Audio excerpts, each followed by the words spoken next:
Alright, good evening everyone. So, time for Zenless tonight with the new events right now, but also, I kind of feel like just having a shorter session tonight. But because I think I'm still kind of feeling a little bit out of it from hecking daylight savings, and I just gotta, well, force myself to sleep earlier because, yeah, like, the hecking push 1 hour forward shit is kind of really screw with my sense of time and everything, so I'm a little bit out of sorts right now, just like with where my mind is at in terms of like my energy or whatever. Because like I was trying to focus on, or I was trying to spend some time stamping the previous Trails VODs, but I didn't actually get around to it. I kept spacing out. So probably, if anything, I might delay the Grand Blue reading, just have tomorrow as a rest day, and just like in the meantime to what was it, timestamp my stuff tomorrow. But yeah, so I just kind of want to chill with the movie reading stuff. There's a new like camera photo op event that's going on right now, although I don't think I'll spend too much time with it. I just kind of do probably the primary objectives and not really look for any like cool shots or whatever to do during each boss or whatever. But yeah, so that's basically the plan for tonight. There's also Deadly Assault, which I kind of need to do right now because yeah, I haven't cleared it out, or this current rotation out yet. At least like the, oh god, that is not Zenless. What was it? I haven't cleared out the 2 of 3 bosses from this rotation yet, so I'll get around to that maybe tonight if I kind of feel like spending some time with it. But yeah, I'm just really heckin' tired. I'll pull up Zenless in a second once it stops showing my email and everything. You know how it goes with whenever you log into a Hoyo game. They just love telling you, oh yeah, do you remember what account you logged in with? This is it, right? I'm like, why are you showing people like the beginning and ending of the email? That's and also like what service it's on. I'm like, but yeah, okay. Ugh. But yeah, man, I hate daylight savings so much. Or I really wish like we just got rid of daylight savings in the US and shit. I'm not sure what other parts of the world, if any of the other parts actually do it. But like, yeah, I just wish like it's just so disruptive, like for at least like probably a week at most, maybe, well, it shouldn't be more than that, but like for give or take a week, like it's so annoying. Okay, so let's go silver screen. Gonna go over here. Is the volume too low right now? Feel like, did I change anything with the volume last time? Because I swear, no, the settings are the same. Because they're all they're all the same ranges as before. Do I need to increase the volume mixer?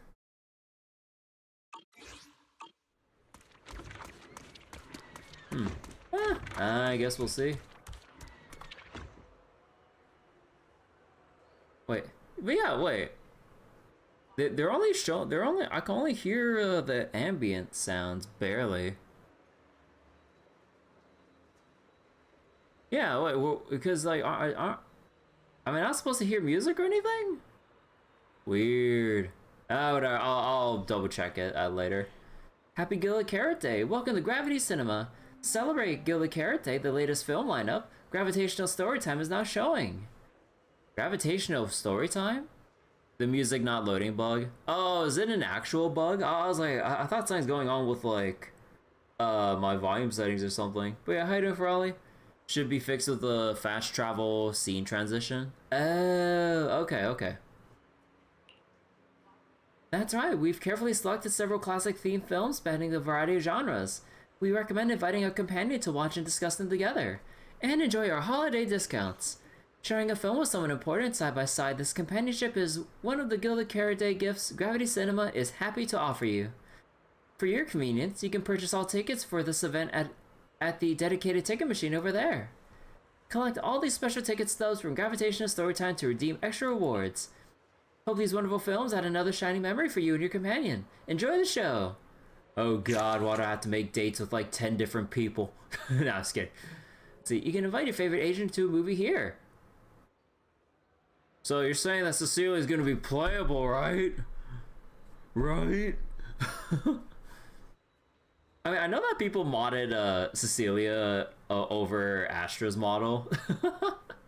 If only. After the movie, you can check out the movie reviews here.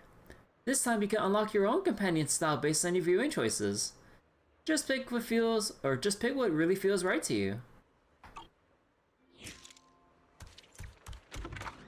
Okay, hold on. Let me like switch places real quick because like the...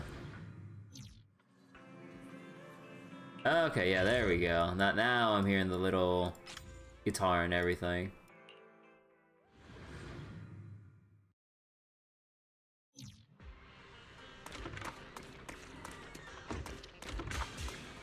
Yeah, there we go.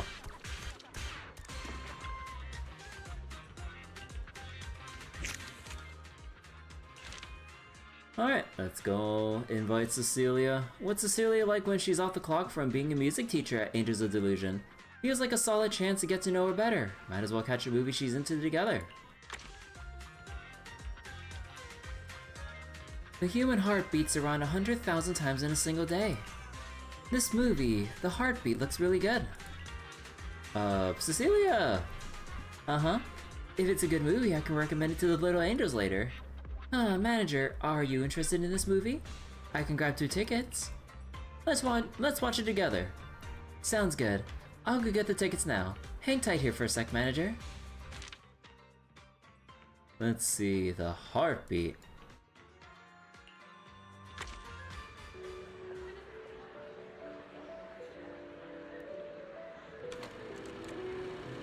Alright, let's talk all throughout the movie. Cecilia sits gracefully in her seat looking forward to the movie. There's still some time before the movie starts. I should chat with Cecilia about something she's interested in. Though her daily activities revolve around the Angels of Delusion, doesn't she need some time to herself?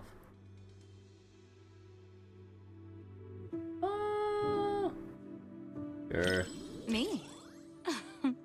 I thought Manager would be more interested in hearing about the Angels of Delusion. I recently learned a special little craft from Suna. She really likes scented candles, so I ended up making some for scenting clothes, too.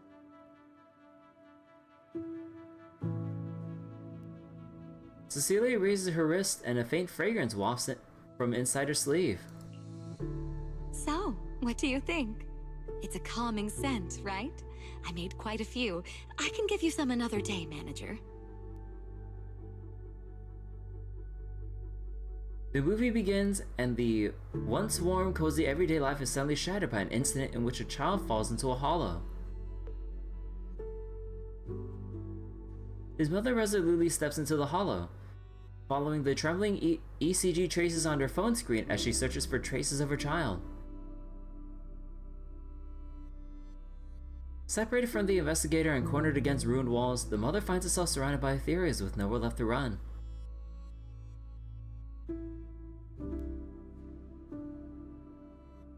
When her phone falls in the moment she's swept up in the hollow disaster, you feel Cecilia's breathing stifle.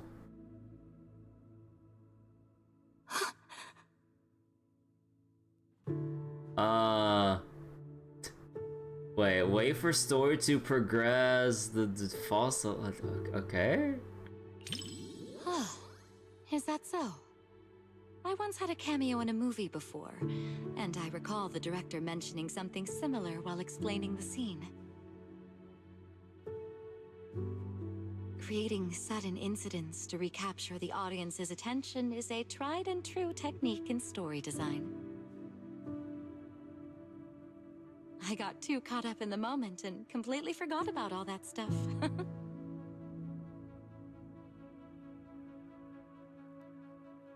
Wait. Oh, wait, did she not say that? Wait, drawing people in the blowing line between reality and fiction, perhaps the magic of cinema. But why isn't it? Wait, why was that line missing? Even if your kid wasn't trapped by the hollow, there's no way he would have made it. Stop fooling yourself! For a mother, only what she sees with her own eyes is real. Besides, my child hasn't given up believing in his mother. His heartbeat gradually calmed down. He knew I would definitely find him. The child is transported through the hollow again and again, making him impossible to locate, and his mother also gets caught up in a crisis. The atmosphere grows tense. At this moment, everyone is worried for this parent and child. Everyone lets out a collective gasp as the ECG reading on the phone screen returns to normal. Cecilia seems unusually quiet, her normally soft breathing barely perceptible. You turn your head to catch a glimpse of her expression. A teardrop rolls down Cecilia's cheek. Under the dim light of the cinema, it shimmers with a pearly iridescence. After a long while, a single sob finally escapes. Quietly hand over tissue. Sorry, manager. I got a bit carried away. Cecilia takes the tissue, her slender fingers brush lightly against yours, leaving behind a faint, cool touch. It's just that seeing hope rekindled for this mother and child, after all the hardship they've endured, it truly moved me. We lived through the fall of the old capital. We all know just how rare miracles that avert disaster truly are. Even if it's only fiction, witnessing such a miracle is enough to bring me comfort. Because I can't help but believe that such a possibility will always exist.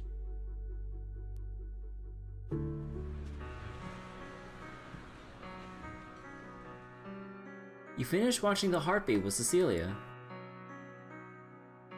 As the agent for the Angels of Delusion, Cecilia must really relate to the mother in the movie.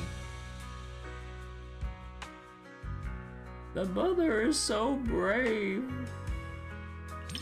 Rather than calling it bravery, I'd say everything she did was almost instinctive.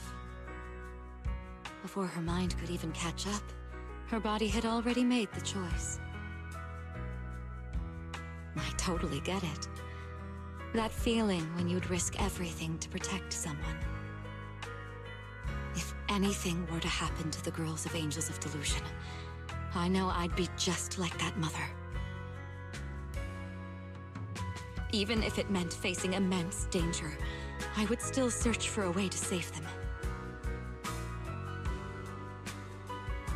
That won't happen. Of course. They're all going to soar smoothly all the way to the top and become the most dazzling angels there are. Let's see, movie rank. Before the Hollow, humans are insignificant. Yet, the Hollow cannot erase the bounds of emotion.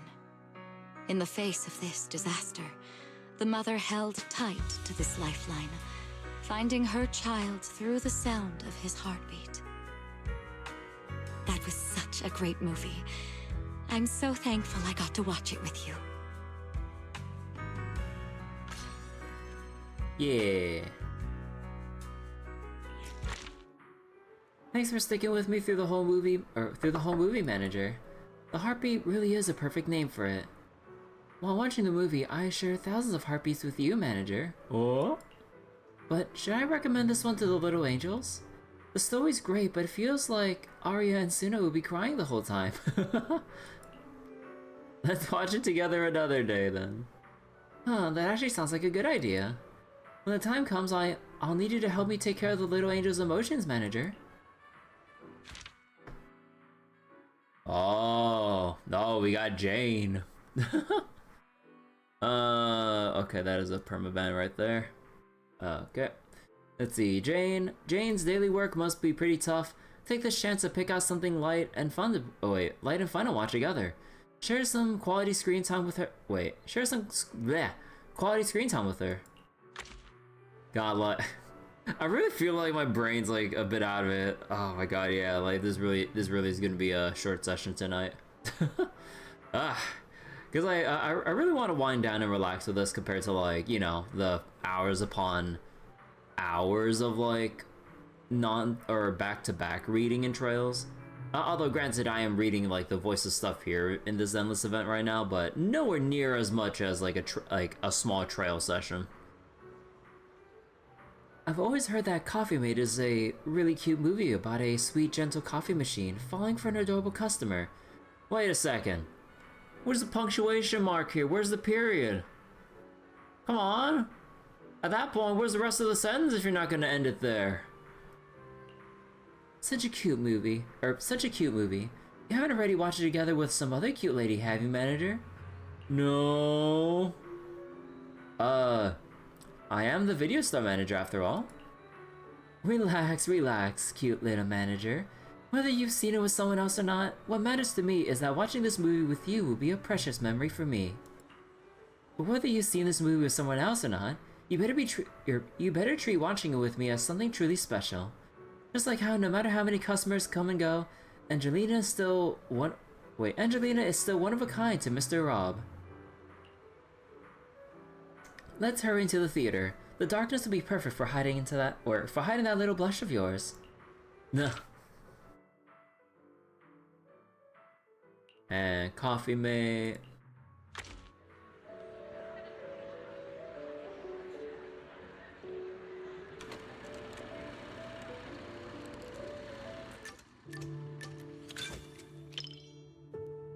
Jane's gaze keeps drifting to the side.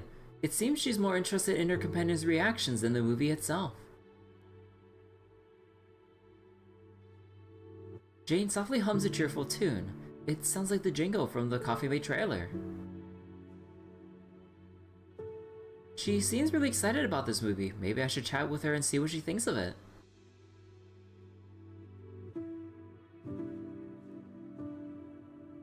Are you into romance flicks? Oh my. What a heart-fluttering question, my little manager. Romance, huh? Seems like a pretty foreign concept to me. So hard to understand. To be honest, instead of listening to someone's confession, I'd much rather secretly catch the sound of someone's heart skipping a beat. Oh. Huh. Angelina keeps coming back to Mr. Rob's coffee shop. Mr. Rob keeps preparing mochas with double syrup. The chocolate and syrup completely mask the taste of coffee beans. Right? Angelina doesn't even like coffee at all, does she?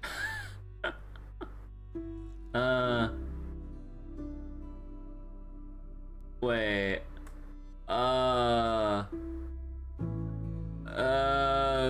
Plot holes? Plot holes? I don't really see it that way. A girl who doesn't even like coffee insists on visiting a cafe every day, only to develop a crush on the quiet, reserved coffee machine. Yeah, I was wondering if there's an answer like that, but it was like plot holes or you're not into this. Construct that runs the same program for every customer day after day suddenly develops an unexpected bit in its code, one sparked solely for the girl. Hey, wait, that line's a little bit different. Exactly these little irrational moments that make emotions in real life all the more special. Mr. Rob, is this latte art a habit of yours? Or a secret love letter? Customer preferences detected. Double syrup with 0 loneliness concentration. 0 loneliness. Never mind. I like it anyway. Mr. Throughout the coffee machine's mechanical monotone monologue has Angelina bursting into a fit of giggles. Jane lets out a soft laugh beside me. The lines are goofy yet somehow touching. Like those cheesy lines from an old high school romance movie, lines that couples have used to death, but somehow take on new life when coming from a coffee machine. Hey, are you sneaking a peek at me, little manager? Mr. Tin Master came to my mind. I wanted to see your reaction. It doesn't quite make my heart race the way that I imagined it would. Maybe it's because the plot just isn't all that exciting. Or is it because you're simply too used to watching movies with someone else, manager? Or maybe, is watching movies with me really that boring, manager? No, not at all. That's more like it. My heart is racing.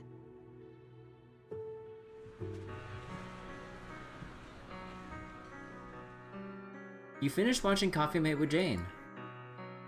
The theater lights slowly come up as the audience begins to file out. Looks like most of the audience here are couples. Oh. Wait, cute movie, interesting flick. What the this one? I knew you'd feel the same way, little manager. People I perceive as cute people can perceive cute things the same cute way as cute me. I mean, all I see about Jane is just Chibi Jane. What kind of tongue twister are you reciting? So cute. Compared to convoluted dialogue and pretentious foreshadowing, I definitely prefer this kind of simple and cute little treat. Next time you get more sweet treats, be sure to recommend them to me too, little manager. Aww. Alright, so what does Jane think about the movie? Movie reviews? Maybe it's best to leave all that deep, highbrow stuff to you, huh? What? Boo! Come on. If I absolutely must. The movie is simply adorable, and so is the person I watched it with. After watching, I kind of want to open a coffee shop too. Would you keep coming back to a place just for Would you keep coming back to a place just for someone? An otherwise ordinary street became the most special place of all. Even caffeine, once unwelcome, has become the sweet scent of happy memories. Jane, do you have any special place like that? Of course I do. The back door of the public security precinct. Between the ruthless criminals and even my more ruthless boss, I end up there all the time. Oh, just kidding.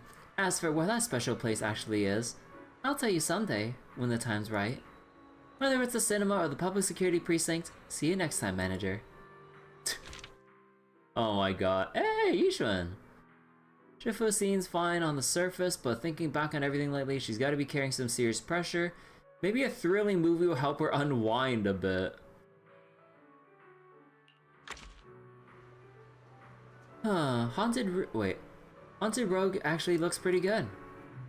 This film was shot on location at Wi-Fi, even though it's familiar scenery. Seeing it on the big screen feels different. Watching a thriller this late makes you a little uneasy. Guys, I still love the bird right here. Hello, urbanization. Hello, hello. If you're not into it, we can pick something else. No need to push yourself. I'm okay with it. Oh, you're in a good mood today. Alright, let's go with this one.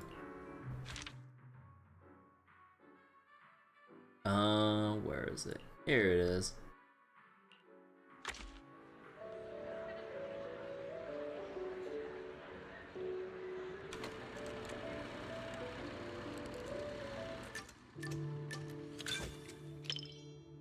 Yishuan Shifu seems pretty into the movie. I didn't expect this many people at a midnight showing. Then again, I guess some people think horror movies hit different at night. Can't say they're wrong. The air feels heavier after dark. So, Belle, did you pick this time because you were looking for a little extra thrill?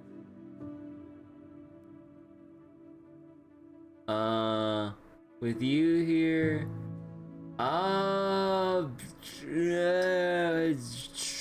I guess we play along with it? Relax. Oh, fuck! I didn't Then again, can't say that. So, Belle, did you pick this time because you were looking for a little extra thrill? That direction did not go where I thought it would.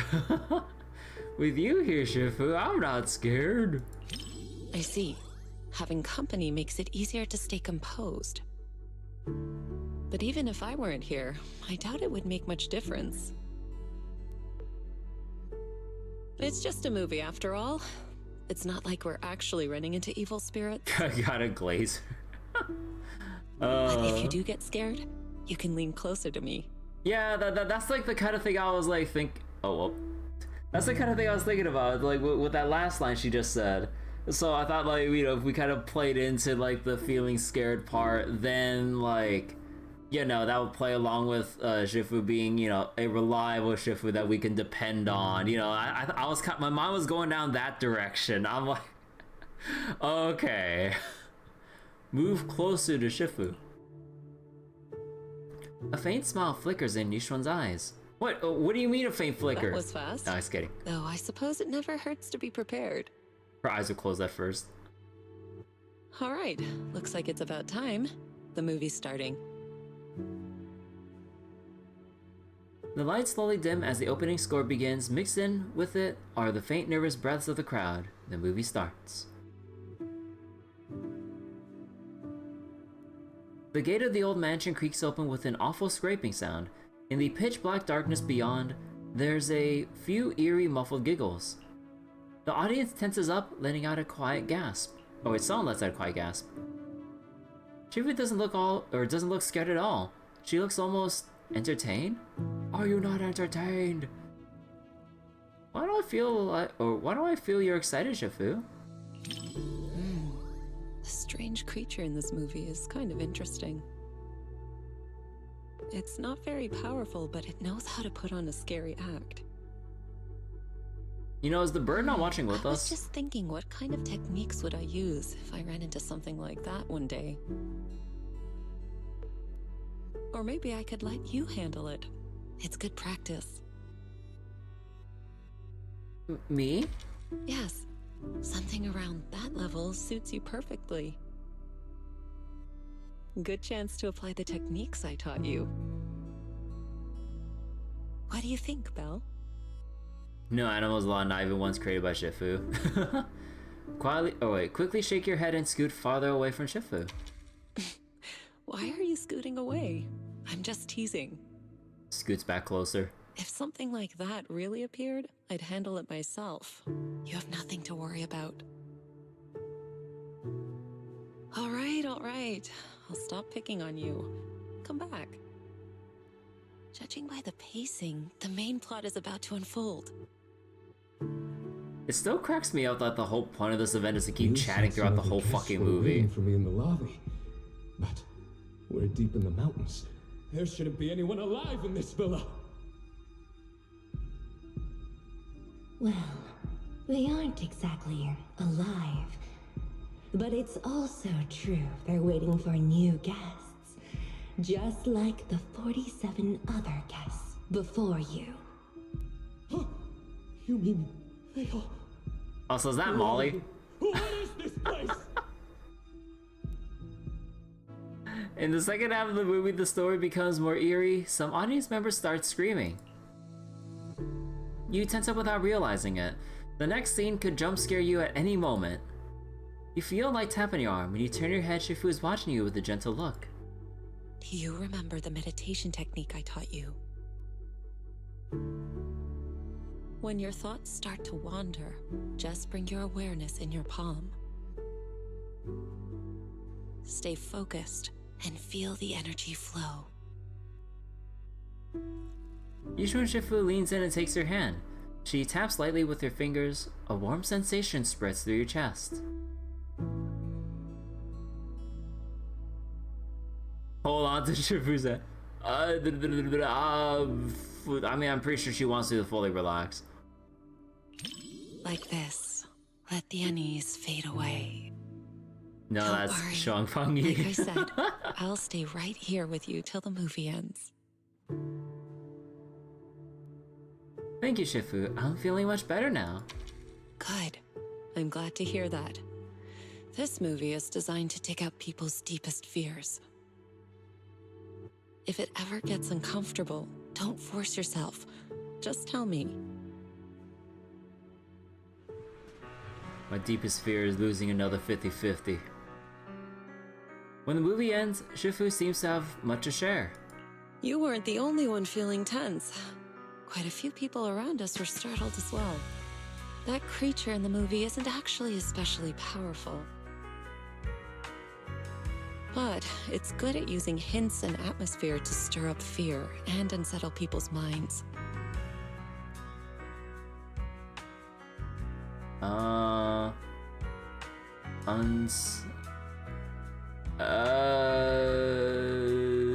You didn't seem scared at all? I wasn't scared, but I'll admit the plot was solid. Some of the shots built suspense nicely. That said, I do wish they'd explore the creature's unpredictable side more. I get it. You like suspense stories, Shifu. Not really. Dang. If the creature's appearance had been depicted with greater nuance and realism, the movie would have had more practical value. It could have served as useful reference material for you, Fufu, and the others. A proper lesson in warding off misfortune. Huh? Are you assigning homework again? All right. I'm joking. Don't want you to shake your head and scoot away again. Scoot closer. It's getting late. Watching something this intense at night is tiring on the mind and body. Once we leave the theater, you should head home and get some rest.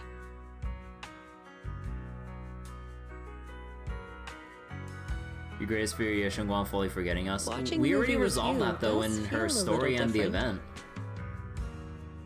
With someone familiar sitting next to you, all those strange things on screen start to feel like they're happening right beside you. If you're up for it, we can come back and watch another movie together sometime. Aww. Yeah, like, we already resolved the whole thing with Ye Shengguang, or at the very least, like, heavily suppressed or mitigated the most crippling aspect of the Qingming sword. It was literally what we're going into with the whole Qingming realm event with Ye Shengguang as a side story that I feel like they probably could have weaved into main story-wise. But yeah, like, we already fully resolved all that to my knowledge. Like, there's basically no danger as far as we currently know with the Qingming sword anymore. Like, the danger was, like, during the build-up, like, when they introduced Ye Shengguang to us and then played out part of 2.5. And we resolved it all with the side story. It's more of a possibility. It's more of an impossibility. Just take the story at face value, honestly. There's nothing to really be scared about. Let's see, the vibe's solid overall, but if we could spice up the details on the weird stuff, it'd really amp up that mystique factor. It's getting late now. Time to head back and get some rest. I wonder if those scenes will replay in your dreams, if you start feeling uneasy. I remember what you taught me, Shifu. A faint smile appears at the corner of Yishuan's eyes. You're learning fast. A few more practice sessions, and you'll be able to explore that old mansion in your dreams. I'll dream about going there with you, Shifu. If I really could show up in your dreams, just wandering around some dusty old mansion together might be a bit of a waste, don't you think? Why not use the chance to teach you some secret techniques I haven't shown you yet? Though, that's only if you can actually dream of me first. Alright, that's enough chatting for today. It's getting late, so let's head back and get some rest. Next time there's a movie you want to see, we can come back here again. Let's see, Billy! For Starlight Night? Oh shit! Zenless, don't take it at face value. I like, given like the reading comprehension, I mean my own reading comprehension at times, but also like just the general player base with like some threads I see sometimes of people discussing like the very hard to miss aspect of details with like Zenless or Star Rail story. Yeah, that like I feel like that like for the most part they gotta keep like, or what was it?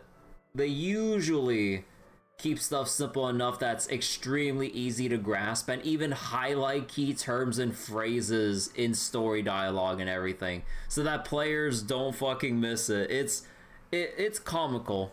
Although again, like then we have some shit sometimes with like the Amphoria story and Star Rail where they're really heavy on like the wordiness or purple prose and shit. Like it's, so you kind of have like that extreme, and then there's some of the other stuff that's like not as hard to miss with detail. So yeah, like there's nothing to really worry about with Yesh and Guam. Oh, Proxy, you're here for the premiere of Starlight Night, the first Heroes 2? You have no idea how long I've been waiting for this movie. Sure, it got delayed like a million times, but I finally lived to see release day before our circuit's completely rusted out.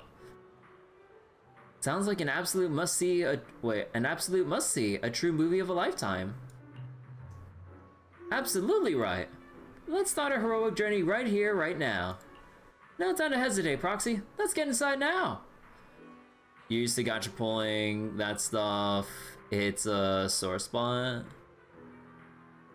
I mean, at that point, like, that's just probably bad or lazy writing to just, like, have a sudden twist like that when, like, they kind of resolve it, like, rather completely right then and there. Like, and then to just reopen, like, an old wound, or so to say, to force it into a plot twist again. Like, that's just lazy writing, and at that point, like, that would probably just be a genuine quit moment if the writing just isn't hitting for you. Because, like, you know, a big part of, like, Hoyo Game's selling points is the story, and, you know, when the writing doesn't hit, then if that's just gonna be how it is, then that's probably, like, one step closer to quitting or something. I mean, hell, like, I'm having a lot of mixed feelings with, like, Granblue Fantasy because of the new story arc and how they just ended their recent major arc that was essentially 12 years in the making, on and off, so to say. But yeah, it's the most rushed, lazy, like, and like thoughtless writing to basically forcefully end the old arc of Granblue to forcefully bring about the next one as a form of clean slate to try to like move shit forward, like with like a new premise and overall story. But it's like a whole fucking mess, and if you're just there for Granblue as a story, that's like a big quit moment there with just how they resolve like the whole major arc like that. Enfield MC's a penguin.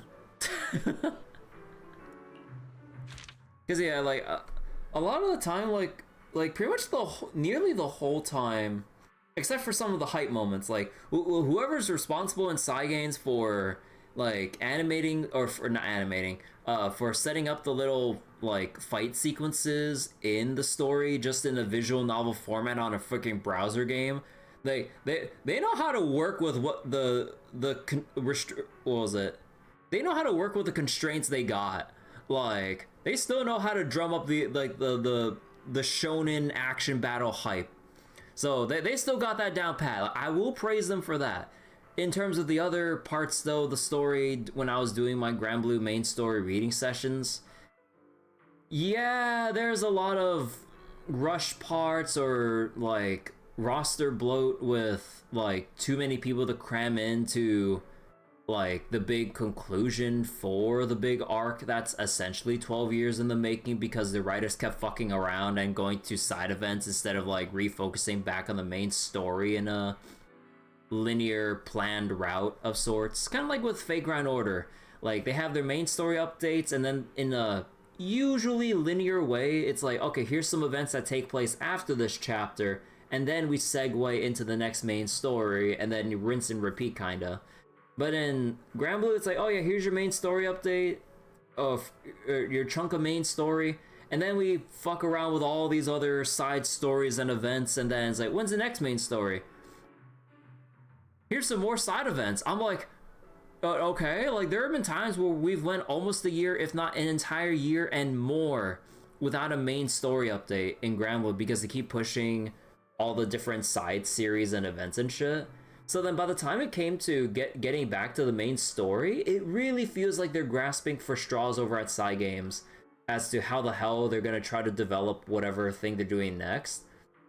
And then you could really just see like major cracks in the story structure, like even just midway through, as like we go through like this arc and this part of the roster, or like these new faces or whatever that we see, and then they're just kind of like gone. Like they just kind of like brush them to the side, like it's like, okay, like I must go, my people need me kind of a moment. Or, you know, they just like, and then they just force shit onto you, the main character, and then like the people that were there before just fuck off, and it's like, okay, it's all you now, buddy. I'm like, what the fuck? And then never seen again. I'm like, what the fuck is this?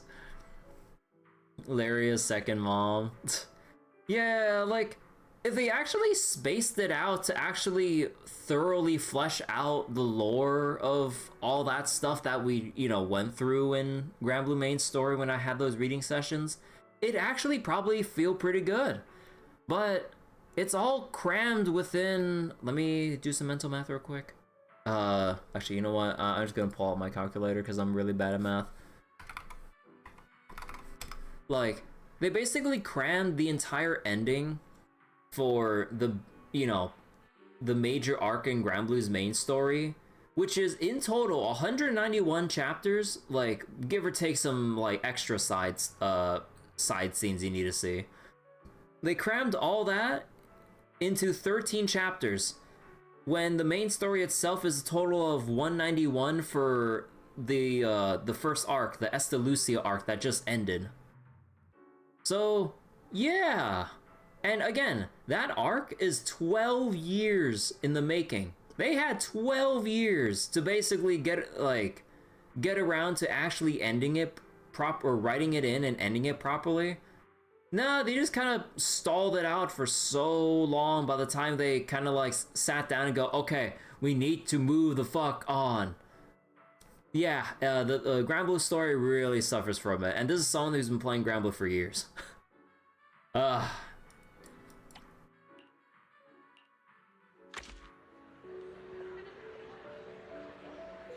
But like if they paced out the 13 chapters, like, and you know actually thought the story pacing a bit better to like 20 something, maybe 30 something if they really needed all that time, but or was it if they really needed all that time, then maybe it'd actually feel better and we'd actually establish a form of connection as the reader to the extremely supposed to be prominent characters in those condensed 13 chapters.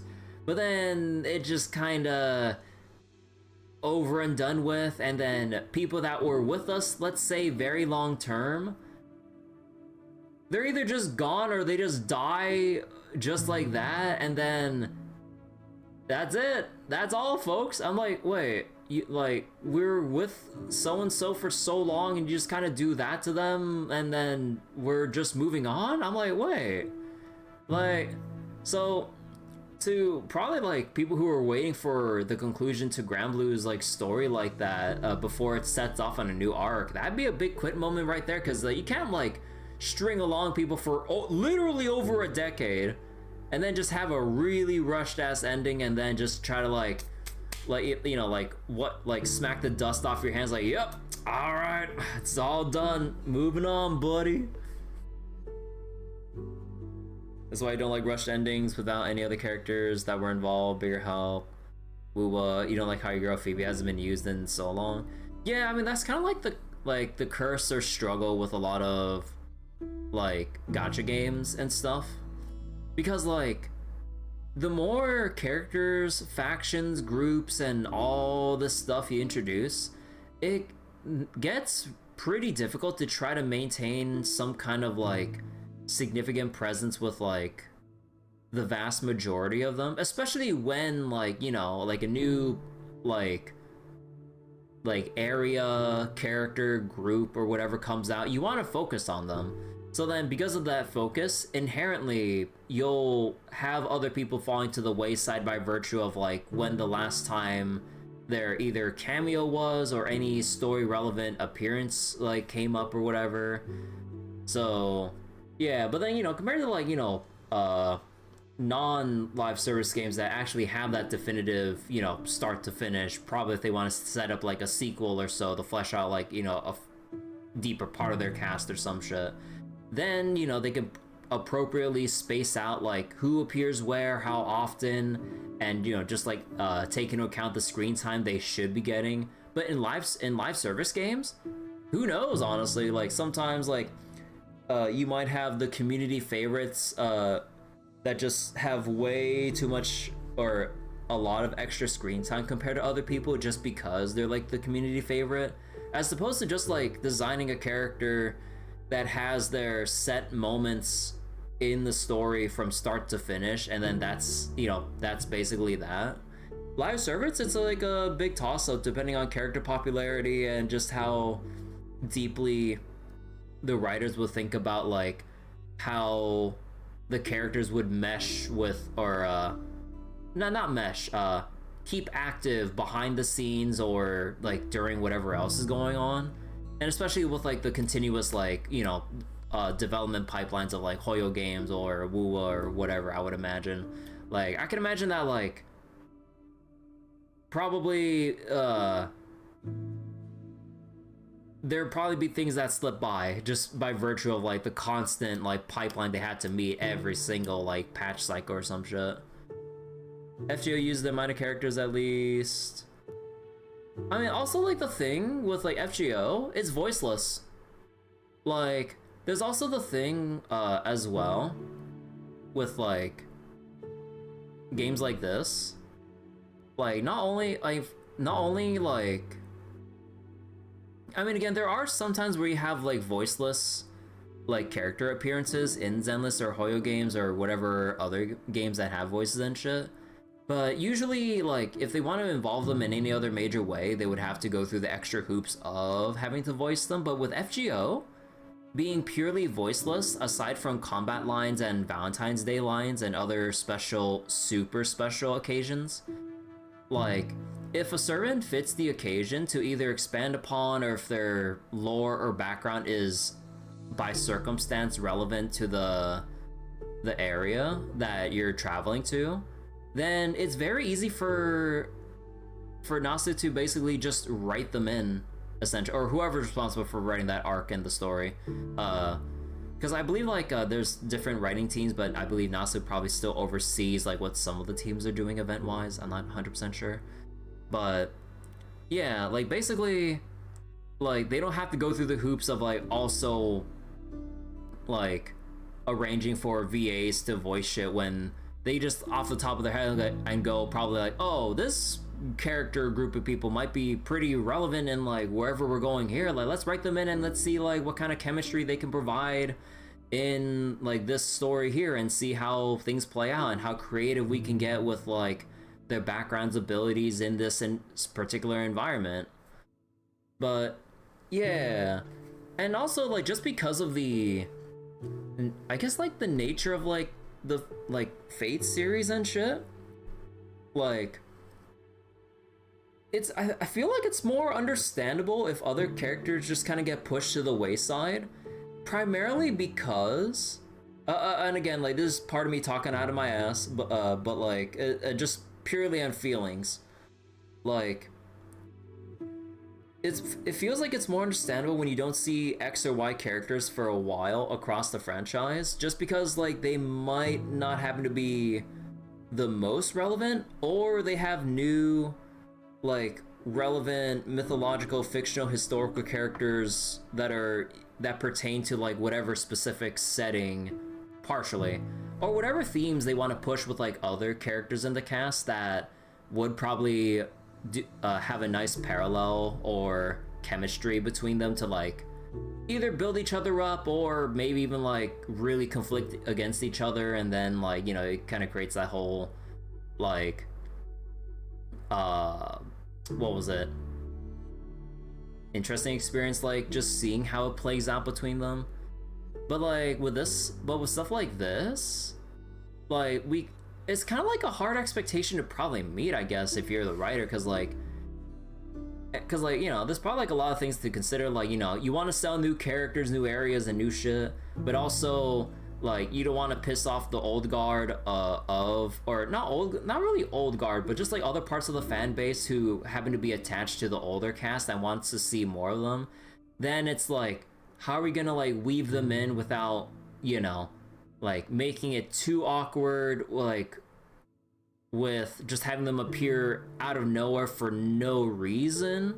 So it's kind of like, how do you balance out like trying to meet, you know, community desire to see X or Y favorite characters or groups again, and with like, oh, like, okay, can they really mesh well with like the current groups that we're trying to focus on in this arc in the story? So it's kind of like, I don't know.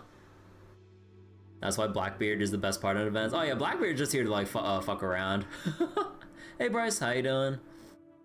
So wait, Genshin at least had justification since you're going from nation to nation. Yeah, like you also have that like physical distance from place to place. So unless like you literally have the Globetrotters or some shit, or just like going around, like, yeah, you probably would just see characters like within their home regions more often than like other ones from like the previous setting. So though they've been decently consistent with having big events in prior nations to show people again, anecdote system really help with that. Wuwa, Ameth stories, peak. FGO can literally have characters from the beginning of the game appear and not need to worry about voiceovers. Yeah, like that's kind of like the bonus with what FGO can do sometimes. Like, because it's voiceless, they don't have to like think about like needing to like bring up old voices, and you know, like if they just happen to be relevant, it's like, all right, let's put them in. So what you doing, Pokemon, or you doing Professor Oak challenge in Pokemon after like, oh wait, oh, you finished your Professor Oak challenge in Pokemon? Nice. Doing a quick mastery of Pokemon Coliseum. Yeah, I'm doing well, Bryce. Just chilling with the movie event right now. Alright, the movie hasn't even started yet and Billy's already getting hyped up. Let's take this chance to chat about something he's interested in. But yeah, with the past 2 nights with me reading all trails and stuff, wait. Something he's interested in? The movie! Proxy, you didn't miss the previous Starlight Knight releases, did you? Starlight Knight Seasons 1 through 3, Starlight Knight The Other Night, Starlight Knight Awakening? Oh shit. Every single one is a masterpiece in its own tier! The movie starts. This one seems different from all previous Starlight Knight movies. Hey Ethereal, thank you for the raid. Hello, hello. At the beginning of the story, the protagonists haven't gained their transformation abilities yet. The solo raid. But I hope you're doing well, Ethereal. Street thugs with bats and clubs are ready enough to leave them battered and beaten on the ground.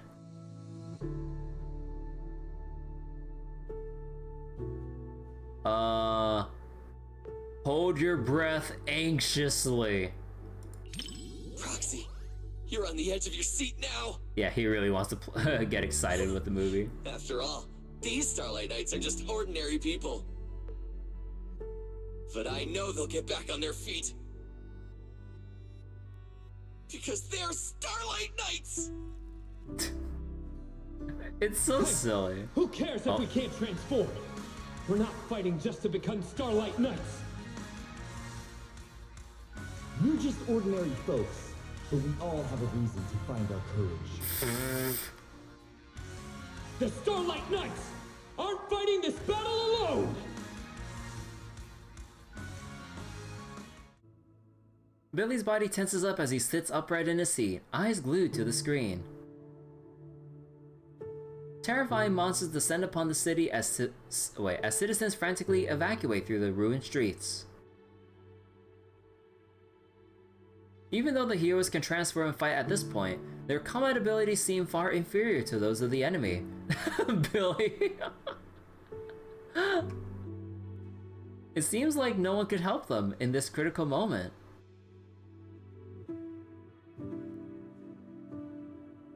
The win are yeah.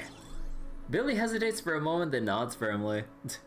So with no voices mean faster and cheaper events. Meanwhile, you think all voice and Grand Blue Power why main story took so damn long. Maybe all main characters in the cast now are people they have easy access to. Who knows really? Like, I'm not really sure like how things go with like trying to match up the characters you want in the story with the voice actors and the schedules, because yeah, like, you know, depending on the voice actors and all, like, their schedules might vary a lot with like when they're available to voice a thing that you need them to voice, so then maybe that potentially complicates the scheduling or writing release pipeline or whatever. So there could be that too, compared to like FGO or something where it's just like, you know, completely voiceless and you just read it VN style, and you know, people already have that expectation, so it's not like people really want everything to be voiced because they go in knowing that it's like a, you know, voiceless VN format and whatever. Awakening. So it reminds you of watching Power Rangers. I mean, like, I'm 99% sure they based Starlight Knights off of Super Sentai / Power Rangers, so that's the whole point. Sparksies, Perfect Idol. So good, you almost watch a routine 3 times a week. I kind of wish I could pull for Elation units because, like, Elation looks fun. A little bit seizure, epilepsy inducing, but seems kind of fun. But I don't have the spare pulls to pull for any Elation units. I really need to, like, now that I've really vertically invested in Dot at this point, I need to save and scrounge whatever I can to save up for Tribi and Inoxa so I can beef up, like, my Herda team and just overall just have, like, some better support across the board, because not having Tribi, I can really feel the damage difference with having Tribi and not having her.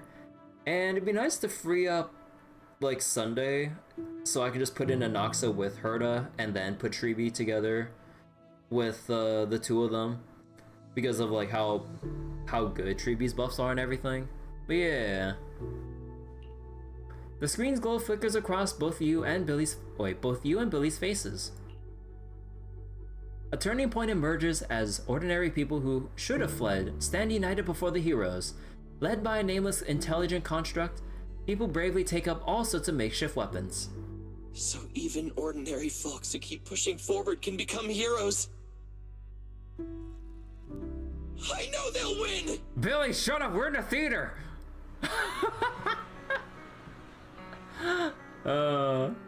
Starlight Eye, the first heroes, comes to an end. This time the credits seem particularly long.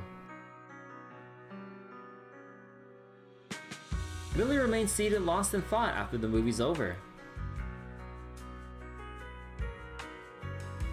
You look like you're still processing the movie, Billy.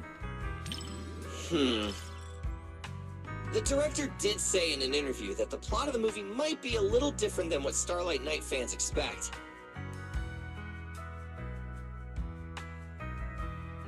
It's a story about the director's creative aspirations. But those ordinary citizens and that nameless intelligent construct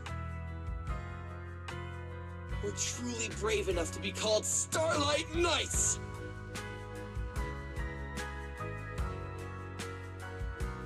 I do tell a man of... For all you Starlight Knight fans out there, this movie will definitely live up to your expectations. For those who aren't Starlight Knight fans yet, it's your perfect chance to become one! All in all, I I highly recommend everyone to check out Starlight Knight, The First Heroes. Who's recording this message for him to put out there? Oh wait, that's me. Because I'm streaming and then archiving it. I dare tell a man of heroes in silly costumes to be quiet. I mean, it's the whole premise of the movie events, the movie event dates the movie date events is just super silly in general. The whole point is to basically raise, like, essentially your bond connection to them as you're watching the movie by just chatting them up. But then you're chatting in the middle of a theater with a decent amount of people in it, as far as Zenless population goes, and you're just chatting away. I'm like, bro, my movie experience. Like, it's one thing to like to talk like before the actual footage starts, and then you have like when the credits roll and then like people get up and leave, then people start talking. But then in the middle of everything else, it's so funny. Like, I'm trying to focus, you know, obviously on like the dialogue and like the lines they're telling me about, like, oh, like the person you're with is feeling this way or showing signs of this or whatever. Or, you know, whenever they have like little quips or comments about like certain moments, I'm like, bro, like, we're still in the middle of watching a movie. Watch your volume. Watching my favorite film with you, Proxy, is something I'll remember for a lifetime. That's a bit much, Billy. You're right. We can watch plenty of the other Starlight Knight films together later. It's a deal then. See ya, Proxy. Oh god, he's gonna force me to watch all 3 seasons and the extra movies. Let's see, Seed. You know, I remember from the trailer when Seed was watching movies with like the rest of Obo Squad, when she was like surprised and like that something came up. She was like, watch out to like whatever character's getting jumped in a movie, and brought out her fucking like floating like laser weapons, and then the rest of Obo Squad had to like just pile on them to like put them down before Seed accidentally blasts the silver screen. I'm like, oh my god. Seed is always popping up out of nowhere, and who knows what she's been up to lately. Now that I managed to track her down, let's catch a movie together. Yo-ho, Proxy, you here to catch a movie too? Billy being quiet watching Starlight Knight, trying to tell like he loves sugar, and deny it to them. Like, it's one thing if you get rowdy when you're with your buds or with your buddies or whatever, like just watching like a movie together, like at a friend's place or like over a video call or some shit, and everyone just like watching together. Sure. But then in a theater with like a bunch of other strangers, come on, basic etiquette here, basic movie theater etiquette here. Come on, man. The whole point is to show or remind how massive Cecilia Yishuan's boobs are taking half the screen. Agreed. The other day, Orphe said she was going to the movies, and she came back with her face all tear-stained. So now I'm really curious about what that movie 7710 and its cat was really about. Since we ran into you here, Proxy, how about we watch the movie together today? Honey mixed into coffee tastes...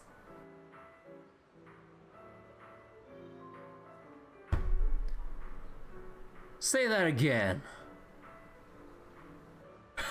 You what?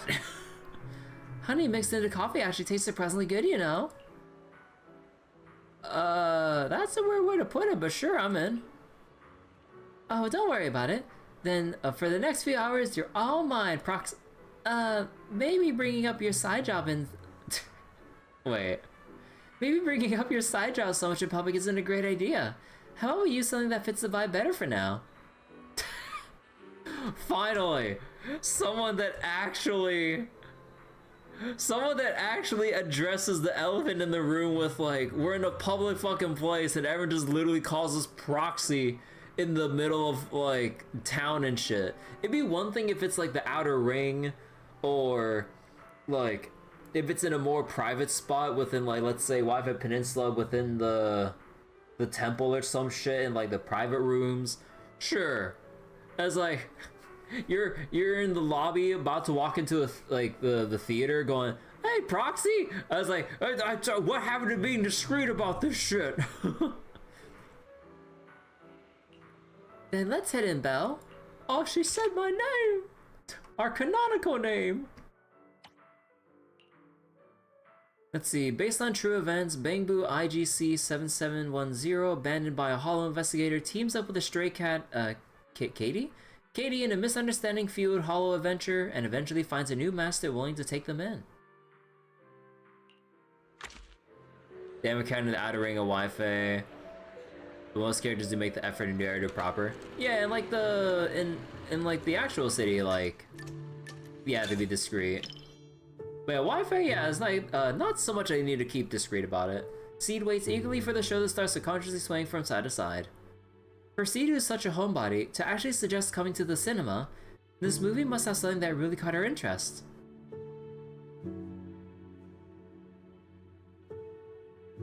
A Bangbu and its cat's hollow adventure.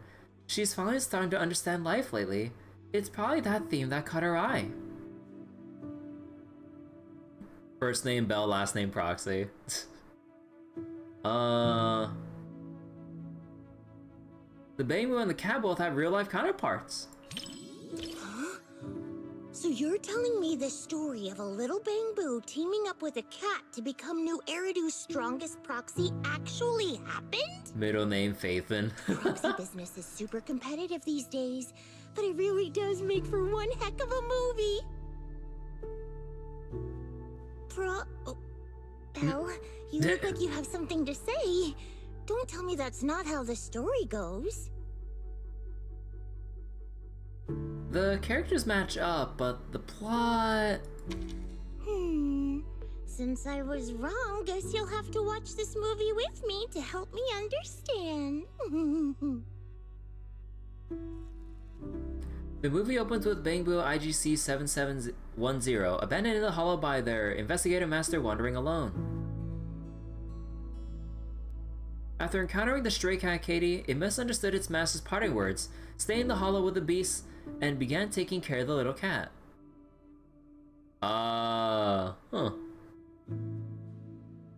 7710, who had only dealt with humans before, made quite a few blunders with Katie at first, causing waves of laughter throughout the cinema. Seed seems pretty absorbed in it, but she's not smiling at all. Wonder what's on her mind. As the story unfolds, the cautious kitten Katie finally realizes that 7710 means no harm. One rainy night, when 7710 is running low on power, Katie brings it a discarded ether battery. Did I not see was able to bring and stand on the scooter instead of the theater watching the movie? I mean, that'd be funny. You hear Seed let out a quiet gasp. When you turn to look at her, you find she's also turned to look your way. Your eyes meet, and her crystal clear gaze, tinged with amusement, ripples like water, leaving you momentarily dazed. Awesome! 7710 and Katie finally understand each other. Looks like Seed wasn't smiling because she was worried about how things were developing between the Bangbu and the cat.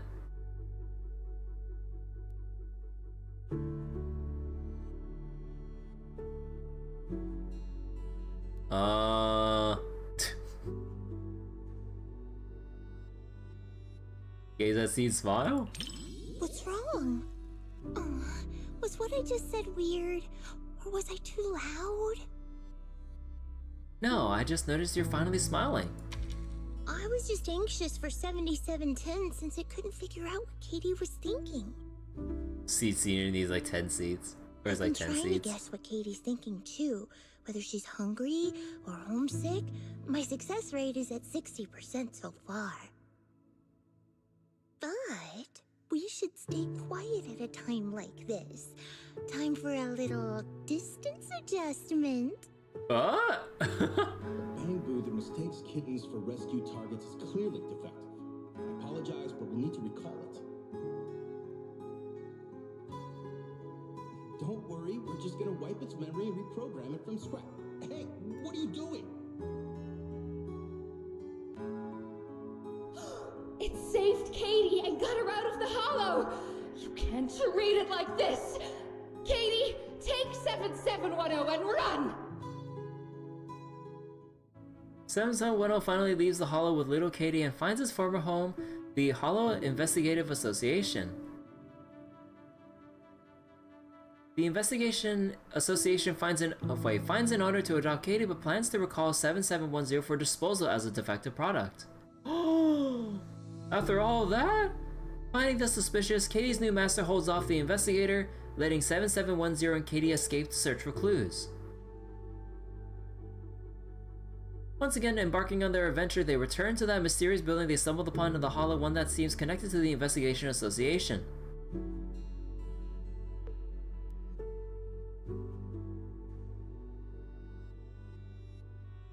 "7710 and Katie find themselves in an epic chase scene, evading the investigator and on their tail. The audience gasps at the thrilling escape, and at that moment, you feel Seed tightly gripping your hand. Seed is totally absorbed in the movie. Maybe I should encourage her to express her feelings.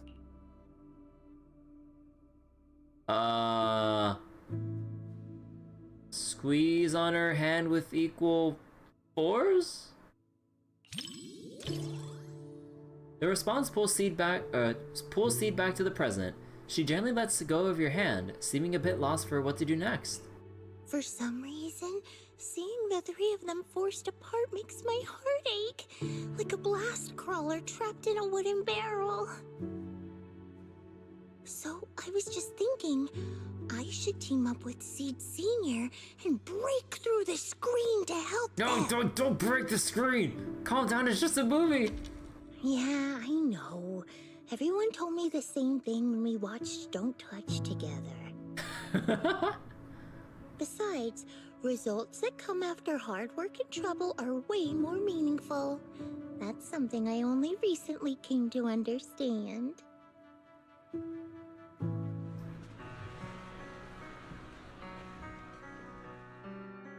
You finish watching 7710 and its cat together with Seed. Is it just here, or does Seed seem much more open with her emotions than when you first met? Maybe she's imagining herself as one of the characters who is trying to understand the hearts of others. Let's try asking her about it.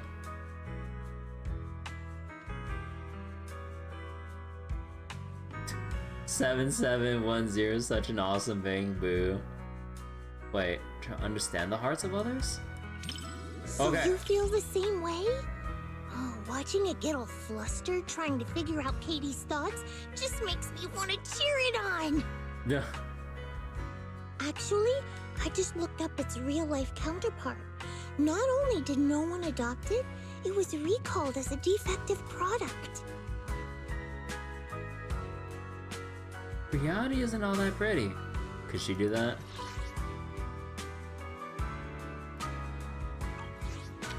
In a way, I'm a defective product just like it. At least the movie gave it a better ending. And creating such an ending in reality is what we should do. Right, Belle? Break into the movie through the screen. Oh no, she literally just do like a Thanks, Kool-Aid Belle. Man moment and just break Proxy, down the wall I and knew shit. it was the right call to watch this with one of my own kind. Whether I'm a Bing Boo or a cat in the future, you'll be my adventure buddy either way. Oh yeah. Even when we're not in public, I want to keep calling you Belle. That okay? Aww. What movie notes are these? Enna. What Enna? Enna. Oh yeah, the great review right there. My heart's racing like it's on a roller coaster. What a movie. Now I can see why Orphe ended up in tears. You feel the same way, Proxy? Back to the original nickname, huh? This thing's not making a comeback until you agree to watch another movie with me, Proxy. Next time you better be the one to invite me. Hey, Sissia! Oh shit! If Sissia hasn't been sent on a mission by her boss on day off, maybe she have time to catch a movie. Man, we still have like 4 more to go. 4 more to go through after this.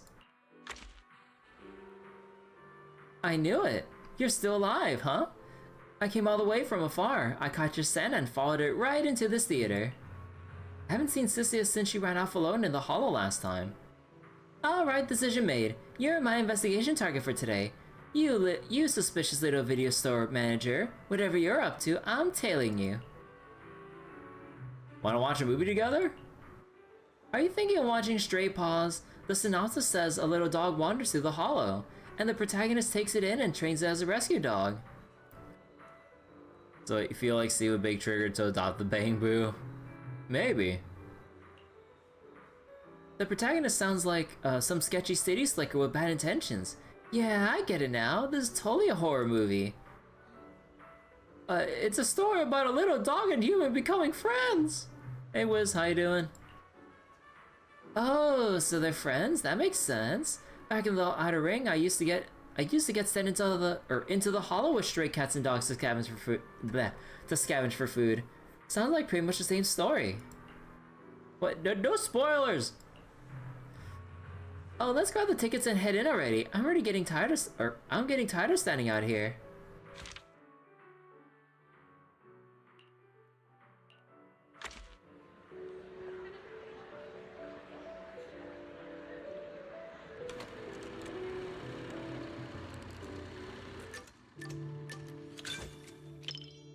Cecilia runs her hand over the cinema seat, pressing down to test its softness. She keeps poking it and letting out satisfied sighs. Before the movie even starts, Sissy has already completely melted into the warm theater seat. If this keeps up, she might fall asleep. I should find a topic to keep her awake. Maybe I should ask her about stray dogs.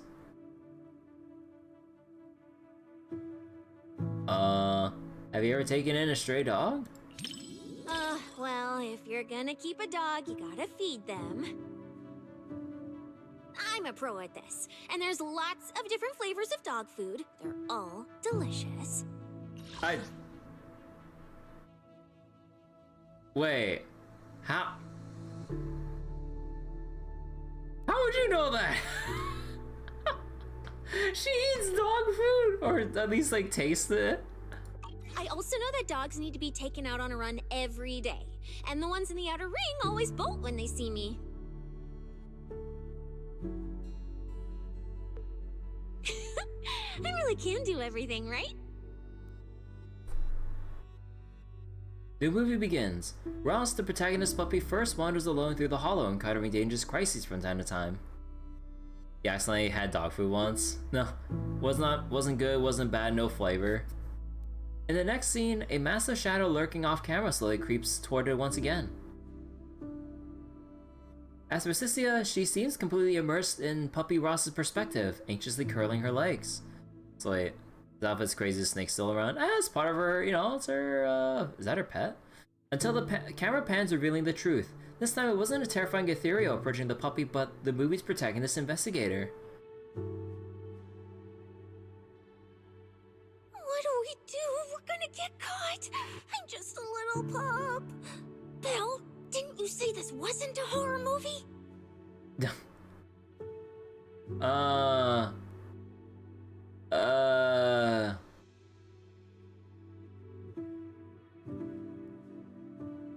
Investigator's one of the good guys?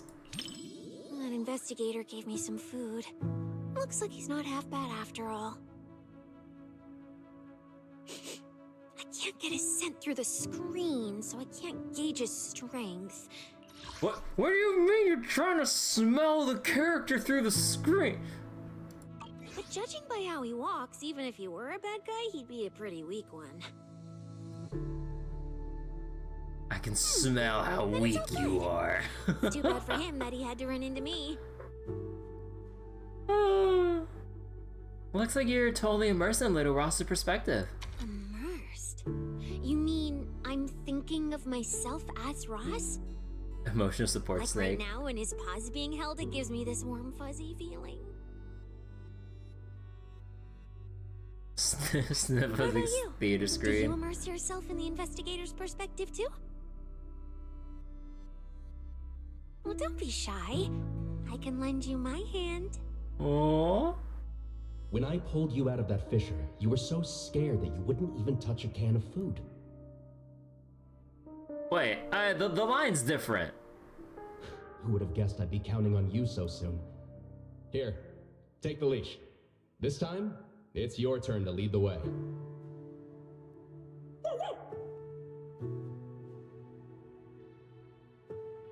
The investigator and Puppy Ross huddled together for survival behind an abandoned old car. Cecilia holds her breath, eyes locked on the screen. Didn't they watch this movie in the prior event? But watching with someone else. The previous movie event was like with a different set of characters and NPCs.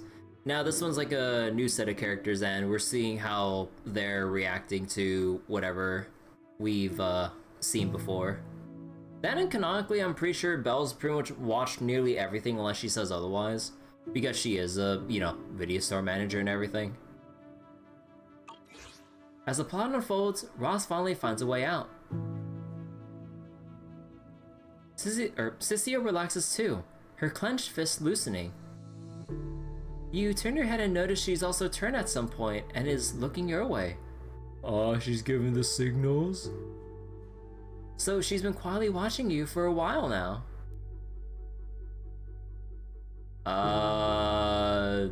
Ask what's up? I heard a lot of people whispering to each other. So, since you're not whispering to me, doesn't that make you weird? What the? Who talks during movies? I talked to you, so you weren't weird.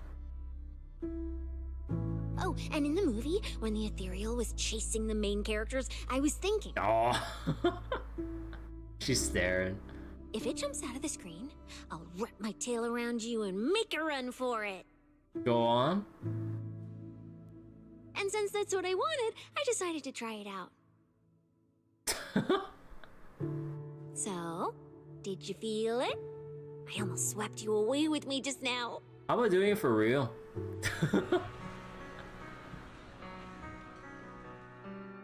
You finished watching Stray Paws together with Cecilia.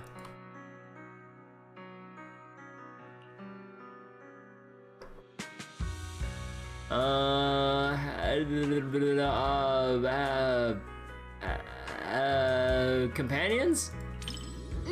You're right. Having reliable companions is super important.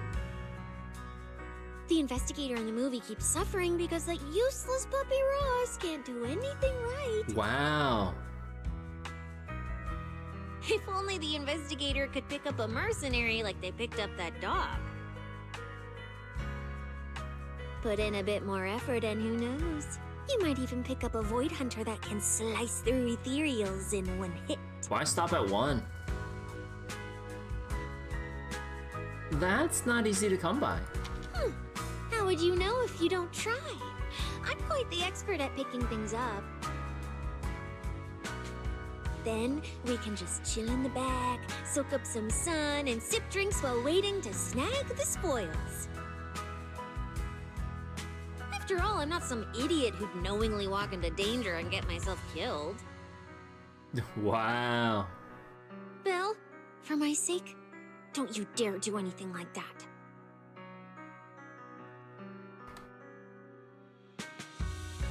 Three void hunters. This was a flawless success for our cinema investigation. Oh my gosh, she's like doing the Not only did we find nothing, but we also wasted so much time. Another day of slacking off under the boss's nose. Okay, sure. She doesn't do it all the time, but earlier she did. I can even apply to come back and investigate again. Sweet! Yeah, you love her not as much as Miyabi, but she's cute, kind of funny. Oh yeah. Like Cecilia's been great personality-wise. She's so silly. I really wonder how she is once they flesh out her character more when she releases eventually. Like, I believe was it the drip marketing? Like, apparently she's gonna be another electric attacker unit, and I'm like, why do we need another electric attacker? I'm like, oh my god. I'm like, I already pulled for fucking like Sanbi and Seed, and well, I don't have Haramasa, but you know, Haramasa exists, and I'm like, bro. I was like, oh boy, another electric attacker. Although, I kind of wonder, depending on how Cecia's kit would be, again, I haven't read leaks, I don't really plan to for Zenless, aside from just knowing who might be on rerun banners, so I know who to save up for ahead of time. Like, I wonder if you can pair Cecia with Seed, because like, Seed does have the passive of working in tandem with an attacker. Like, so you can have like a dual attack comp and stuff, so I kind of wonder about that. But we'll have to see. Choker gave away what she would be. No. Her choker? Or did I? Oh, yeah. You know, I only just paid attention to the choker. Yeah, I actually didn't see the lightning bolt there. 17 old lines. Should work with C, just gotta toss in whatever character procs or passive. Yeah, and if anything, maybe could just pull in Orphe to use with them or whatever, if it works out like that. Then I could probably just bring back in Nicole or something like that with the Sanbi team, and then just kind of work from there. Oh yeah, you know what I didn't realize that I apparently read up about with Nicole? Apparently she has like a hidden like motion input that you can do to like do with her EX special. You apparently you do a 360 input and EX special, and then like you do like, is that true? Like you do a 360 input with your EX special to do something like to do a stronger black hole attack or whatever. And she even has like a different animation from what I heard. I didn't test it because I was really lazy with like booting up free training, but I should probably see that soon. Let's see. Poor little Ross, it finally found an owner, and now it has to follow them into even more dangerous hollows of work. Talk about bad luck. Not like my little Chalky here. Oh, is that the name of the snake, Chalky? The one on my neck. Isn't it cute? Ever since Chalky became part of my family, I never let it go searching for food by itself. Then you better take good care of it from now on. So wait, she has multiple ones. They're actually not any better, it's just fun. Oh, it's just for fun. I thought it was like apparently stronger. Huh. Do you even have to ask? Chalky is my most important family member. Oh, damn it. Looks like it's time to report to the boss. I have to head back now. No choice, I gotta go right this second. See you next time. And Yuzuha's schoolwork shouldn't be too much right now. Why not catch a movie with her and enjoy some rare downtime? Okay, wait, I'm curious. Wait, let me see what the whole thing with Nicole real quick. Actually, how do you get into... Is it here? Yeah, free training. And... I'll show you my real value. There's nothing to fear. Time to make some money. So wait, let me see, cause like, I didn't know about like the little stuff you can do with Nicole. So wait, let me just double check that and verify. So, energy, unlimited energy. So then, oh shit. Wait, hold on. Let me just disable moving enemies. There we go. So, yeah, the basic one. Oh yeah, wait, I need to make them invulnerable, whoops. Fine, remove the stun bar, because that's not the point right now. So then you have the hold one. So wait, was it like... Actually, wait, how do you do it again? Do you have to like... Actually, wait. How are you supposed to do the thing again? Or wait, when are you supposed to press the movement? Because they don't mention it in the in-game controls. Hold on.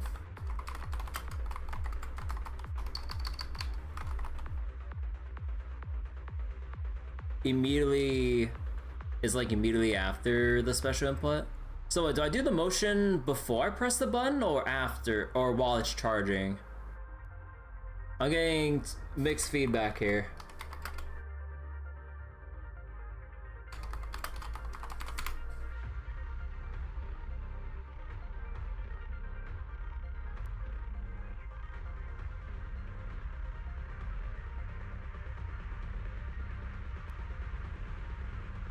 If you hold it down and do a 360 on WASD. Okay. That's gonna be a little bit awkward because I already have one finger holding down the E button. Like, if this is on controller, then yeah, that's actually fine. But on keyboard, when I'm already having, like, usually my index finger on E, I'm gonna have to do a fucking, like, 360 on WASD with my remaining fingers? That ain't gonna work. Like, maybe I'd have to... Hold on. Does it have...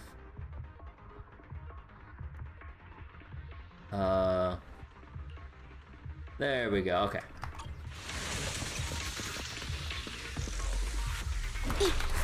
Oh shit! Oh, she just falls down. Oh, it's designed for controller. Yeah, I mean 360 inputs are fine. It's just like, when you need to take into account, like, you know, the availability of the rest of your fingers, because like your fingers are going to be preoccupied doing the 360 motion, so then you have to have your other hand holding down the attack. On controller, you're already having your right hand probably holding the EX special button wherever it is on controller, and you already have your thumb on the analog stick or D-pad to do the 360. But on keyboard, it's all on your left hand. But yeah, well, that's cool. So then, you have the basic, and then... And then if you let go early...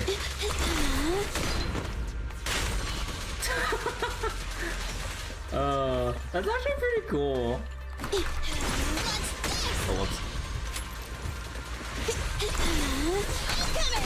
Wait, did I fuck that up?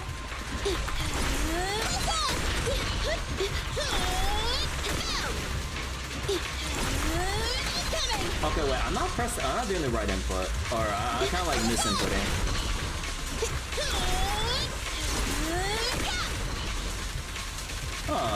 But yeah, I'm pretty sure it doesn't do anything extra, but it's kinda neat that they have that little... They have that there. Although again, pain in the ass on keyboard and all, but... what can you do? Because like, I believe they don't really mention it here. The cunning hairs are here. Yeah, it's just like a little like it's just like a little secret, and doesn't seem to do anything different. Need something? My services are expensive. But yeah, do they have anything like that for any other character? I'm pretty sure like they only did it for Nicole as like a launch character and everything, because I'm pretty sure like extra development and animation time going into that, like I'm pretty sure they probably wouldn't have time for that. And also like it'd be, I mean, I don't know.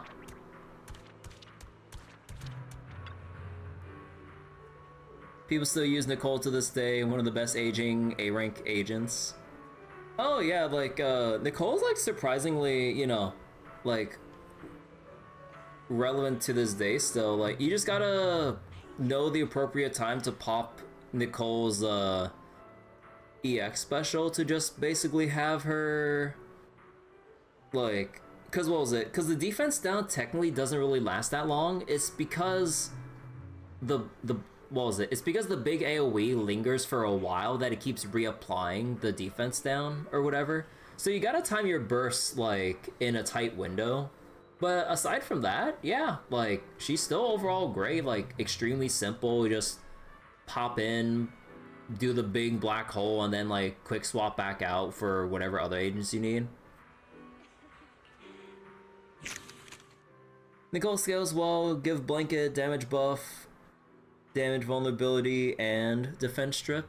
Actually, let me double check, cause like I don't remember all the particulars about Nicole's like skill set. My services are expensive. Let's see.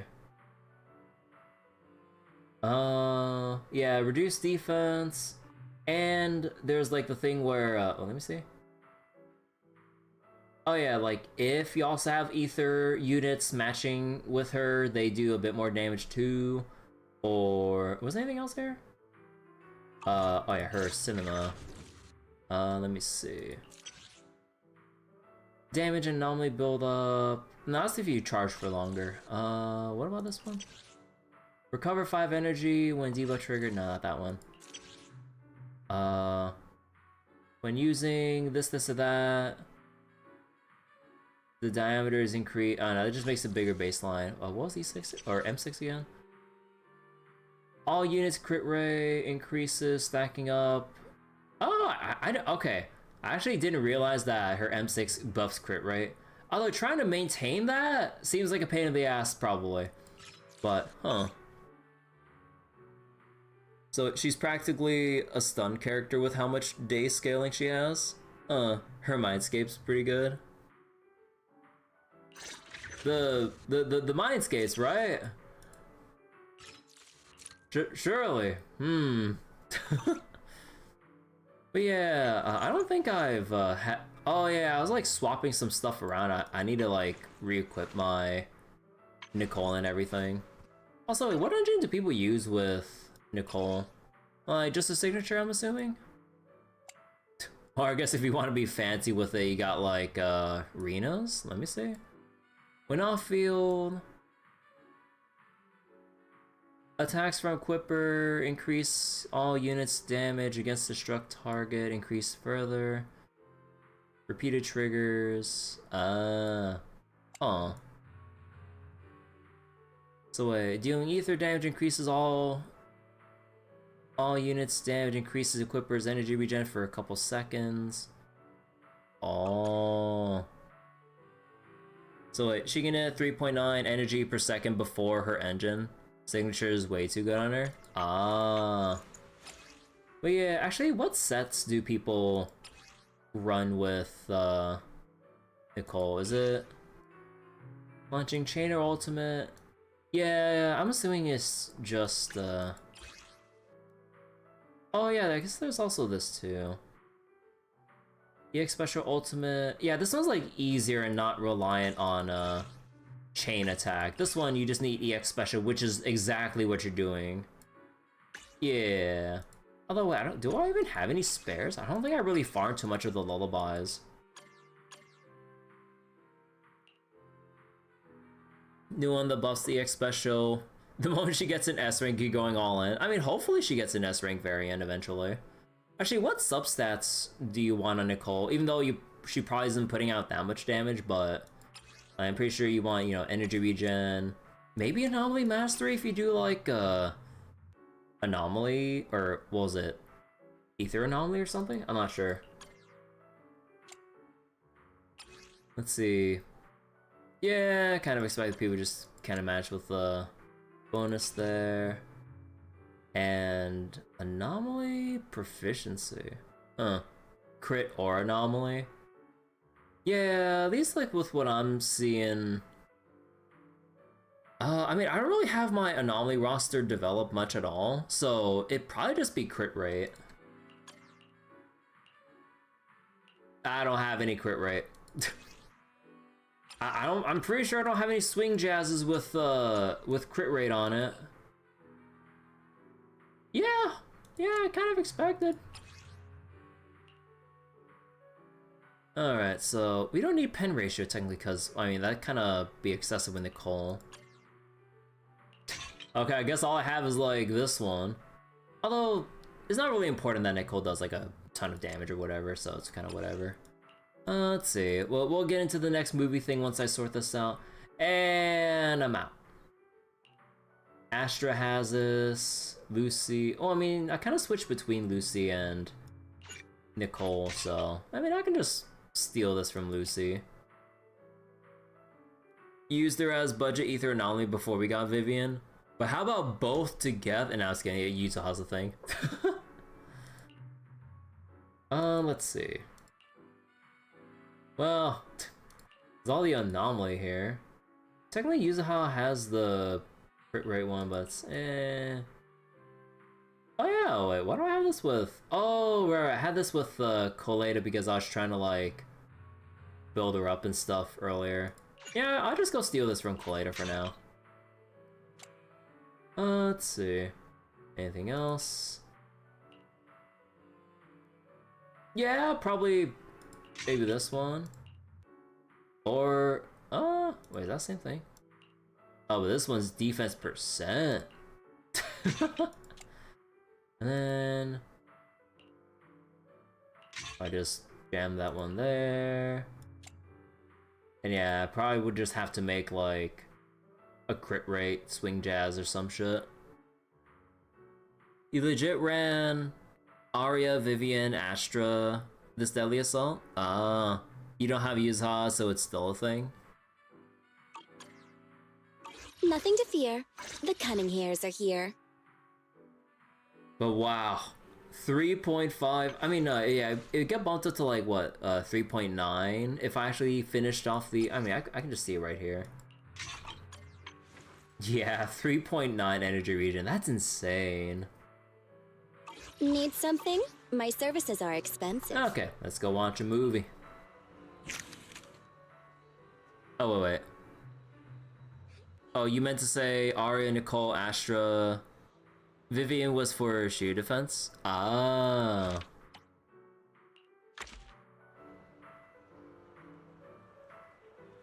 So wait, Arya dies so much you've been using her trial version. Damage is high for basic stuff.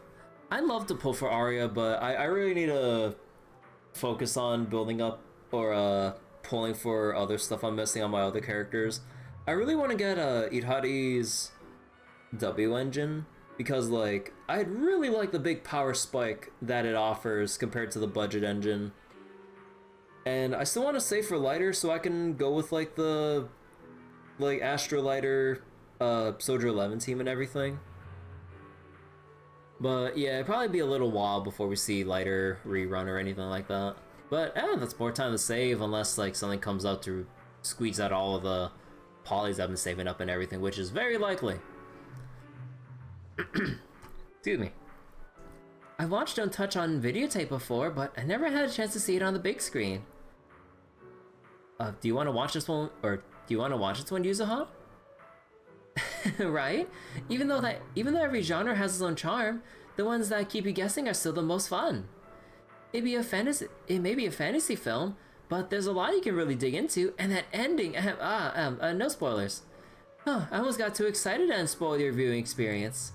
Looks like the next showing starts soon. Want to grab tickets and head in? Let's see, don't touch. Let's see, sudden visit of beings from off-planet does not bring conflict that was expected.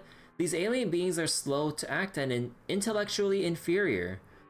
Dr. Samir, who is in charge of the investigation, discovers that they have a very special ability, touch. After touching anything, they are able to imitate and change into it.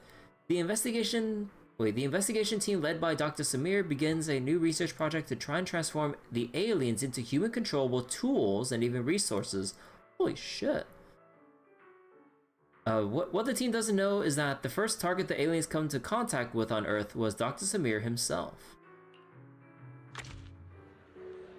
So Deadly Assault and Shield Defense has been showing you need Lucia to have an actual support for Rupture. Yeah, that's kind of why I pulled for Lucia. Like, Astra ain't gonna do it all the time. Yuzuha looks pretty excited. Even though she's seen this movie before, she's still looking forward to it. But yeah, like Astra, whatever budget support for like for Yishuan and stuff, or any Rupture unit, it ain't it. And Panyan Hu can only do so much on his own. Like, cause like it's kind of underwhelming that you just tap his like EX special and that's it.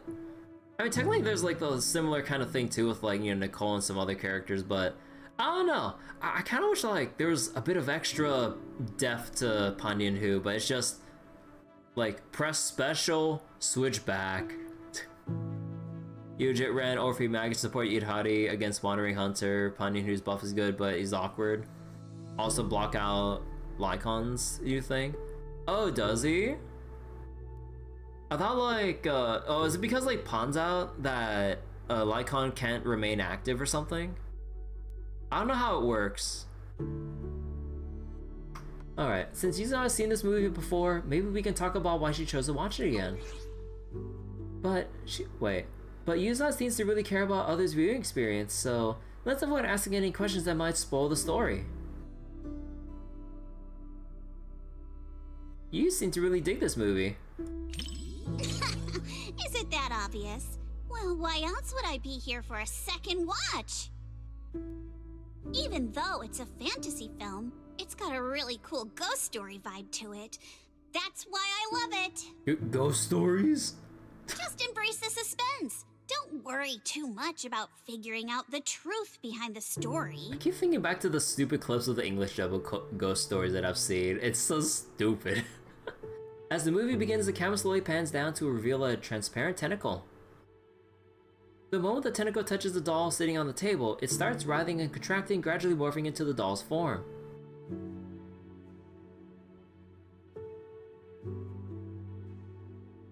Dr. Samir leads an investigation team to study these alien creatures that can morph into other objects.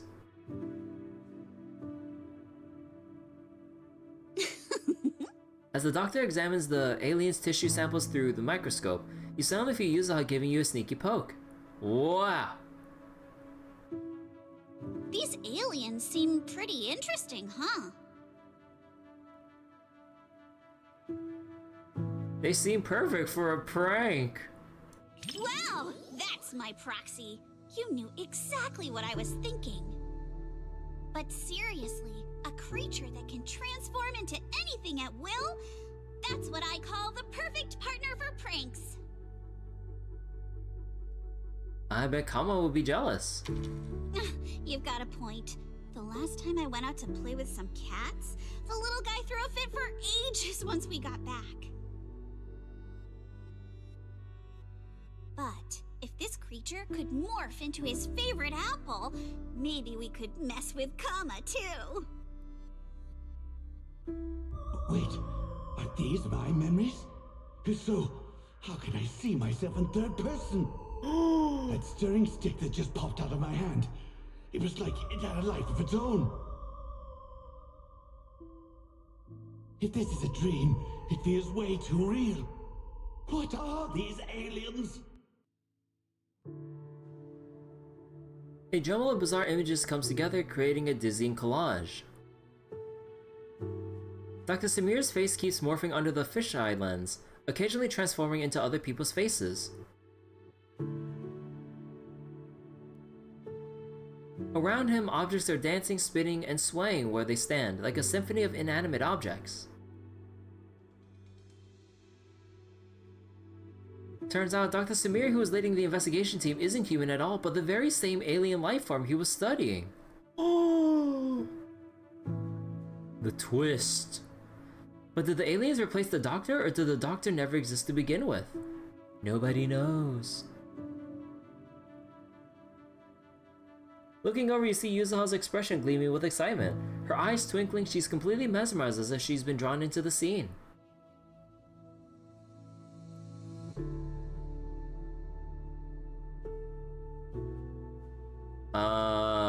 Wait for her to come to her senses.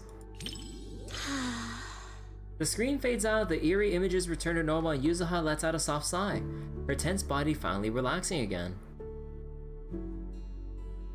That was quite the scene just now.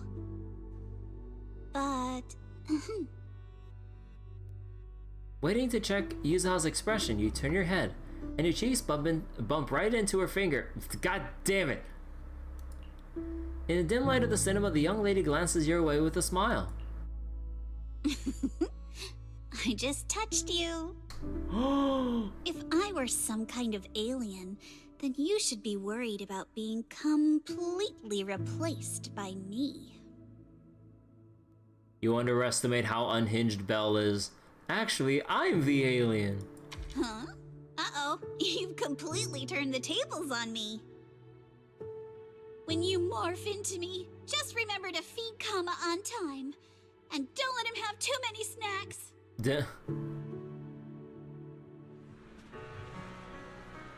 So wait. Press and swap, favorite support, more time for main DPS. Yeah, there's that. I kind of wish for more of the main DPSs to have like some more complex movesets. Even if I have like complete skill issue with trying to pull them off, like with Bonnie Way and stuff. I hope we see more like unit movesets like Banyue's, like even if it might like take a bit of getting used to with like the dial-in inputs. So wait, both need to do reverse quick assist to do the thing? Oh, right. Although couldn't you at that point just do like back swap into Pawn, back swap into Lycon, and which would then back swap into your main DPS then? So that should be fine, right? Or is that not how it works? You finished Don't Touch with Yuzuha.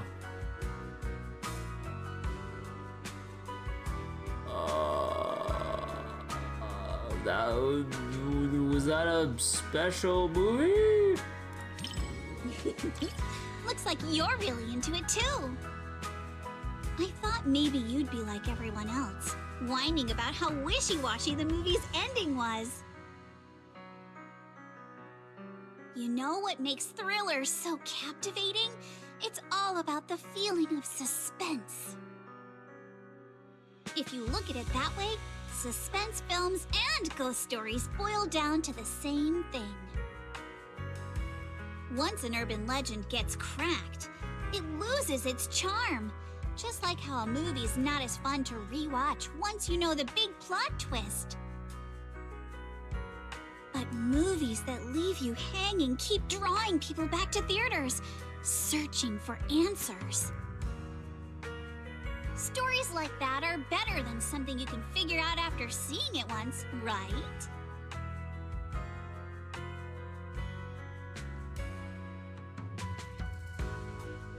I'm so happy you could watch my favorite movie with me today. Letting you join me in uncovering the truth behind Don't Touch and seeking out the traces of fantasy left on these images. It somehow feels like I've pulled you a little further into my world. The truth we're seeking might just be a phantom of Don't Touch. So wait, Pawn only gives his buff to the character to his left. Lycon only copies the actions of the character to his left. Oh, wait, Pawn's buff isn't. I thought Pawn's buff was party wide. Oh, was it just whoever he quick swaps to?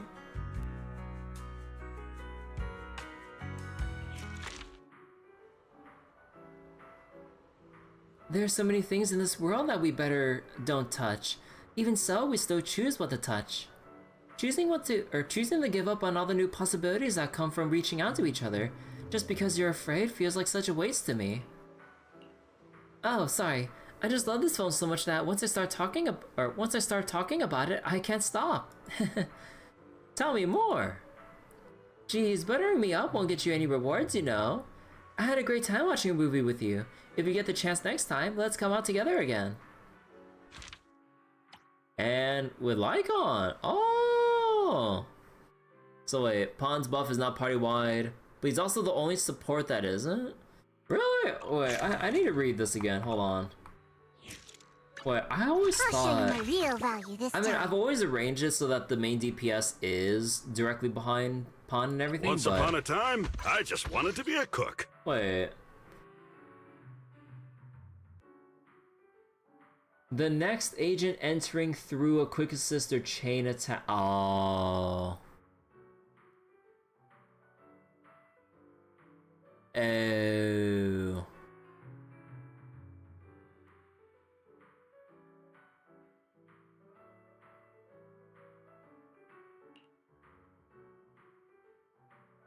I understand now. I thought like it was just the quick assist to switch and then not. Oh. His damage susceptibility is at least party wide though.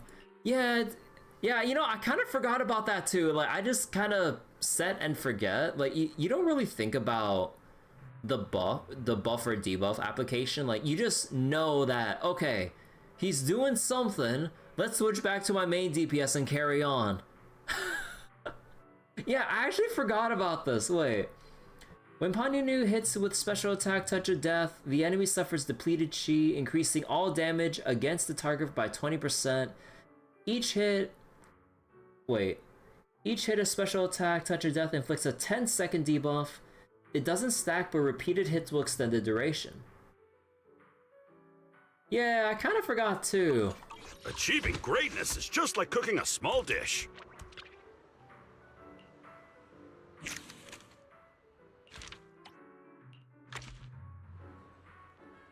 That film, Nihility, I wonder if I'd interest you.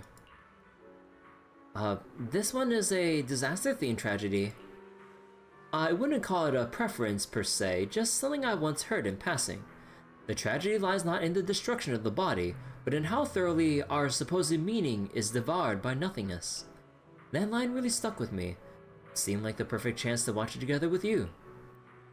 I'm sure watching it with you will lead to some truly profound insights.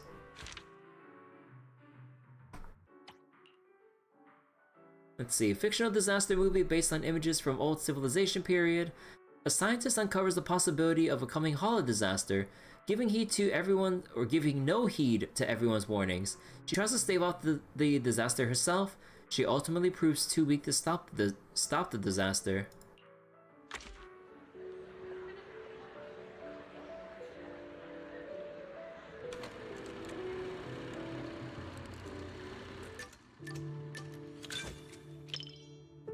Perfect. Lycon seems really into it. I heard the plot of Nihility is really depressing. What would someone as rational as Lycon make of this? Should I test the waters and see what he thinks first?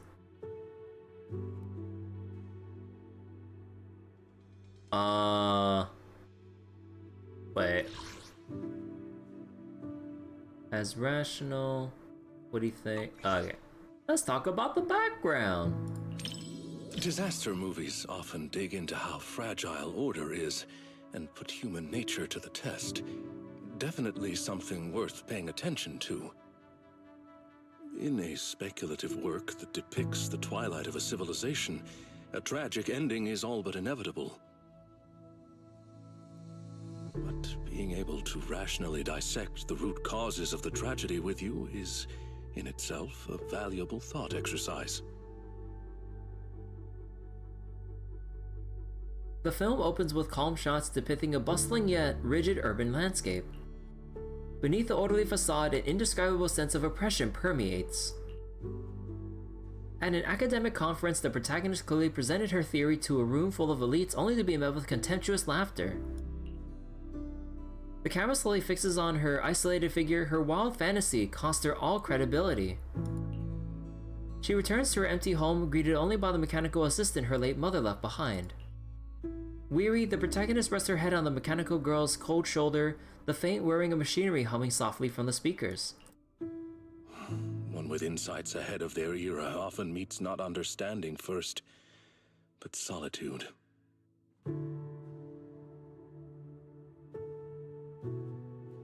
The road ahead of her?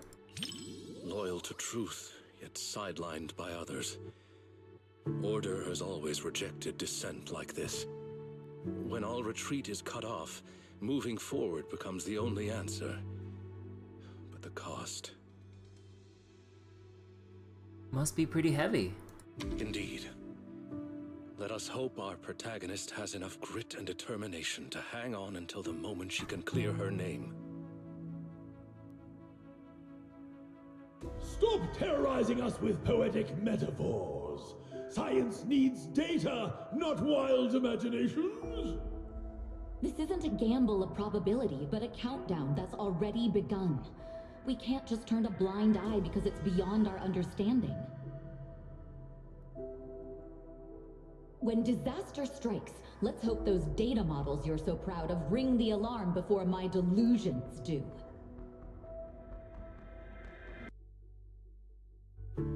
The movie reaches its climax as disaster fully erupts. The city is swallowed by Nihility, and civilized order ceases to exist. The protagonist and the mechanical girl arrive at activate the final device in the underground lab, trying to turn the tide. A massive wave of energy comes rushing in, and the mechanical girl resolutely channels the overloaded energy into herself. In the final moment, she looks at the protagonist, her mechanical arm beginning to disintegrate in the blinding light. And for the first time, her optical sensors simulate an expression of tenderness on her mechanical body. Lycon seems to be moved by that too. You can clearly see his jawline tensing up, as if he's holding something back.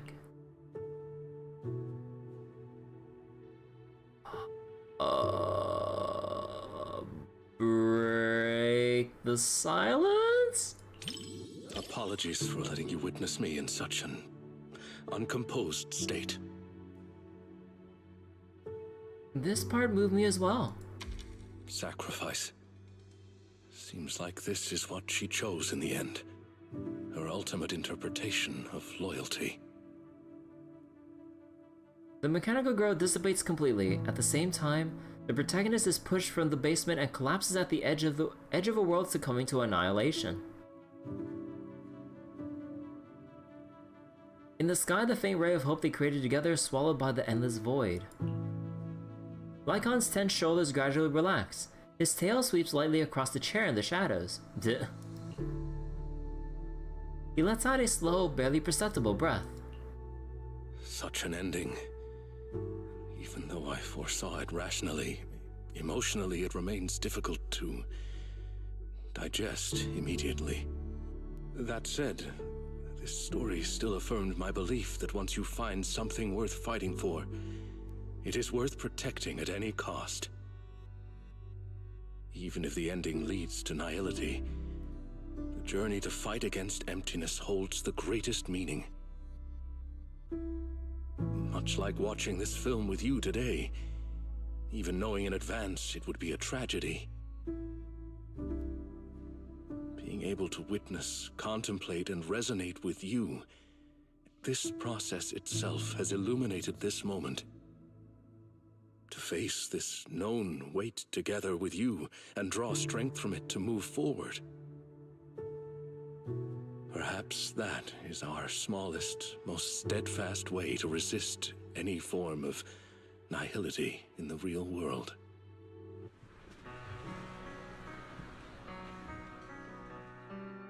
You finish watching Nihility with Lycon. The world isn't saved in the end. The final pure white on the screen seems to drain all sound and color from the theater, leaving only heavy silence. What's on Lycon's mind? The end of civilization or that hopeless loyalty? He looks more solemn than usual. Maybe I should say something. It's a heavy but important movie? Yes, it is a work that completely denies hope. But it also compels the viewer to contemplate the meaning of any effort in the face of absolute nihility. What struck me most in this movie wasn't the disaster itself, but how our protagonist, the scientist, chose to bear the weight of the world alone after her warnings to humanity went unheeded. And the loyalty displayed by her mechanical companion. Theirs was a friendship transcending all programmed parameters. To walk a path you know leads nowhere, and to see it through to the very end. That resolve alone is far beyond any measure of victory or defeat. Thank you for accompanying me to see this film. It carried much weight, but I found it to be a precious and profound warning. It has reinforced my conviction that protecting such ordinary moments of watching films together is a mission we cannot fail.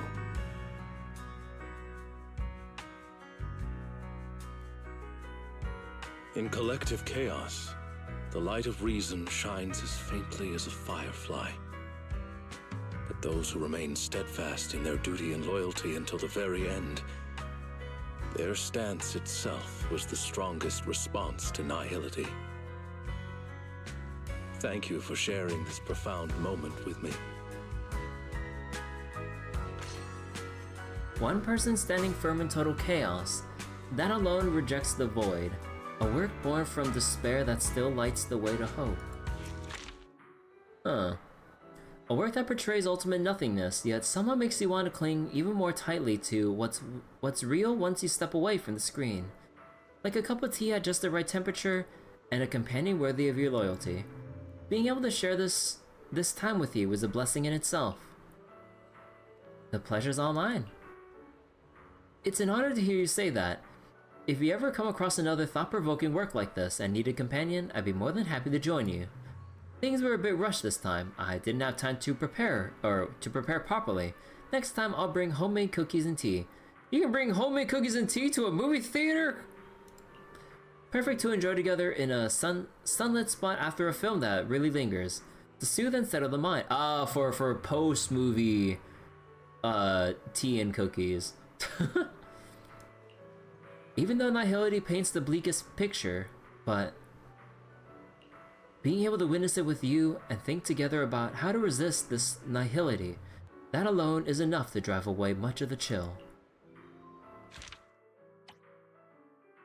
Hey, Sweety!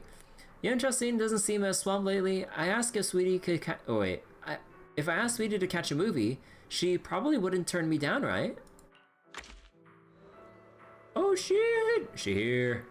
Oh, little master, is that you? Running into an old friend from far from home is even nicer. Wait, is an even nicer surprise than I expected. The Clips at Simmer just gave me a few movie tickets. They said there's a good film showing and urged me to come take a look. You get free movie tickets with Hot Pot? Oh, you got it wrong. My shop does business with Simmer.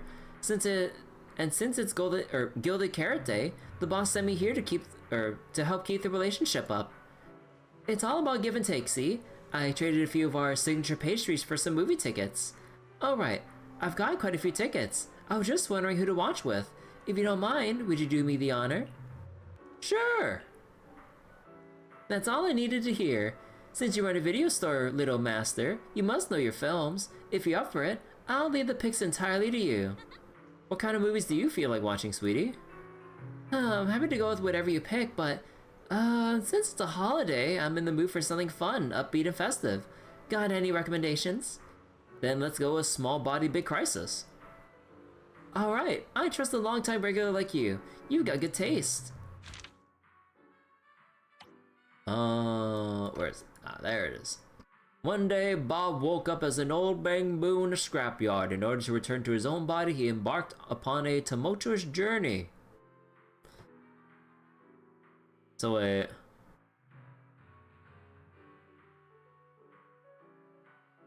What? I'm pretty sure they're just making shit up urbanization. That is so out there. And just made to be outrageous for clicks.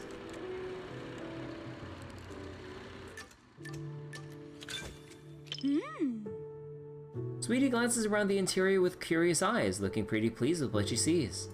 This cinema's decor is both practical and elegant. It's no less impressive than the banquet hall at Yum Tassin. And the snacks those people are munching on? It's gotta be popcorn, right? How unfamiliar are you with the existence of popcorn? I've heard customers mention it, but this is my first time seeing it for myself. Holy shit, really? Delightful. I bet it tastes great too. First time seeing popcorn? Sweetie doesn't seem to visit the cinema much, but she looks pretty interested in the popcorn.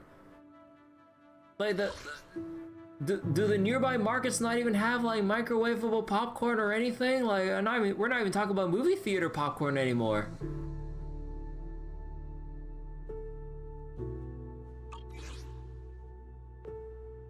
Wait. Seems pretty interested in popcorn. Wanna grab some popcorn?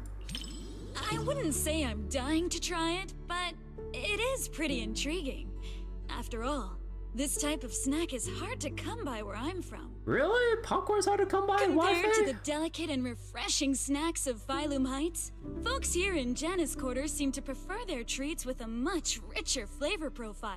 I mean, I guess that they want to establish it like that. Huh. Speaking of which, to improve on Yum Tassin's selection, my boss actually sent me out to sample flavors from other locations. But Every place has its own vibe. I can't fully understand New Eridu's food culture in just a few days. Like this popcorn, for example. I never got a chance to try it. Wanna try it? It's on me. Oh my. Thanks for the offer. But if I go out to get snacks right now, I'd probably miss the best parts of the movie. Maybe next time. Bob turns into a Bangbu while the Bangbu becomes human. An unexpected body swap flips their lives upside down. At first, the swap causes endless chaos on both sides. The audience can't help but crack up. Amidst all the laughter, Sweety seems a little out of place as she quietly contemplates. Everyone laughing and gasping together. It kind of reminds me of going to the open-air cinema back when I was a kid. Open-air cinema? Huh. State that you prefer watching indoors. Open-air cinema? I wonder if you've ever experienced something like that. It was super popular back in the day. Back then, there weren't many theaters around, so everyone would gather in the plaza to catch a flick. Movie theaters are pretty quiet, right? But outdoor screenings are a totally different vibe. They're always super lively. Snacking on sunflower seeds, chatting away, laughing together. It's chaotic for sure, but it evokes a warm, fuzzy feeling. But when the plot gets emotional, everyone quiets down all at once. Back then, I'd always quietly wipe away my tears in the dark. I was so afraid that someone would notice and make fun of me. So you've got that side to you, huh? Look at me running my mouth. You've got me spilling my childhood anecdotes just like that. It didn't destroy my image as the model Yumcha scene employee in your eyes, did it? Oh no. Oh no. Oh no. I'm actually human. I don't know how I became a Bangbu. Daydreaming again, little Bangbu. Come here, my squishy little cupcake. Oh, you're so soft. You were born to be petted and rubbed. Wait, which VA is voicing? Why can't anyone understand a Bangbu's words? Wait. Daydreaming again, little Bangbu. Wait, who? Oh my god, wait. Who's... No, is that a... Wait. Come here, my squishy little cupcake. Oh, is that a... Oh, fuck, I'm so bad at remembering VA names. Was that Cypher's VA? Hold on, let me just look up Cypher real quick so I can remember the VA because I'm so bad at remembering names. Shea Faraday? Yeah, Shea Faraday. Yeah. That has to be her, right? Like that mischievous, like, playful tone or whatever, like... Come here, my squishy little cupcake. Oh, you're so soft. Yeah, that has to be it. That has to be her. Being terrible at communication, it always ends up starting trouble. Yet somehow always manages to unexpectedly pull off a flawless fix every single time. Bob keeps pretending to be a customer just to mess with it, but as a Bangbu, he's the one who gets the short end of the stick. He keeps raging and there's nothing he can do about it.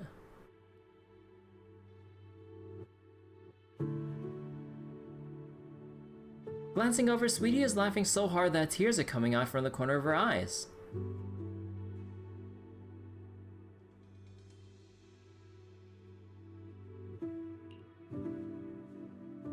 Maybe Sweety would rather talk about the movie than chat about work.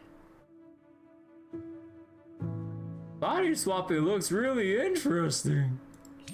There are plenty of movies about people swapping bodies, but I can't say I've seen too many where people swap with a Bangbu. But this idea is pretty clever. It dodges the cliched setups while keeping the story tight and well-paced. If I swapped bodies with my picky little Bangbu, everyone would be in for a rough time. That little guy's got a nasty temper. If we made him work at Yumchasin, it would have customers fuming left and right. Wait, Sweety has her own, like, Bangbu?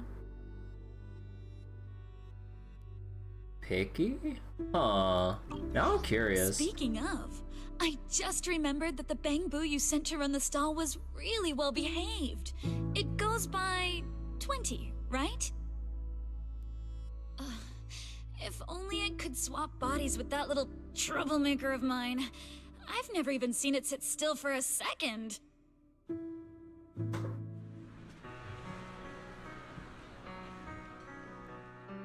You finish watching Small Body Big Crisis with Sweety. In the end, Bob and the Bangbu return to their regular daily lives. But this daily life is different from before. They've reclaimed something precious in their hearts, a passion gained from living another life. Thus this opens up a brand new chapter in their stories. The end credits start to roll and the audience begins filtering out of the cinema. Sweety stays in her seat, a faint smile still lingering on her face. Sweety's still glued to her seat. Guess she really enjoyed the movie. Maybe I should ask for her opinion. This comedy's got some dark humor to it. What do you think of it? What do you think of the movie? If you're looking for some deep insight or super detailed analysis, you're probably gonna be disappointed. Me when I talk about anything. My take? It's loud, it's lively, it's got heart. It left me with a sense of happiness inside. What a vivid description. Sweety's cute. Yeah, Sweety's adorable. Out of a lot of the NPCs, yeah, I love Sweety a lot. Next to Coco and everything. Like, they're both adorable in their own ways. Like, the Zenless does really know how to do some like really memorable, nice like NPC design outside of the generics. Because like, you know, the generics, like, I mean, at the very least with the generic characters, they edit their outfits, hair, or other doodads or whatever, but you can still, you know, very plainly tell they took a template base model and then just made edits based on that instead of having like a unique model or whatever. Just like with Itari's parents during her backstory, like they basically just had like the usual male and woman models, or man and woman models. And then instead of having like the octopus tentacles that were like behind Itari and everything, they just made octopus sirens who are based off of generic NPC models. They just modeled their hair to be tentacles instead. And you can really tell that it's just the same strands but with octopus patterns on it. It's so silly. You think so too? I thought you'd find my take too simple. Octolings. To me, movies are like dim sum. Movies are like More dim than sum. some logical analysis. It's the taste that hits your tongue that matters the most. I thought it was like my wallet, This movie because is dim like sum's a plate of expensive now. crispy, sweet almond cookies. You can scarf down piece after piece without feeling an ounce of guilt.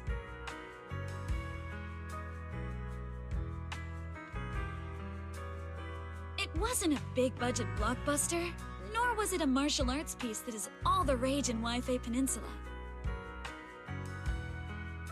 It won't stick with you forever, but it provided a carefree and enjoyable time while it lasted. Thanks for the recommendation. This little snack really hits the spot. When you've had your fill of the main course, don't forget to treat yourself to some dessert every now and then. Since we've already shared this movie experience, Little Master, I hope you will come by again. We'll do our best to give you a warm welcome every time. So that's why you gave me those movie tickets. Oh, come on, I really did want to watch a movie with you, Little Master, and I really do want you to come by Yumchasin more often too. After all, I really treasure the bond we share. Give and take is what keeps a friendship going strong, don't you think? And hey,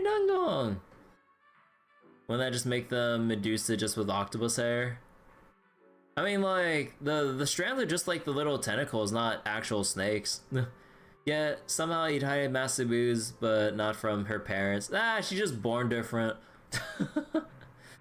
Maybe she inherited her asses from her great ancestors, something that remained suppressed until she was born or something. I don't know. Let's see. Now that the Angels of Delusion training is wrapped up, why not invite the 3 little idols out for a fun, lighthearted movie? Wait, all of them? Oh my god. Manager, over here. We already got the tickets and it's Dreamland Journey. Suna and Arya spent ages searching internet and thought it would be perfect for us to watch it together. Uh-huh. We went through a ton of movies, narrowed them down to a short list, then had a fierce 3-way vote before settling on this one.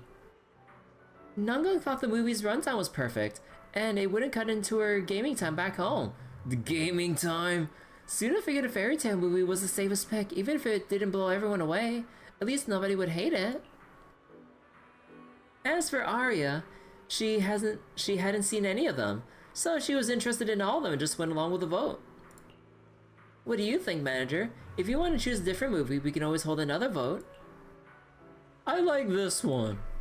Oh, baby, a triple. So wait, it could be from her dad's mom. Then it's a full vote. The Angels of Delusion are heading to Dreamland with the manager. All right, manager. Close your eyes and pick a movie ticket.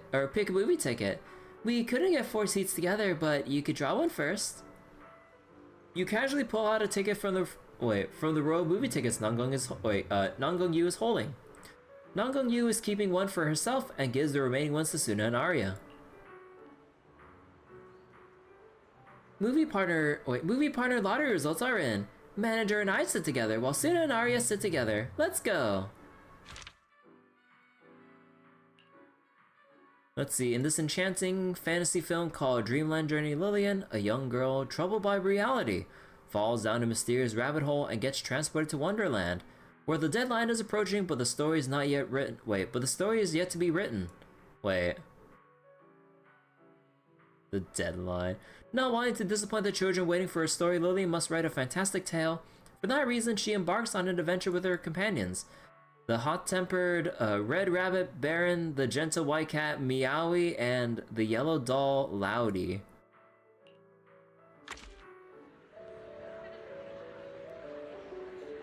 They're like right behind us. Alright, might escape something. They're right behind us. Beside you, Nangong Yu adjusts their posture, settling into the most relaxed position to enjoy the movie. Nangong Yu tugs on your sleeve. Before deciding to see the movie, we read a lot of reviews, and they all said it was good. Right. Do you want me to send you those reviews, manager? You wanted to read reviews of a movie that we're just about to see? That's a spoiler, isn't it? You got me. Okay, I'll black out all the keywords before sending it to you. Who wants to read the reviews of a movie? Then it probably isn't worth reading. Well, even if I secretly write bad things about you in the blacked out parts, you'll never know. You wouldn't. Even if I snuck in things like, I like you, manager, you wouldn't find out either. You just said it out loud. Sometimes it's impossible to follow Nangong Yu's train of thought. But she's definitely interested in this movie. Should we keep talking about it? Let's talk about new songs. Now I'm just kidding. Before deciding to watch this movie, I had a dream about it last night. In my dream, this movie's producer actually came to us to sing the theme song. I and Suna were so happy and both screamed with joy. And then I woke up. Yeah. Even though the dream felt pretty average, I guess it's still a good sign. Arya's, huh? Yeah, that sound clip of Arya is so funny. The movie begins. Lillian accidentally enters a mysterious wonderland and embarks on a journey through the fairy tale world. The Red Rabbit Baron hops to her side, bowing politely, drawing a smile from the audience. But Nangong Yu's smile doesn't look quite so innocent. You want to yank the rabbit's tail? Looks like Lillian's in trouble. Oh, wait. Nah, wait. Yeah! You got me. Can't blame anyone for wanting to pinch something that looks that squishy. In a fairy tale wonderland, an adventure awaits. Yeah, right. Even kids wouldn't fall for that kind of stuff anymore. That was me, just another boring adult, unable to believe fairy tales and all that happily ever after stuff. Until I came here. Fairy tales are real. Dreamland adventures do exist. And that's the kind of story I'm going to write. Stories that bring children hope and happiness. In the cinematic wonderland, even the colors come alive and flow. Countless paper butterflies fly toward Lillian, catching her shoulders and carrying her into the sky. The freedom and beauty of this scene draw a soft gasp of admiration from the audience. Nangong Yu is so focused she's completely forgotten about the chocolate in her hand. It looks like it's about to melt. Use a tissue to take a chocolate from her? Oh, she actually wanted that. Thanks. I was so engrossed in the movie, I forgot I was still holding the snack Suna gave me. Hold on. Now that you mention it... just as expected. Suna and Arya haven't eaten their chocolates either. Wow. But how should I put this? Somehow this gives off a Angels of Delusion are all idiots vibe. You know, I just noticed that... Manager, you've got to keep this a secret. Forever. Okay? I just noticed that Nangong has crosshairs for pupils. I just noticed that. You finished watching Dreamland Journey with the Angels of Delusion.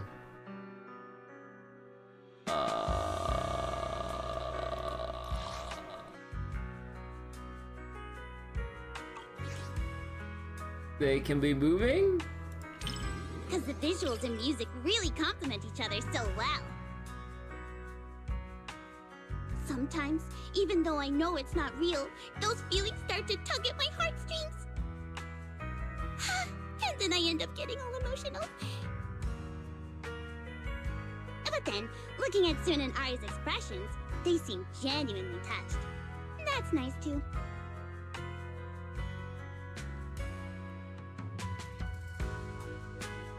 The one-sided collab between the cinema and Angels of Delusion perfectly concluded.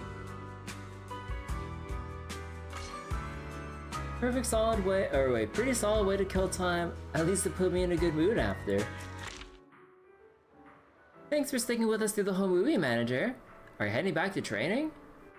That was the plan, but inspiration just hit. I really want to head back and get the song down now. I knew it. No worries, no worries. Nangong and I can head off to dance practice first. Yeah, next time you visit us, Manager, you might get to hear our brand new fantasy style song.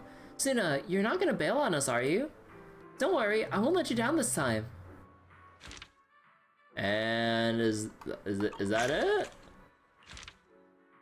Got all the movie notes and everything. Oh, you can see the comments from like the other people. Starlight Night total yes bot. Really hoping to snag the full set of merch from this entry. Wait, for a total yes bot, why the fuck did you rate it 4 stars when everyone else gave it like a 5 and shit? Wait. Different dialogue branches and silver screen invitation can boost the corresponding companion style stat. Well, what the fuck is this?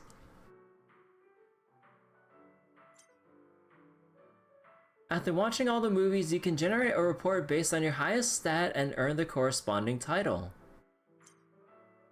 Reports and titles can be refreshed infinitely, so sit back and enjoy. Wait.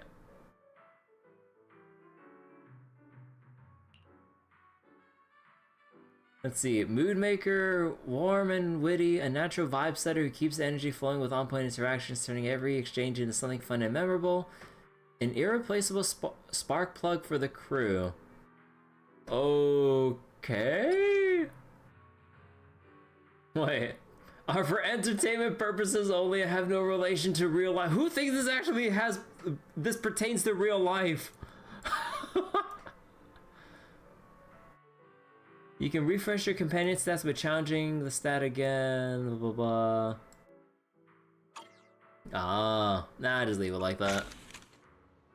AI mood maker and Zenless.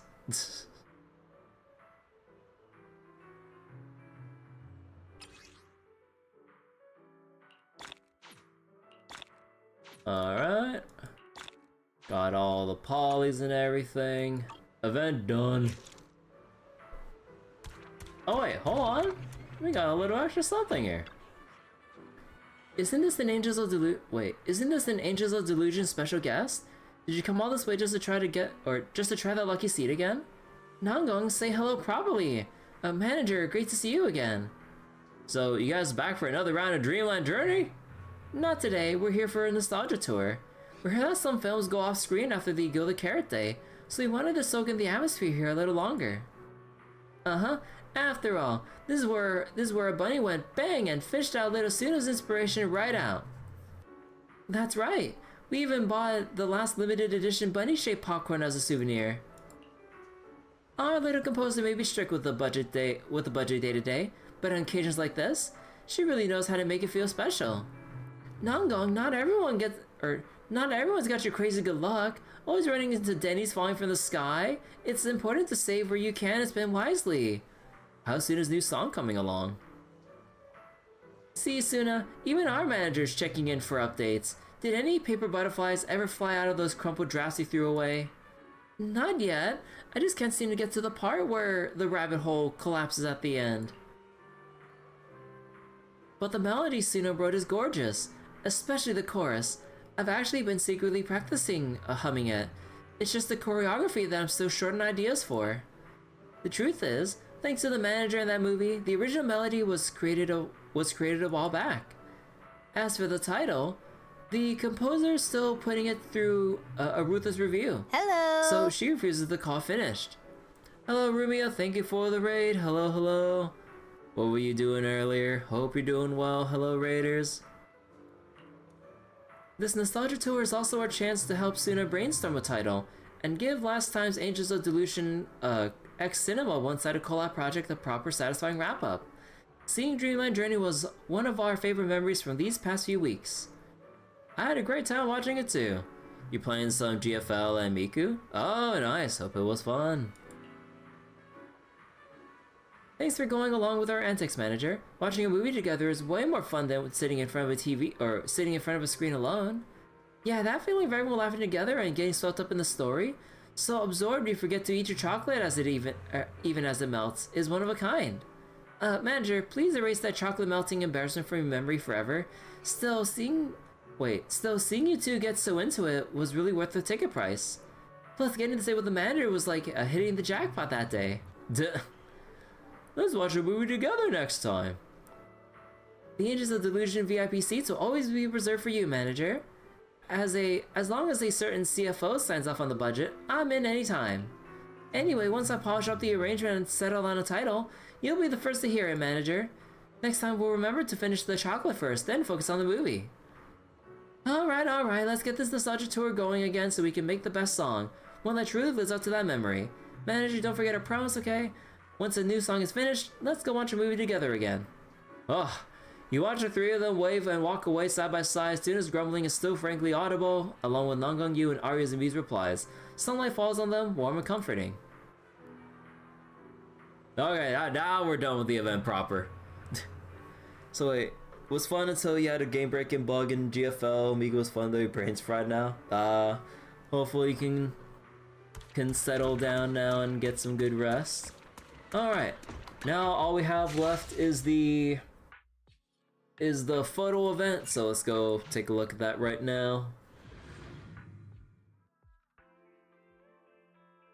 Wait, I do like the creative things that people actually do try to set up with the camera event and stuff, but that is like so out of my Def trying to get really cool looking photos for, aside from the horny bait stuff. Like trying to get like genuinely cool photos though, nah, I'm too lazy to set that up. It is cool seeing what people have tried to like set up though in the scene though. Manager, perfect timing. Check this out. Some cute girl sent me a stamp album. She told me all I gotta do is snap a pic with the event staff at any of these shops they're collabing with. And there you go, stamp collected. Collect all the stamps and you can redeem a super mysterious prize. Oh hey, there's a camera right here. You forgot again, babe, I'm not a camera. I'm a holo conqueror who specializes in taking down ethereals. Whoa, whoa, whoa, Dad just gave you a fresh new shell. Let's not think about hitting up a holo right now, okay? Besides, I really want that mysterious prize, so come to collect stamps with me. Goon material event. Yeah! New shell, plus a full function upgrade. This is my symbol as an ethereal conqueror. Come on, babe, let's go hunt some ethereals. Looking fresh as hell. Yeah, baby, let's go. It's go time. Let's roll it right now, baby. Mr. Click, every time you bring up holos or ethereals and stuff like that, you just ignore me. No way, baby. We're gonna collect some. Or first, we're gonna collect stamps. Then we're hitting a holo. We're gonna find the toughest enemies out there and throw down. What am I gonna do with you? All right, fine. You got yourself a deal. Yeah. Let's go shoot some epic stuff, baby. We're heading to the deepest parts of the holo. Gonna face those legendary monsters head on. No way. Those places are way too dangerous. I don't want to see you all beat up and covered in wounds again. And we can't drag the manager into danger just because of your, our hobby. Actually, maybe we could use VR. You mean the VR gear at the HIA club, manager? I tried it out a few times before, but I've always felt like Mr. Click would be even more eager to dive into the holos after fighting ethereals of that difficulty. I could go sign up to test out some Mr. Click's favorite big spectacles. Really? Thank you so much, manager. That's perfect, babe. I'm sure you get the kind of spectacle I'm looking for. And what are we waiting for, babe? Let's bounce right now. Alright, we've got another mission. No problem, babe. I got you, babe. I won't let you. Oh my god, how many times are you gonna say babe? Thanks a million, manager. If it were just me, there's no way I could have convinced Mr. Click. Whether it was collecting stamps or staying out of the holo. No worries, let's go.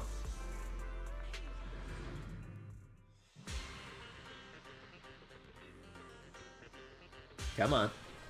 No. Dropping by Yum Trasina outside meal hours? I'm guessing you're not here for the food. I'm guessing you're here for that collab event, right? Impressive, Manager Sweety. Nah, not really. I saw the camera just put 2 and 2 together. Sweety pulls out a cute little stamp from who knows where and twirls it around her fingers. A young lady came by yesterday out of nowhere asking me for a favor. If anyone shows up looking to shoot some photos, I'm supposed to stamp this. What's it called? A little booklet thing.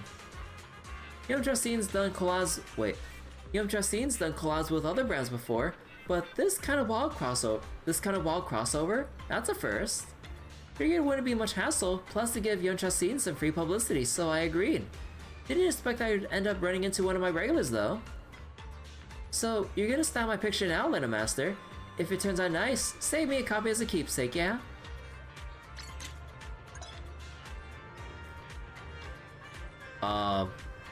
What? Well, they just tell me to press tab? Stickers? Pick a cool sticker. No, you just leave it like this. I just take out the whole fucking screen.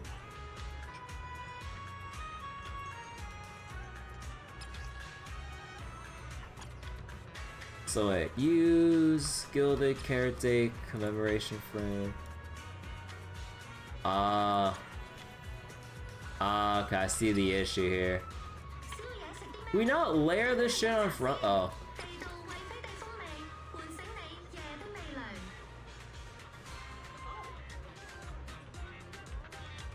There we go. Eh.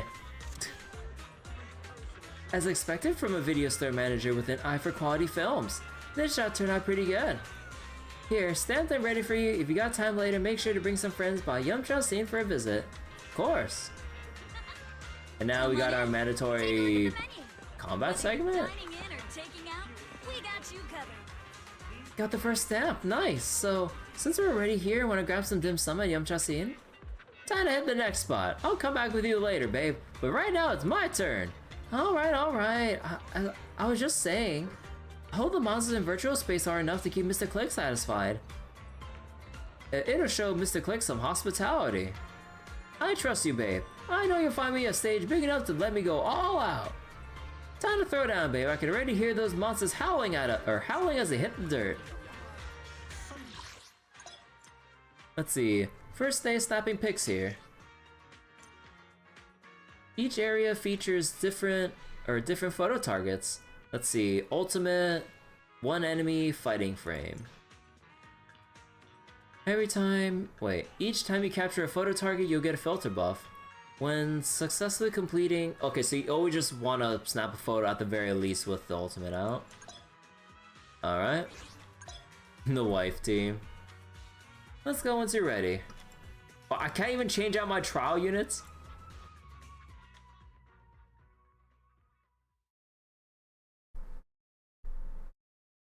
For like the ones I have? Which is all of them?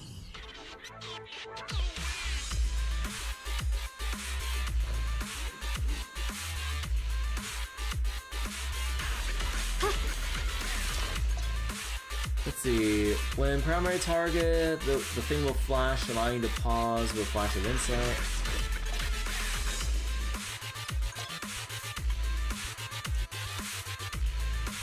Oh. So they have this kind of a filter. He's forward! Huh? Turn around! Smash them! Yeah!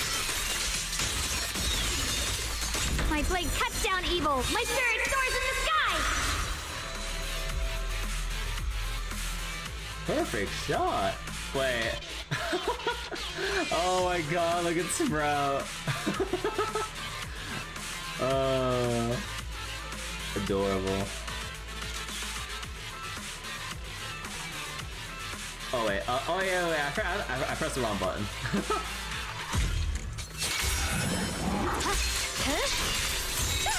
Radiant cloud! Huh? The verdict is... unforgivable!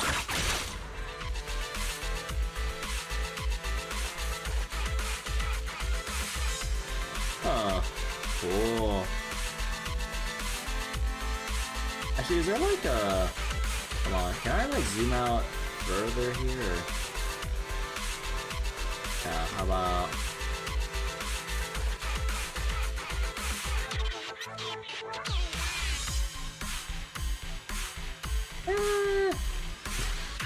So wait, last time we cannot change it also at first? Oh.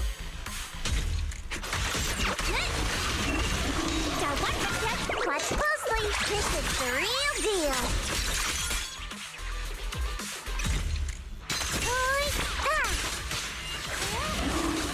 Yeshungguang Yunquei Summit, breaking all illusions. Does that still count? Nah, it's the same ultimate, so it won't let you. What's this? A measure of steel slices the world through.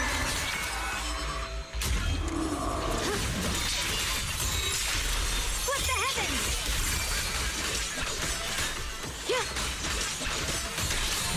Frost glistens. The Qingming's might rends the heavens.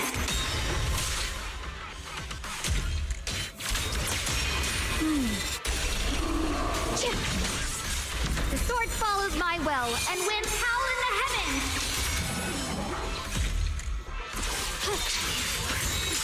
Split the heavens.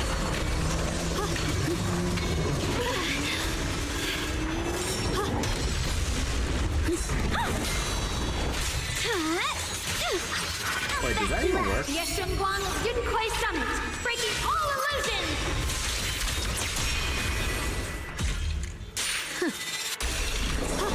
Sorry for the wait, dear. Leave it to me. Radiant clouds.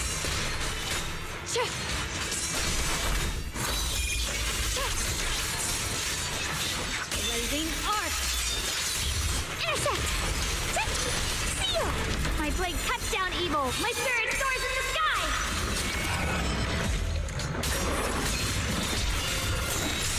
Split the heavens.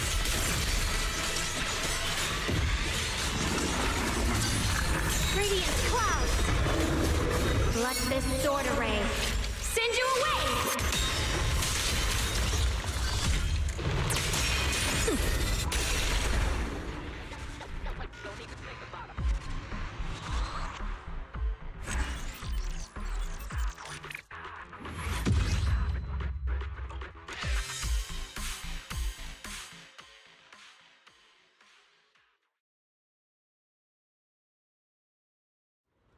An exhilarating battle. Even 2-on-1, I totally had the upper hand.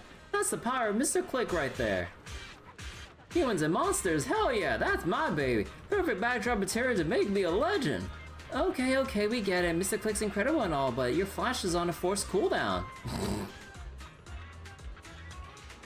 Cooldown's just temporary, but my chassis is gonna stay red hot from all this action. Give me more heart-pounding scenes.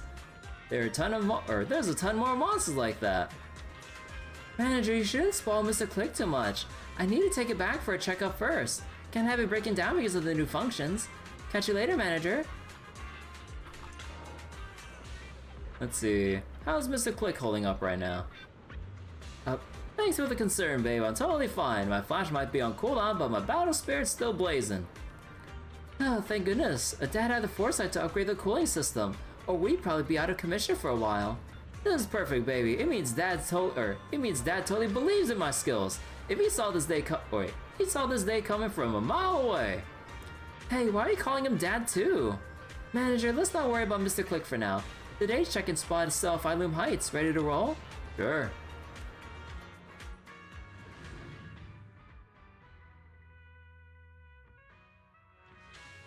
Oh, hey there you two. What can I get for you today? Looking for a cute shop assistant. Huh? What? You need me?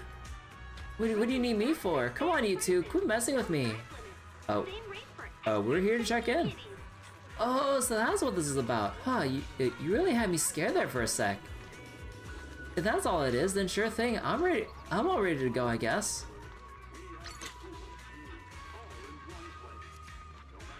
Wait, cursed mirror sticker, timeless classic frame. Oh my god.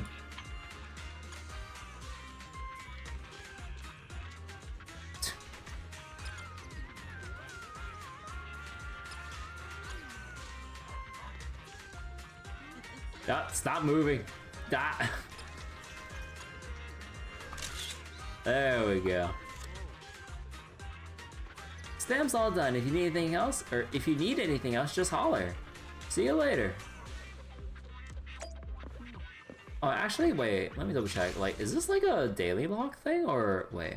How long was this event out? It just came out the other day, right? Yeah, it just came out yesterday. Wait, is like any of this daily locked or?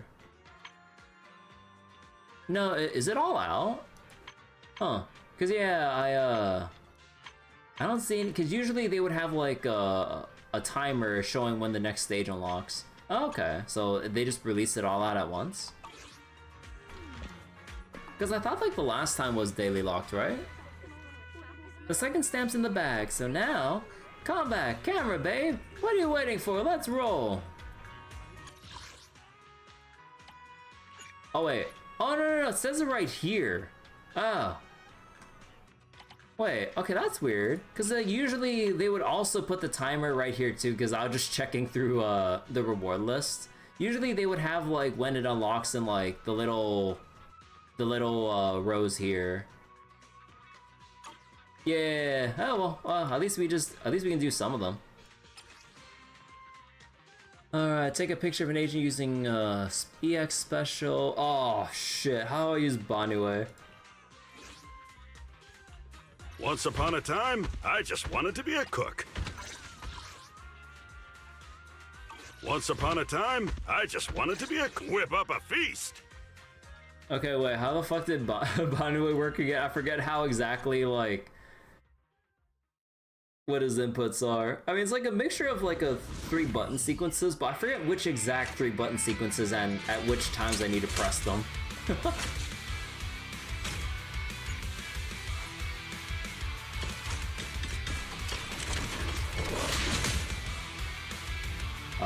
What uses the bizarre frame?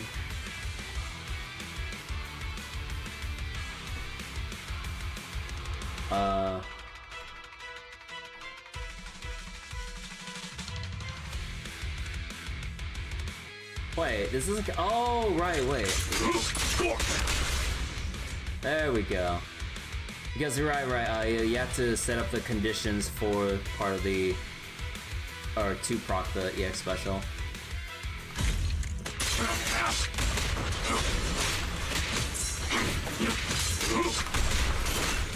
Whoop. Alright, I have to look at the wall.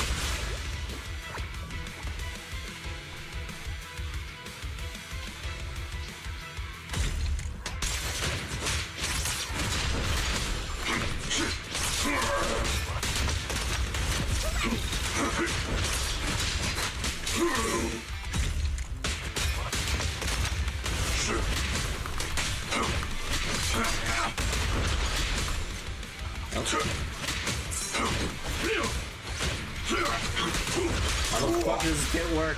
I don't have him, so I don't know anything about this fucking kit.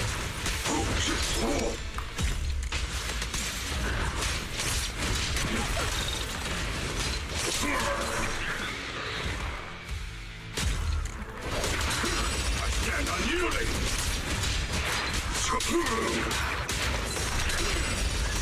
Don't run. It does feel super satisfying though.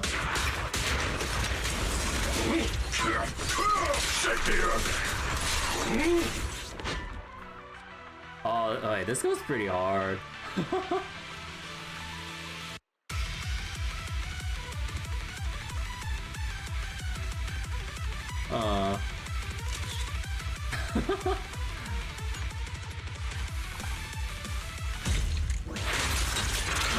Move mountain! Don't take another step!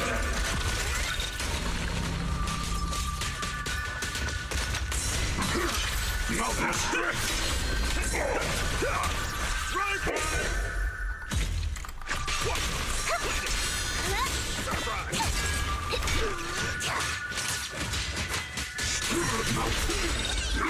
Hold it!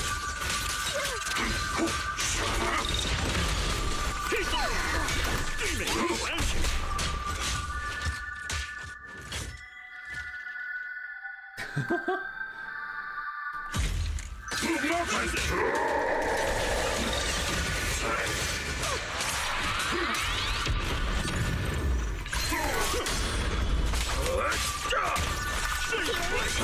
Low simmer.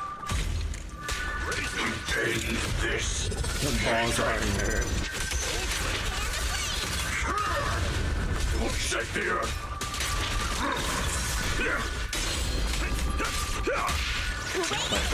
Fuck. My stun went up.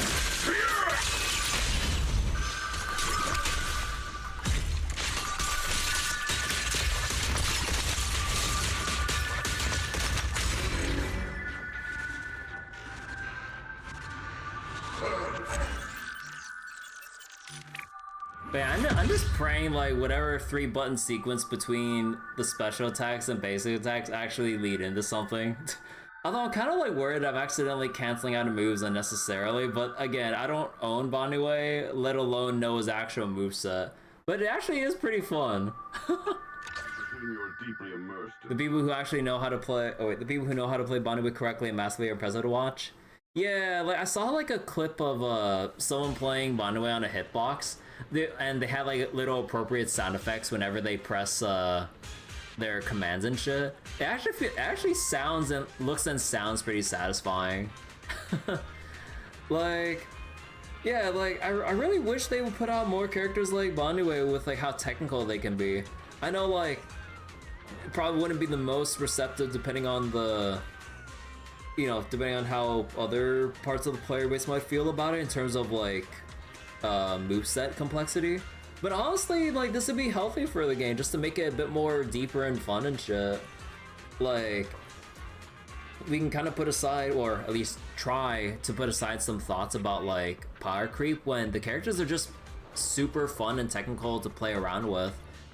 Like, this is why I always feel a little disappointed when, like, or, like, well, I guess, like, a little disappointed when we see a lot more off-field based characters, which I know they're there to, like, you know, just slowly accrue days or damage or anomaly or, you know, whatever else they provide in battle, like, along with the main DPS.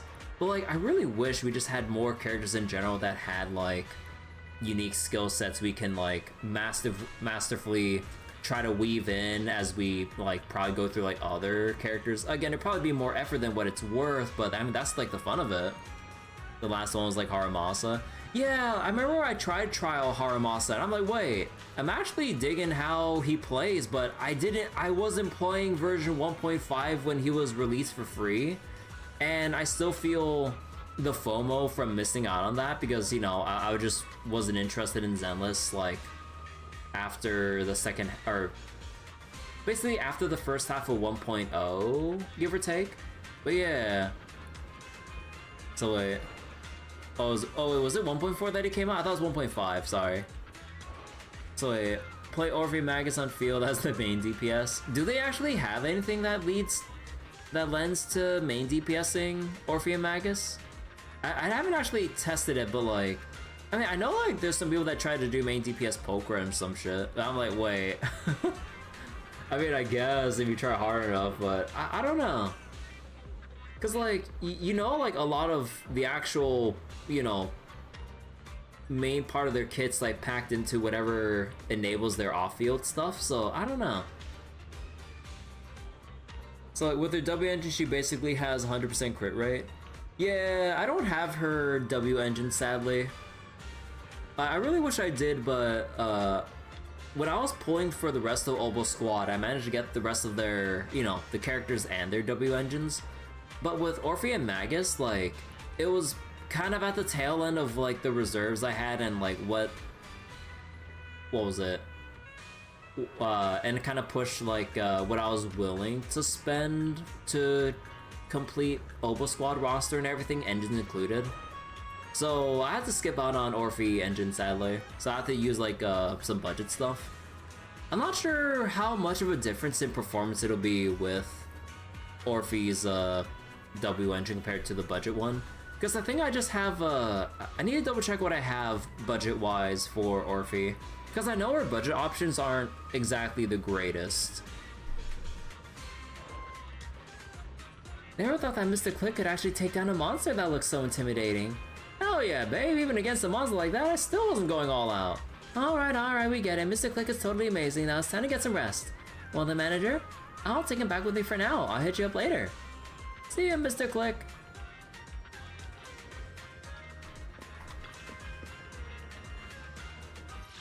So, yep, that was it. And let's just go claim these for now. So, to be fair, Yishuan, Evelyn, Techno moveset, can be hard to master, not Baniwa level. You know, I feel like when I play Yishuan, I feel like I'm not doing enough with Yishuan. Like, what are some stuff to optimize her rotations or damage? Because I feel like, because I know, like, there are little extra things you can do to build up her adrenaline, you know, whether it's like, I believe from swapping in perfect dodging, obviously the parry, like, with her special attack, and, like, chain attack and some other stuff that can slowly build up adrenaline to then keep up her EX specials. But then, is there anything else technical you can do to really squeeze out more stuff, or is it just efficient quick swapping?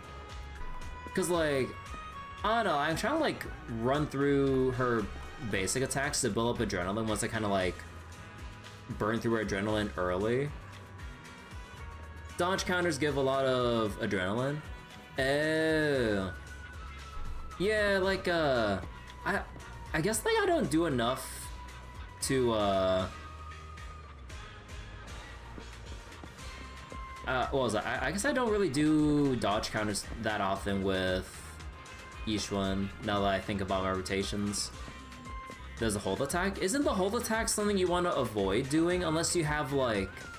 Unless, like, it's, like, the trash mob wave in, like, shield defense or something? Is it actually something you want to use? Because I thought it was, I thought it was just one of those AoE moves that... Kind of like Itari's, spin move. Like, you only want to use it just to vacuum enemies, like, real quick. And then do your main damage hits. Because, like... Usually moves like that aren't really... They're just there for grouping. They're not there for damage, right? Or I'm not sure how... Because, like, I can't exactly... Or I haven't really paid too much attention during combat. So, wait. Oh, wait. You use their hold attack during stun? Wait, really? I didn't know that. I'll show Wait, you my let me real see the value. multipliers on it. So wait, the hold attack is auto dodge if you time when the enemy is about to hit you. Oh, so you can also do the hold attack to auto dodge to proc the extra adrenaline to keep your resources up.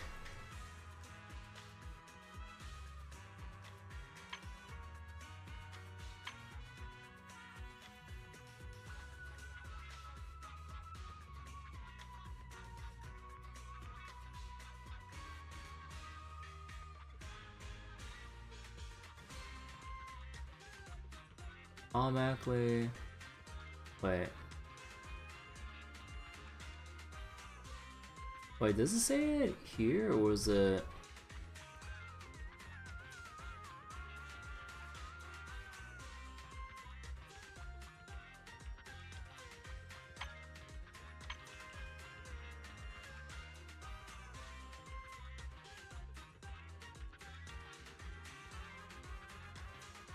Oh yeah, for some reason they categorize it in the special. I was like, wait, where's the hold thing here? Wait, it also gives vital view. You think it's under a special? Yeah. Like I was like, wait, cause you hold basic attack to do it. Why isn't it under basic attack? But then you have the commands here for like hold dodge to activate. I'm like, wait, why isn't that under dodge? Like, I mean, like. Oh, that's so confusing. So wait, let me see again. God, like the freaking word soup that's like all here, like, you know, when you boil it down to its simplicity, it's not that bad to know what it does, but then when you just see all the text here, I'm like, Jesus Christ, dude. Okay, wait. With enough adrenaline, hold to activate, charge up, 2 seconds. Once fully charged, or if interrupted, automatically trigger... Become shadows? Triggers automatically.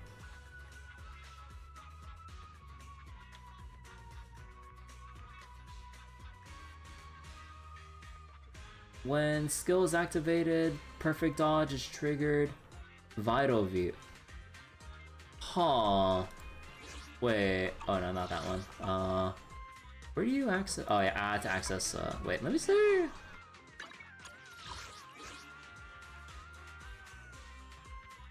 People still can't use Idari damage timing to full potential within the battle.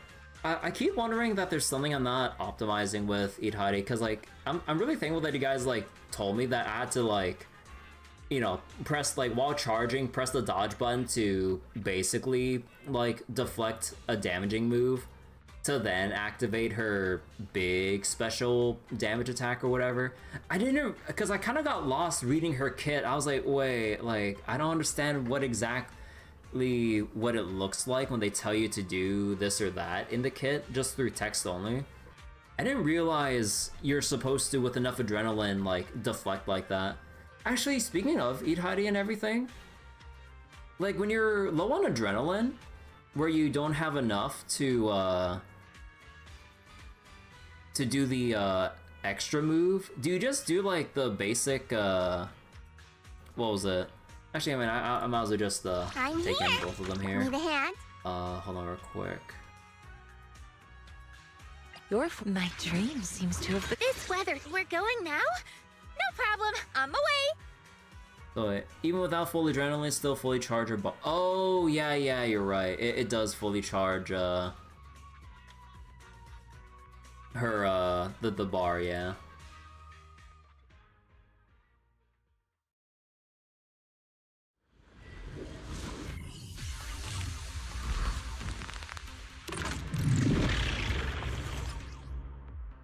So let's remove stunnable enemies, make them invulnerable. They just make them high level for fun. So wait.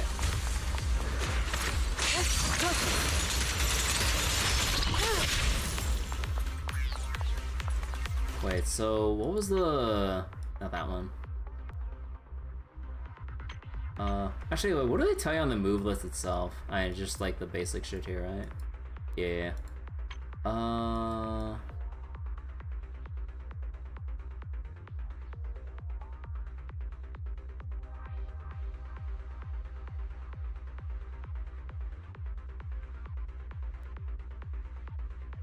So what if we get a tougher enemy to try to do that with?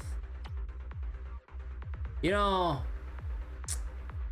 I kind of forget what a lot of the enemies look like when I just look at their names. I mean, I know about Hadi. Okay, I remember fucking Thanatos. Sure.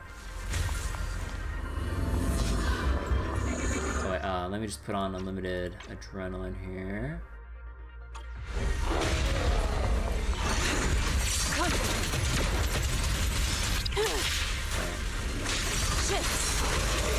Oh, is that still not close enough? Oh, come on. Oh my god, I picked the one fucking enemy that just sweeps in place and doesn't actually freaking charge at me.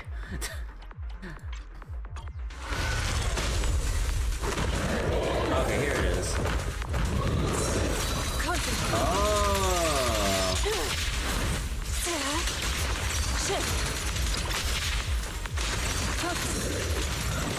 So does it, okay, so, oh no, how much is the cooldown on when you trigger the dodge again?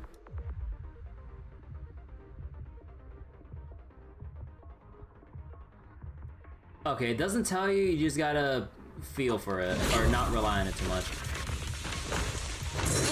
Concentrate. Obliterate form and spirit. As decreed. Leave this part to me.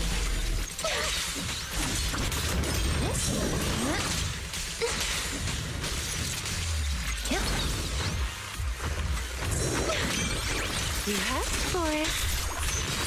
Rest in peace.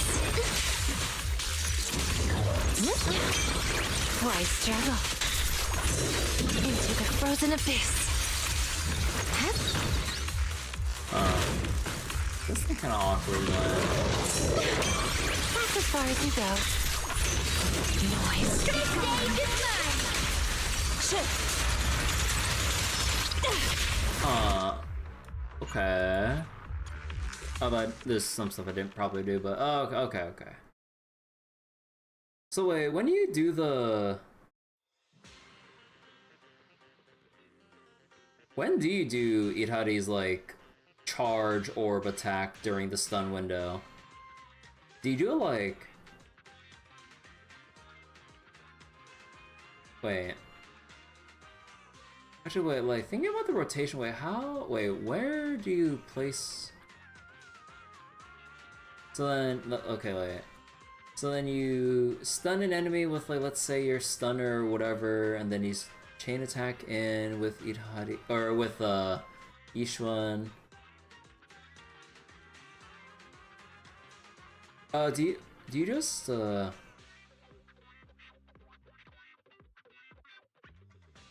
Dana.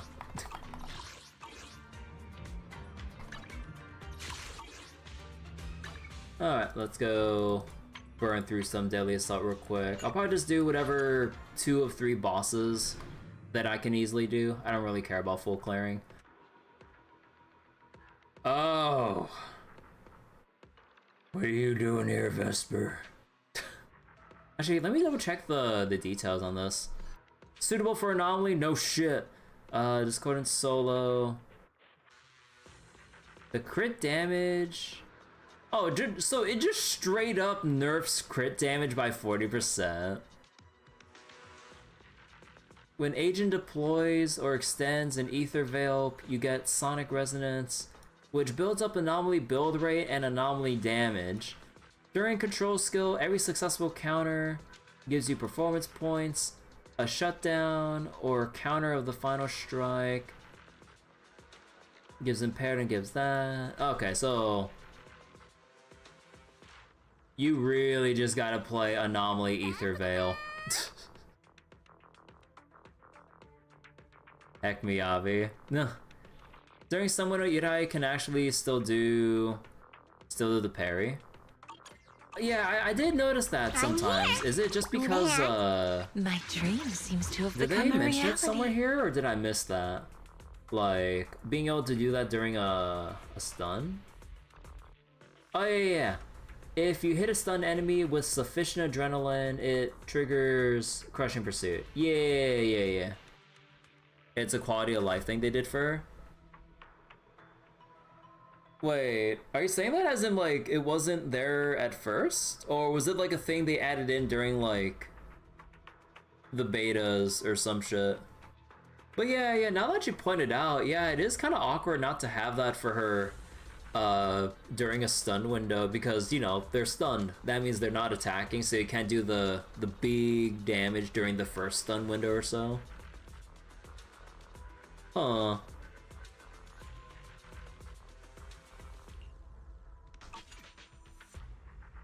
My dream seems to have become a reality. You think it's always been there, but it'd be awkward to have slower DPS during stun. Yeah, because just having the basic charge up and everything doesn't really lend well to doing much of anything with, like, Itari. I guess you'd have, like, the naked EX specials, if anything, I guess. But then that's kinda it. Alright, let's go with Defiler and everything. So let's just go with the usual here at this point. You continue to have every Anomaly character. Vivian would be nice if you had her. Same! Soldier Orphe! I'm not late, am I? Oh wait, oh, they don't show you the characters you don't have on this this menu here. Ah, well. Actually, I feel like, wait, did I thought I remember changing some... Standing by. I remember changing some drive discs around. Did I change anything for them?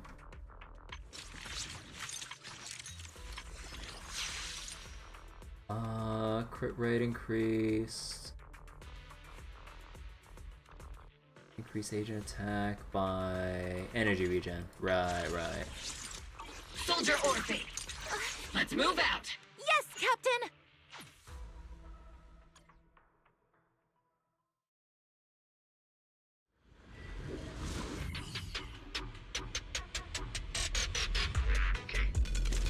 The sacred path must not be profaned!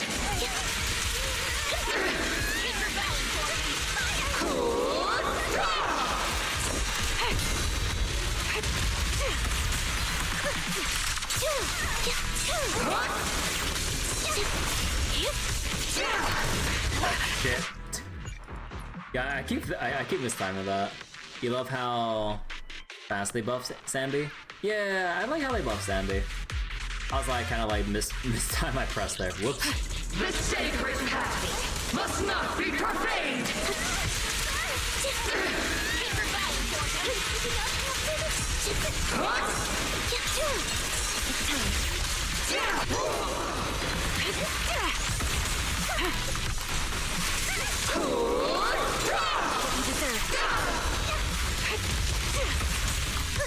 Down strategy. Supporting position.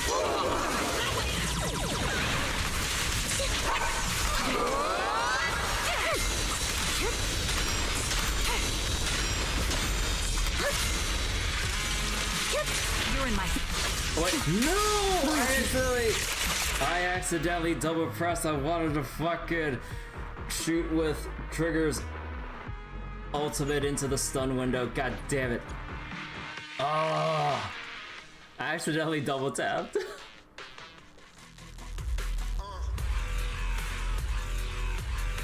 I ain't going with that stuffed ass for a stun window. Are a blight upon this world.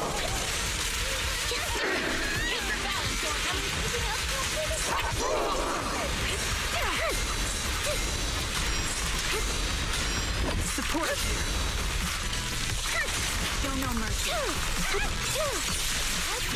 Wide open. Now you can. Target low. Down strategy.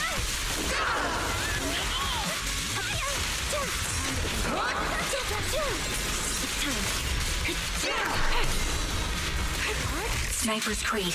One shot, one kill. Off balance. You're in Tactical strategy. Oh no, that doesn't trigger the... What's the advantage? Loyalty.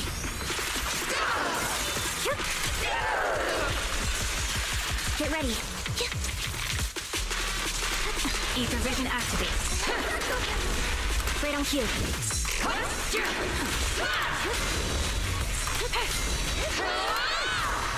Great move, Orphan. Their poison is my grace!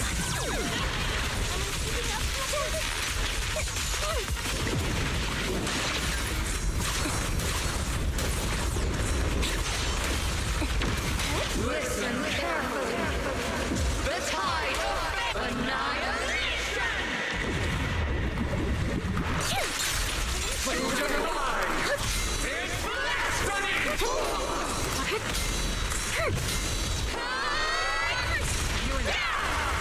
Down strategy. Now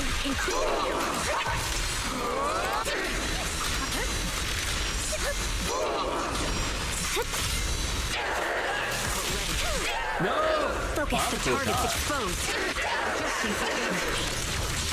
Nah, I fucked with the stun window. I didn't pay attention. Press the advantage. This bullet will reach its mark. Resolve.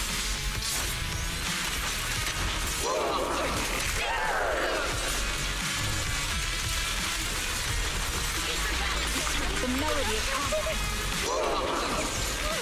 Supporting position. Soldiers! Fight by my side!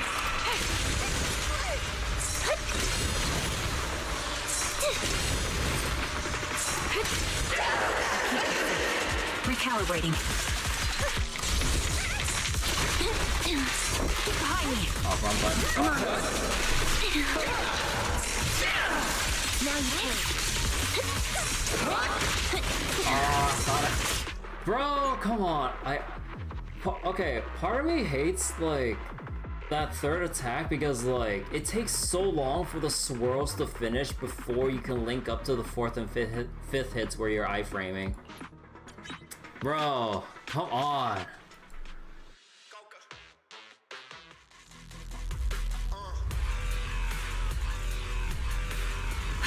The sacred path must not be profaned!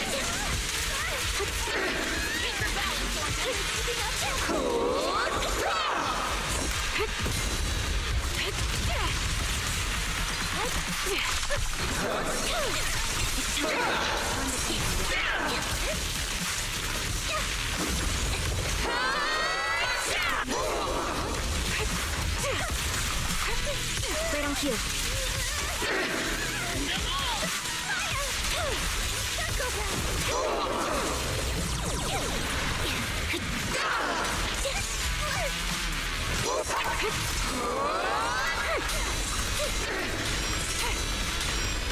Sniper's Creed.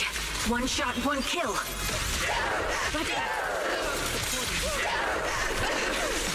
Now you can.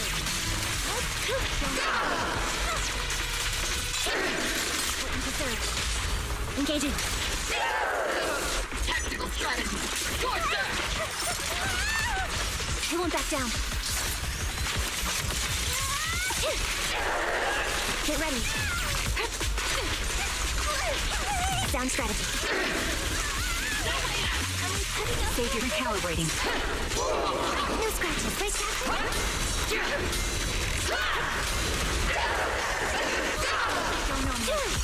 What you heard. Fire! Force the path I tread! It's time. Time to pin them down.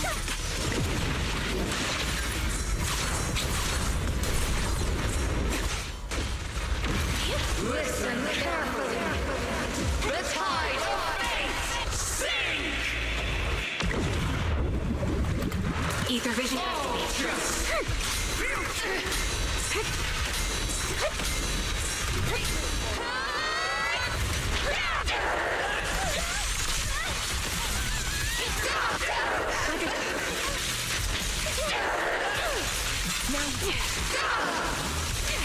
Engaging.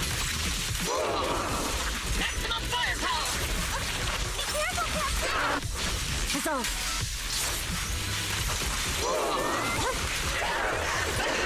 My bullets are one with the wind.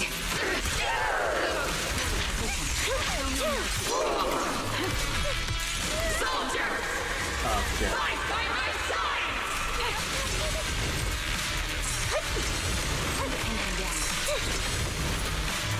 I'll keep you safe.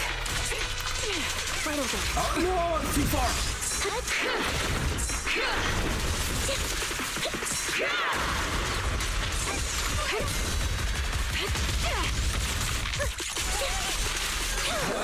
Now you can.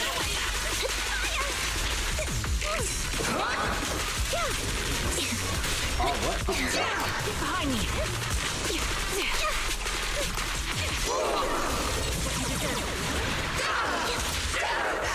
The advantage. Mind overload.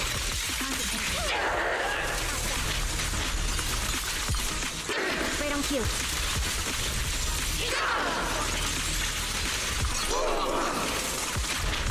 No, I couldn't fit in the ulti. I saw the 1 second left. I'm like, shit, my ulti just came off.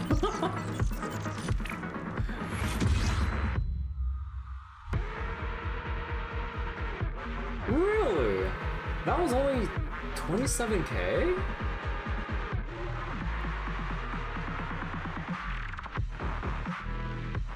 How the fuck? I remember getting like 30k plus the last defiler. What the fuck? Is that HP inflation at work? Cause like, I know like there's some other parts of the rotation I could, you know, clean up more, but I remember like with a similar performance, I'd get like 30k plus. Sometimes the buff choices are worse on others. Wait, let me double check the buff choices. Wait, what? Wait, that's crazy. So there's the HP one, there's the anomaly. Electric and fizz damage up when basic chain ultimate hit, crit damage increases. Oh, but it doesn't include my EX special with Sanby! And with an Ether Veil, increase attack and ignore defense. Bro. So you needed to have like, I forget does Suna put up Ether Veil? But yeah, like, or Zhao or Lucia, although you wouldn't use Lucia with an attack team.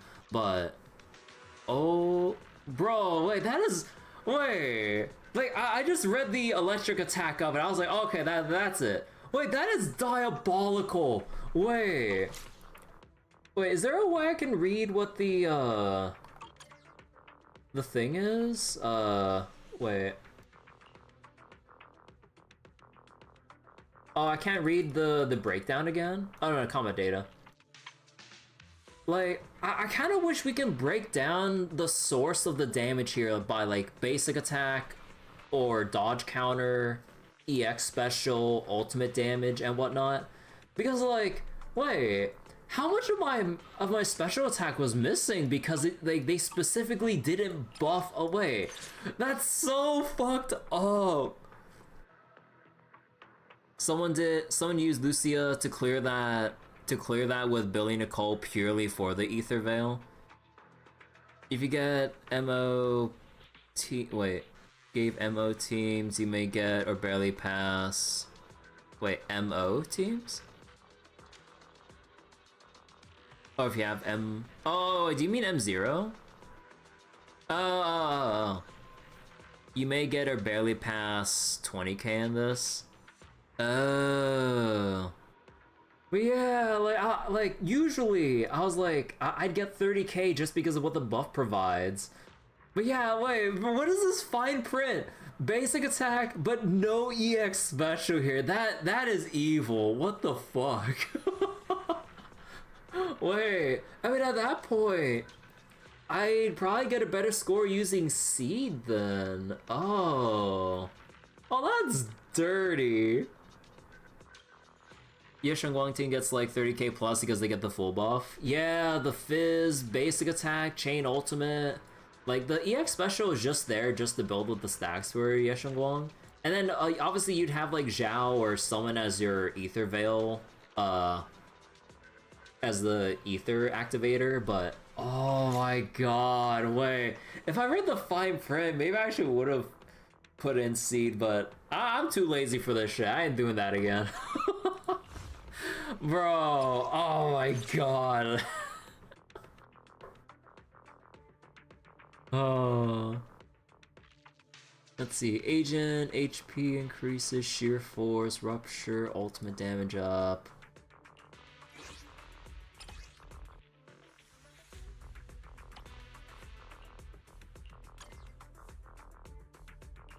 This weather's perfect for a little exploring. Let's see. 222. I forget, was there anything else I can take here? That's about as good as I can. Yeah, I don't want to lower the crit damage. Like, I need to make sure I don't lose any crit damage. Nah, it's gonna be tough to beat a +3. I don't have any +4 crit damage stuff here.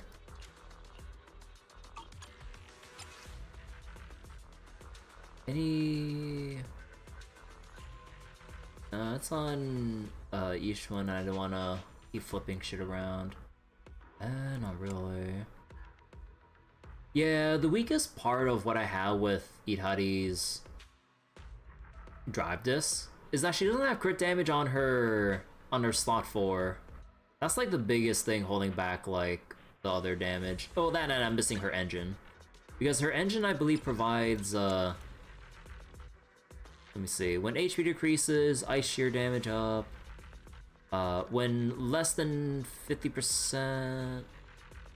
actually it provides more crit rate. Oh, so then yeah, it provides the crit rate, which I can then switch out for crit damage main stat, which would be a lot higher. Just naturally. But yeah, also the Woodpecker one could use some crit damage as well, and... Oh, right. Yeah, I got fucked over with this one, especially. +3 to pen, but then on a Rupture character... Oh, wait. Oh, I think I was accidentally... Oh, wait, no, that's an Ish one, wait. Oh, no, that's an Ish one, so no, never mind. Never mind then, so yeah, that's all I had. No matter where we go, need setting off now? Oh, well, I just go roll with it. I'm ready to go.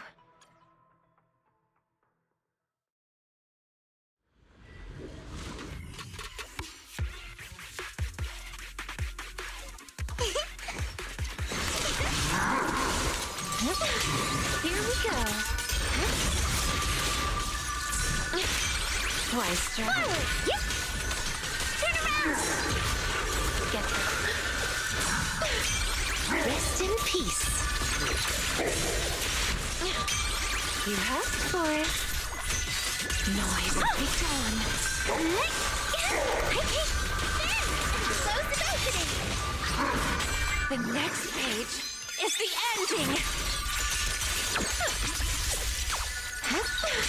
Don't worry, one swing will do. That's as far as I go. Reverse shockwave! Seal! Into the wait. frozen abyss. There we go. Let me help you chill out. Yeah. Let's break the ice. Got one for complaint! Oh, I think that's too early. Whoops. How about I smash it? You will rest amidst the ice. Rise and shine like a shadow! Rest in peace. Noise be gone. Are you ready for this? Watch out!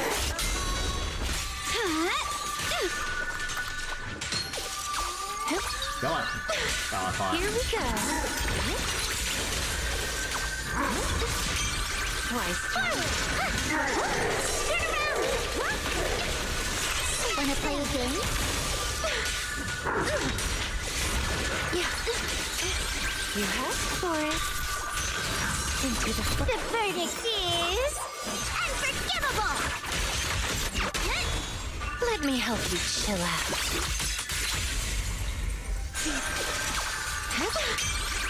Ice is crap. I'll back you up! Now, little cuties, crush them! The next page The double is ulti. the ending. Faithful companions! Be my home! This battlefield belongs As for shadows, the story ends here. Remember fireworks! Lucia, I'll face... Rest in peace. That's as far as you go. Noise, be gone. Yeah. Don't worry, one swing will do. Twice. Got one for complaints! Dial 2 for a chat! Hello! You will rest amidst the ice. Yeah, I hate it when he becomes passive like for a couple random seconds. Into the frozen abyss.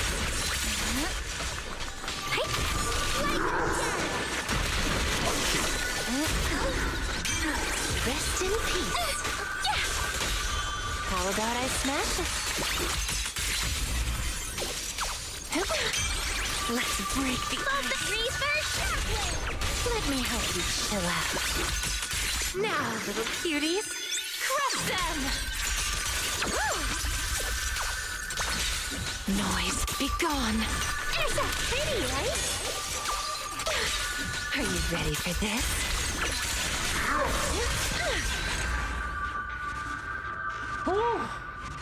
Yeah, I really... Oh god, my voice hella cracked. I really like Eidhadi's tank playstyle. I really like it. Not having Dialin's your biggest nightmare, thankfully have... Yeah, like, Dialin really, like...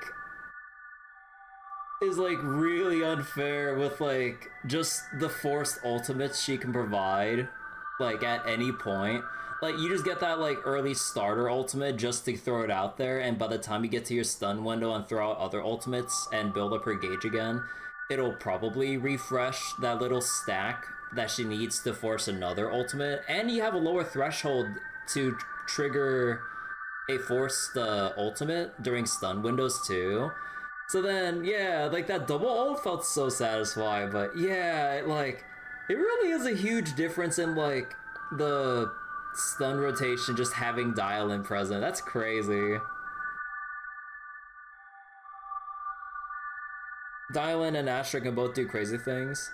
Dial-In also has a weirdly high amount of anomaly buildup. Really? Huh.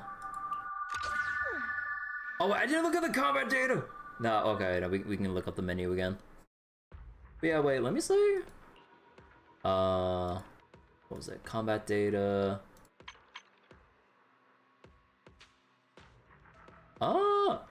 You know what?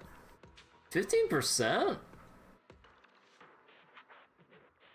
considering like Itaidi's gonna be on the field for the most part. Yeah, like just look at the sheer selfishness on like Itaidi's like on-field presence. 96.1% of the main damage here. So Astra's still good, especially for newcomers. She's starting to fall off. I mean, I don't know. I mean, okay, to be fair, I haven't used my Astra in a long time.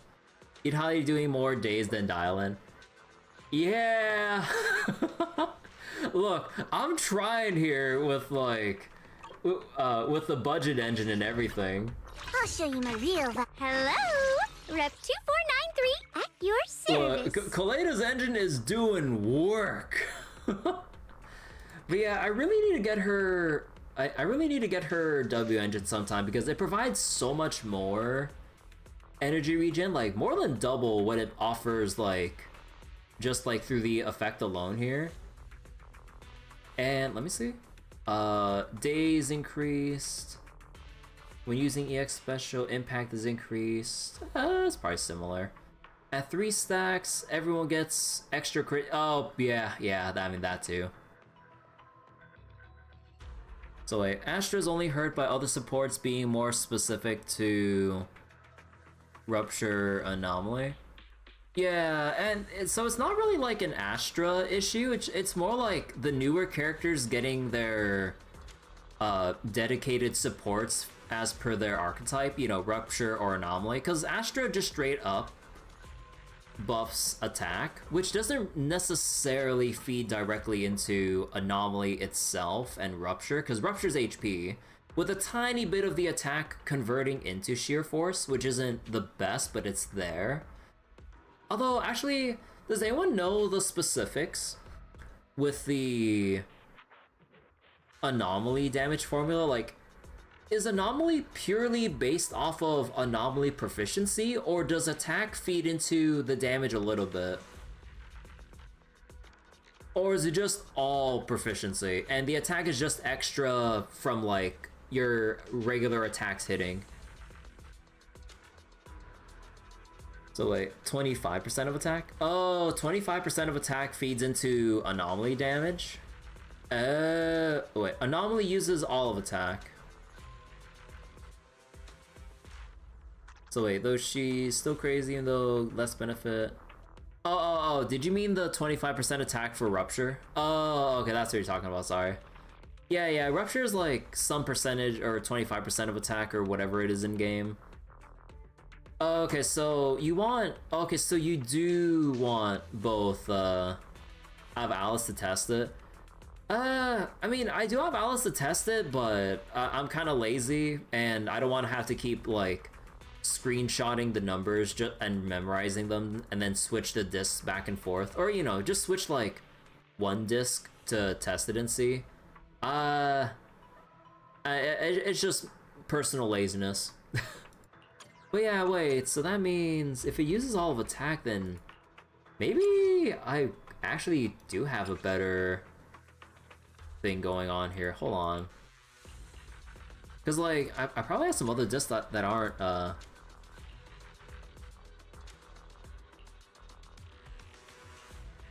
okay, so what's better here? Like 9% attack with 9 proficiency or 3% attack with 18 proficiency? So wait, each anomaly type has its own scaling from attack, but they range from 600 to 12,000, or wait, 600 to 1200. Anomaly proficiency is then its value as a percent increase to that damage.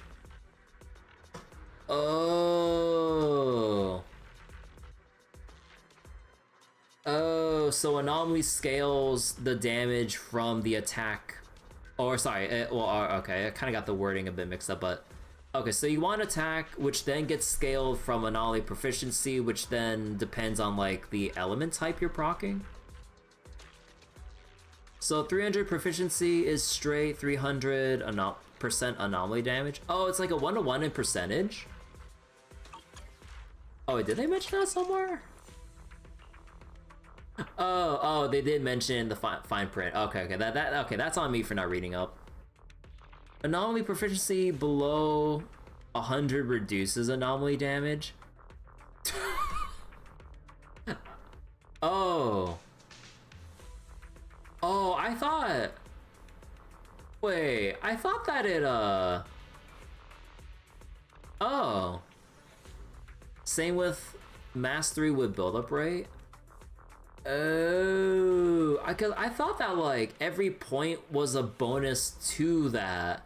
I didn't know 100% or 100 meant 100% baseline, and anything under actually is a penalty then. Oh, so that means if you flip to other characters, then Idhari has slower build-up rate baseline. Oh. That's why a character starts out at like about 100 each. Oh. Okay, that I didn't know. Oh shit. So then, my question still stands. 9% attack with 9 anomaly proficiency, or 3% attack with 18% proficiency? Like, I'm gonna need like a spreadsheet to like plug in the device to see like the before and after, because I can't tell off the top of my head here. Although, with the whole thing, although actually, with, what was it? Anomaly characters, do you want pen ratio with them? Because, like, I just have fizz damage for the thing here just because I just happen to have it on the side. But for, like, Alice or other anomaly characters, would you just straight up want pen ratio? Since it scales off of defense anyways, unless you're a rupture character? You know, how fucked would it be if they had a rupture character that does anomaly damage? Huh. Maybe one day. So elemental damage works on anomaly? Oh, okay. Although I guess like, when would you want like... Although I guess like you want pen ratio if you don't have a source of defense down, or do anomaly teams not really need or rely on that? Oh, Yuzuha, where's your W engine? Who took it from you? Ah, I see. There we go. But yeah, wait, okay, so then, let me just compare with, like, the other stuff here. 1 anomaly proficiency and 3. Oh, okay, so then... Okay, I think with this much more attack, I think that will outdo the extra anomaly, right? Rina and Nicole are really the only sources of defense reduction that they get. Ah. Grace's engine and Alice pretty good. Yeah, I don't have that. Okay, I think math-wise, maybe this is... Grace's engine works on anyone but Miyabi. Ah. But yeah, I ain't got shit.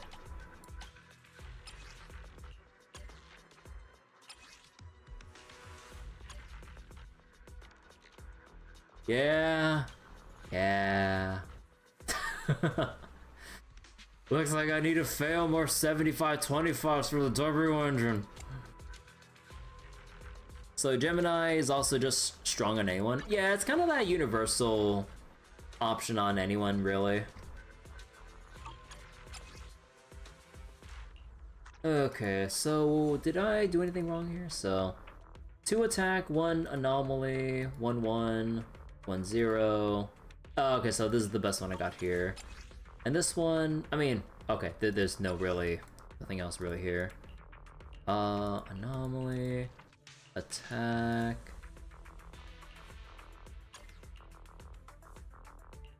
Yeah, this one went 3 into flat attack, which pissed me off, but yeah, at least got the +2, and then I just kind of dipped after that one. So wait, you legit ran a test run with Weeping Gemini versus Vivian's engine on Aria, and they came out the same? Really? Man, that's crazy. I really wish Starro had more, like, budget options for light cones, like how Zenless has their like really good ass budget engines and stuff. So yeah, it is kind of funny how they would have to design S-rank engines to actually be like, you know, better than what stuff like Weeping Gemini can put out sometimes. Plus 2 anomaly proficiency is insane. Yeah, when it fully stacks, like, yeah, that's near, let me see.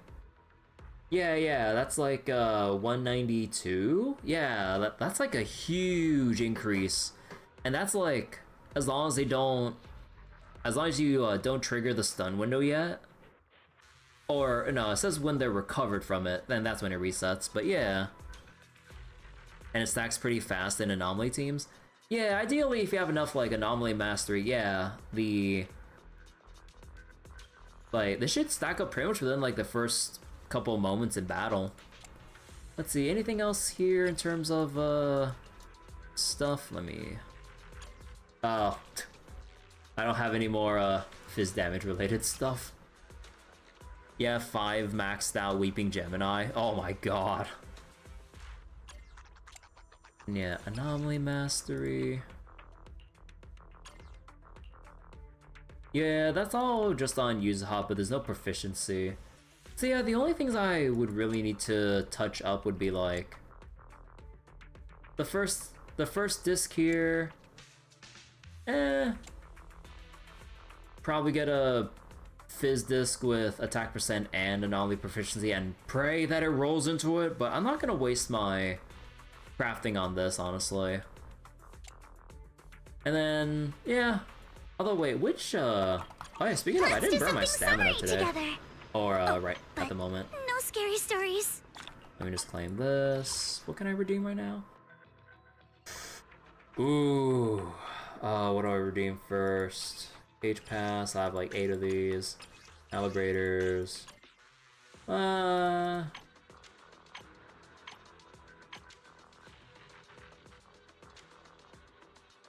think I should probably go Cage pass first.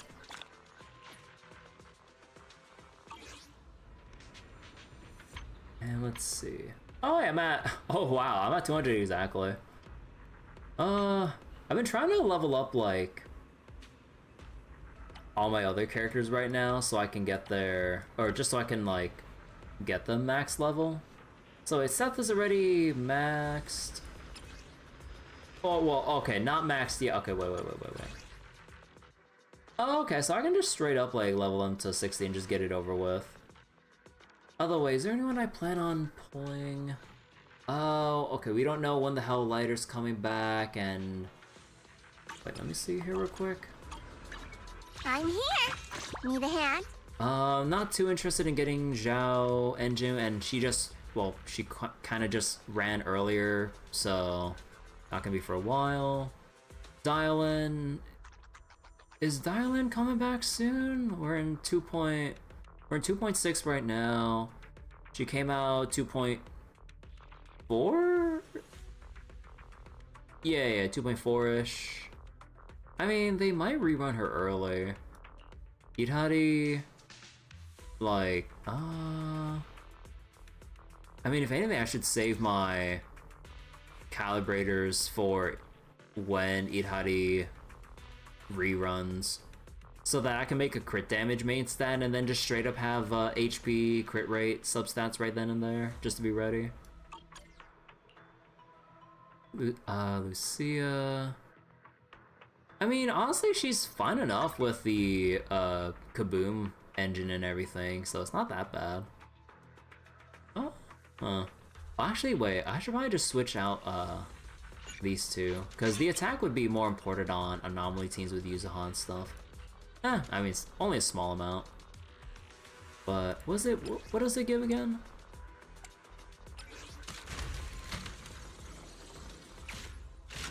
Increase energy regen by 0.4? Wait. When activating Ether Veil or extending duration, everyone gets damage and HP. Okay, so...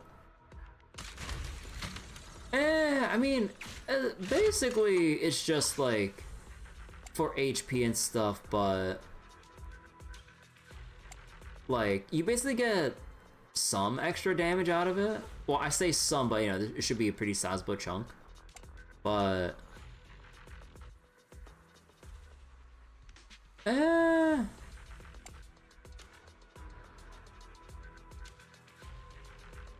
oh wait. Dealing ether damage. Oh, you know what? I didn't really think about that. Although, wait. Increases all damage and... Oh, no, it's only for 2 seconds. So, no, I was like, wait. I was like, am I missing out on damage? No. You only have 2 seconds with however long effects linger for Lucia. I was like, wait, no, I can't take advantage of that. I'm like, ain't no way. So that's Nicole privilege right there. Hey, Seneca, how were the movie dates? They were great. They were talking throughout the entire movie. I'm sure everyone in the theater loved that. Unfortunately, it only really works on Nicole and Astra because of that. Yeah. So, for the most part, we're just using these just for the energy regen.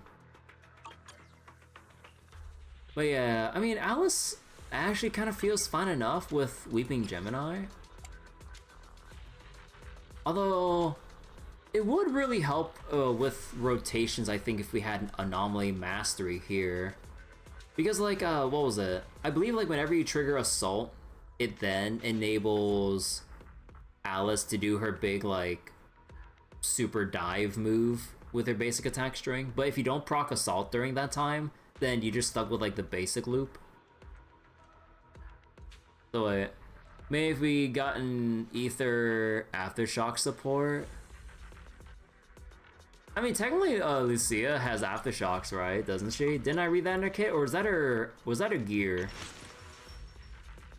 Like, if we want to be technical here. Oh, yeah.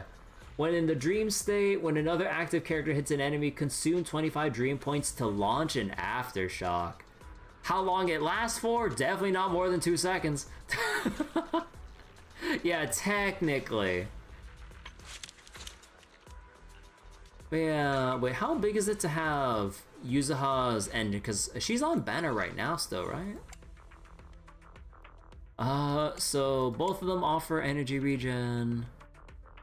When the equipper uses ultimate or EX special, her anomaly mastery increases by 30 for 40 seconds. When equipper's aftershock hits, which is what she does, everyone's proficiency increase. Oh. Yeah, that's a pretty big amount. Yeah, a measly 60 with the extra anomaly mastery to help Yuzuha stack up anomaly with like Alice and everything because they share the same element and stuff. Oh, I mean that and how does it exactly work again with how they worded Yuzuha being or supporting the other elements?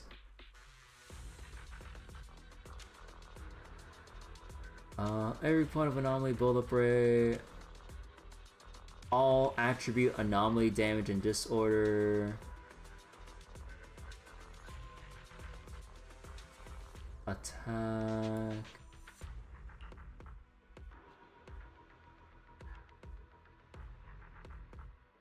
When an enemy is affected by Sweet Scare is first hit by an active character using attack of their attribute, flavor match is triggered against that enemy, changing the attribute to match that of the character who triggered the thing. Oh, okay, so the little stacks that she builds up gets triggered, which matches the active anomaly character. Okay. So that's M1. 60 anomaly proficiency is like 300 base. Wait, is with 300 base like getting 600 attack with 300 base? Oh, god damn! That's a lot. Wanna hear a summer story? Huh. Man. I got like my poly saved up and everything, but like... I really want to save for the reruns right now. Also, I might have done a couple of YOLO pulling just to see if I can luck out and get Arya early. No. Asher gives 1200 attack. Although, can I say real quick, like, the animation on this W engine here is really nice. Like, just with how it switches between, like, construct form and her human appearance with the W engine, that's really nice. And then you have, like, this whole video here of, like, the whole transformation sequence. Like, this is really nice. Yeah, the artists that work on the W engines always kill it with the animations.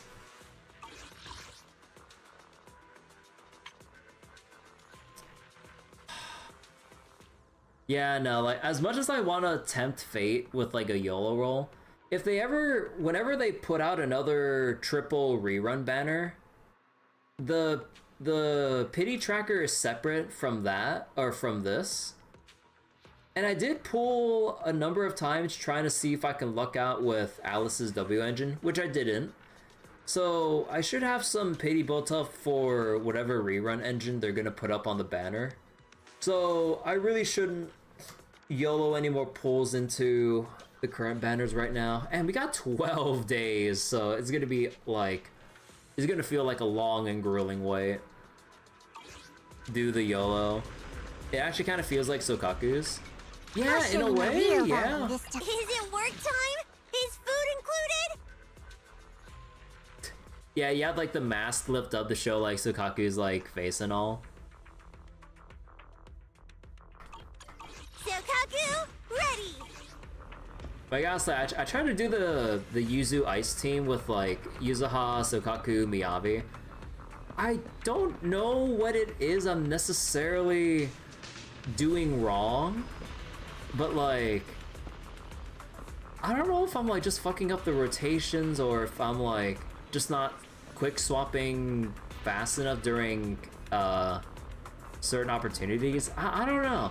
I feel like I feel like the main thing that's holding me back is how I'm using my Sokaku because of how unwieldy she kind of is, like movement wise or attack wise. I don't know. Idhari Lycon. But yeah, oh wait, I forgot to burn my stamina. Let's see, what do I burn it on today? No.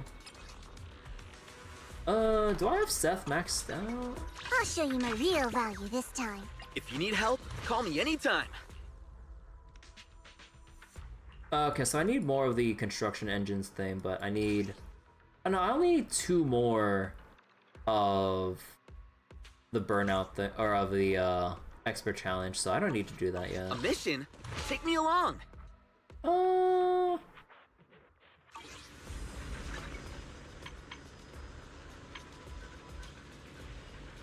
Actually, maybe I will just go burn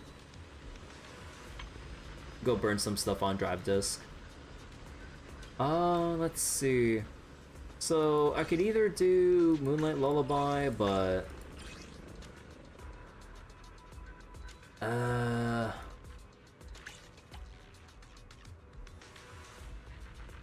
could try to get something better with Idhari, Yishun, Lucia, and everyone.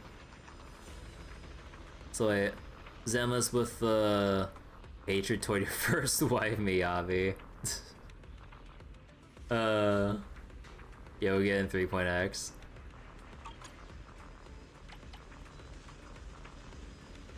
Let's see, there is the Faith and Melody here, which I can also get Aftershock stuff for everyone here. I'm here. Need a hand?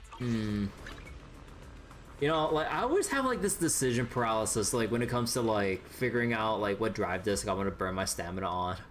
I mean, it's all gonna be trash anyways, but might as well give myself the best chances of not trash. So, I mean, yeah, it always comes down to, like, do you want to focus on the singular set, or do you want to go for value with, like, sets that could apply to, like, multiple people? Because, like, any stunner could use King of the Summit, and I have a good amount of Rupture characters that can, or characters in general, yeah, that can use the HB set. Unfortunately, all other characters of their role element get caught up in it too. Let's see, who needs the most help here? I know that some people use, was it Hormone Punk? Yeah, like, I believe, like, some people use Hormone Punk for Seed, if I remember correctly. Because, like, although I think, like, actually, like, I think, like, one team comp that I've kind of toyed around with when I was just looking up team comps for Ye Wang, like, apparently, because, like, you know, sometimes I want to keep my dial-in on my other teams and stuff, but apparently people do, like, Xiaoguang and Seed for the double attack team with Zhao being the, you know, the Ether Veil enabler and everything. But then because of that, because, like, you know, you'd primarily be focusing on Xiaoguang's damage, you'd actually have Seed triggering the Hormone Punk effect with the increased attack, just so that, like, because I think, like, how you play the team is, like, you know, you play Xiaoguang as you usually would, but then as Seed builds up enough energy to then build up the gauge to do the big punch, that's when this will primarily take effect for the most benefit for, like, that quick swap burst, and then you swap out with, like, either Zhao to activate the Veil or swap back to Ye Wang to, like, do her thing. The funny thing is Haramasa's better during this Deadly Assault than Sambi. That's diabolical. Since Seed only wants to be out for as long, or for about that long, and on that cooldown. Yeah, that's how I was wondering, like, maybe I should farm this, because, like, I can still get my Fanged Metal for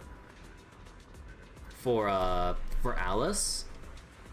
And maybe I can, I mean, okay, to be fair, I didn't really know about this, so then, like, I kinda, Need a hand? you know. You know, I really like your scent. I kind of farmed out all of this for Seed. Although I don't remember whether or not I burnt any calibrators on this. I certainly hope not. But, okay, maybe I did for this because this looks like a very good piece. Like, there's no way this naturally dropped as is. Ain't no way. But, yeah, because I already committed to this whole set here, I'm like, yeah, maybe. I don't know. But yeah, I saw, like, you know, decent stats on it and everything, so it's like, would it be really worth it? Although I'm not sure who else would. I'm not sure who else off the top of my head would take advantage of Hormone Punk. Like maybe Hugo, I guess. Yeah, exactly. His ass is right here.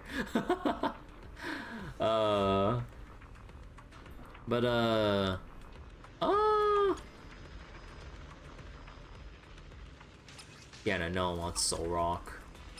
Thunder Metal? Nah. Some people like it on their two-piece. Oh, I mean, Hormone Punk and stuff? Yeah, some people do use it to squeeze out extra attack, depending if they have, like, somehow an overabundance of, crit stats or whatever. So then if they want to, because, like, yeah, it's kind of like, evening out all the damage the damage variables. Crit rate, crit damage, attack, and then it's kind of like a little balance between all three of them.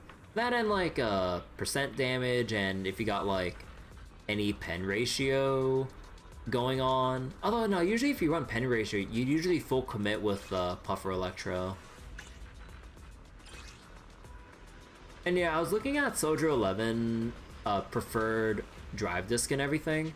I really don't like the whole aspect of like trying to bank on proccing burning for the increased crit rate here, because like usually you'd probably have like, you know, probably the idea is that you have a lighter Soldier 11 because you have two fire attackers that can proc the burning, which would then boost their crit rate to 100. But I'm like, you have to get there first. I'm like, nah, I ain't doing that shit. Just run her with Orphe Magus. Yeah, I could run with Orphe Magus too. Or I could just keep on farming the crit damage set here because I think my Miyabi still needs like... I'll show you my real value this time. I think my Miyabi still needs some better, like, drive disc here. Actually, wait. No, like, I think this amount of crit damage is fine considering she also wants to have a anomaly proficiency on the side and stuff. Oh yeah, only recently I actually got this piece here, which I feel a bit mixed about, but then again, 3 of it hit anomaly proficiency, which is also what Miyabi still kind of wants because Frostburn procs. Branch Song and Astro all reliable. Yeah, so I got like pen ratio here going on with Miyabi. Like, I got like a pretty decent like +2/+2 to crit damage and attack here, so I don't feel like this is really worth replacing or burning the stand to replace. Although, you know, if you want super optimal, you'd have like anomaly proficiency with pen or with with pen substat. Obviously you don't want it to enhance into pen substat, but then you'd have like the other 3 here. Man, if I actually did get that god piece and we actually had like substat rerolls with like a way to block a bad substat, man, I'd have like the godliest drive disc right here. But yeah, this one's pretty good too. So this one ain't getting replaced. Although, heavily into crit rate and attack here. Nothing for crit damage though. The only weakest link would be like the second disc here, but yeah, all the other ones kind of enhanced like garbage. I mean, maybe I can try... No, not that one. Maybe we'll try Tempting Fate here. I mean...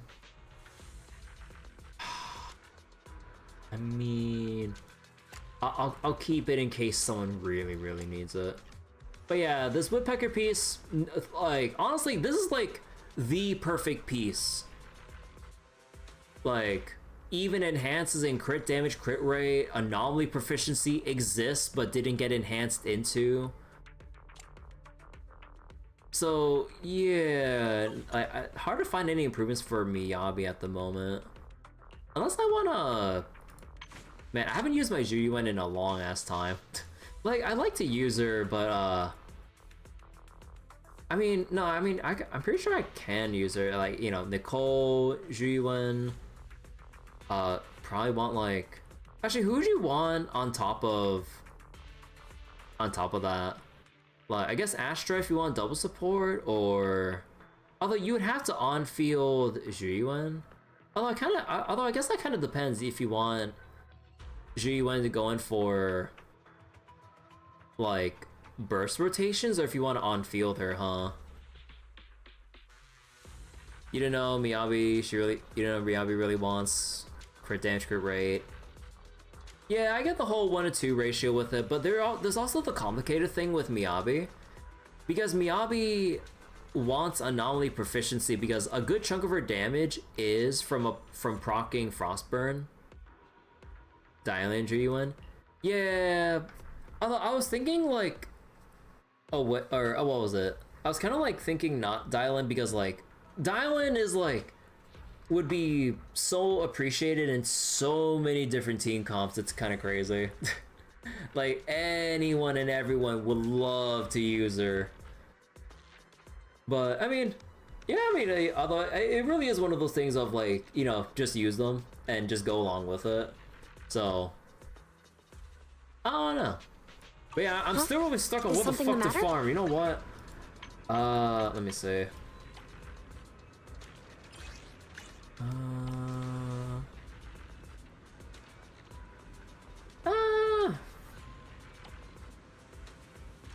Wait, actually, wait. How was I'll show you my real value this time. Your fortune seems pretty good lately. Again? Could be a little better, but that's fine. That's fine. Fine. That's actually fine. Okay, so each one... The only thing holding back each one is the Woodpecker disc here. Because it enhanced into hecking attack here instead of any of the crit stats. And if we even had substat rerolls, this would not be worth it because it's only a 4 enhanced, not a 5. Let's see, Idari. Yeah, no, like this one I could just craft manually, so it wouldn't really be worth it. So then it'd be down to King of the Summits. No matter where we go. Hello, Rep 2493 at your. I am the Eye of Obel. Oh yeah, I kind of forgot that like I had Shockstar Disco on trigger this whole time. Although, given like the effort I put into this shit to like get her to where she is stat-wise, although you know what triggers me? No pun intended. I'm still 0.2 off from maxing out her crit rate, or her crit rate passive. Like, oh, it's so hard to find something that actually like did I ever acquire anything on the side that actually boosts this above the threshold? Hold on.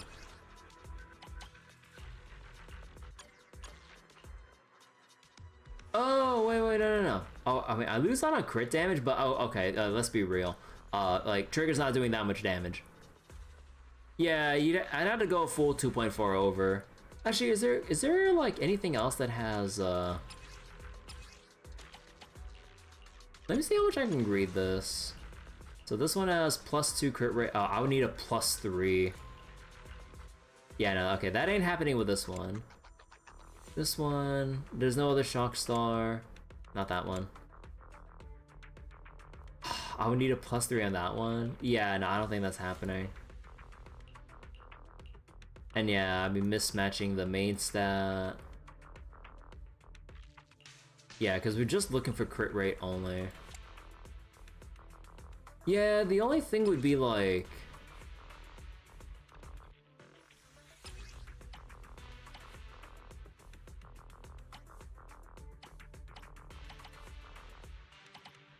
Wait, where's oh, here it is.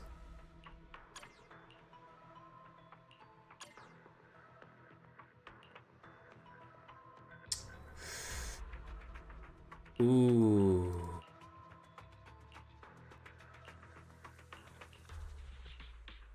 Although if I change this out, I would need to find one of these to replace with another shock star.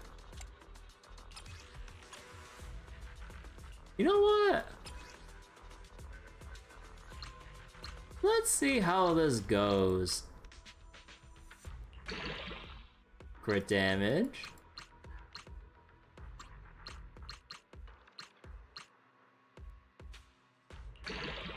Okay, no, that ain't it. I've got your back.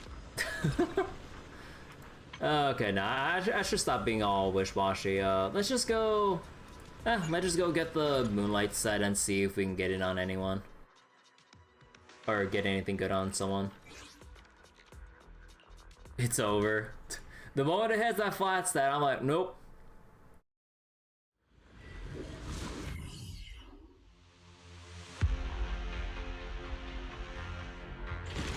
Ether vision activate. I can't really control my strength. Keep your balance, Dorothy. Full speed ahead,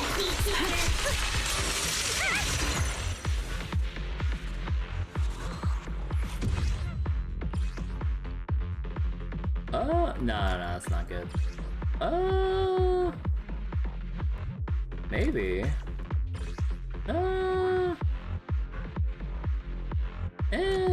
Not what I'm looking for.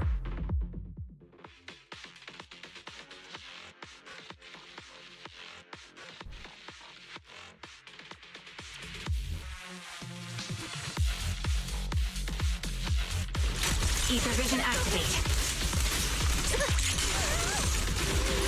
Everything's on fire. Am I picking up something? Second target, blocked.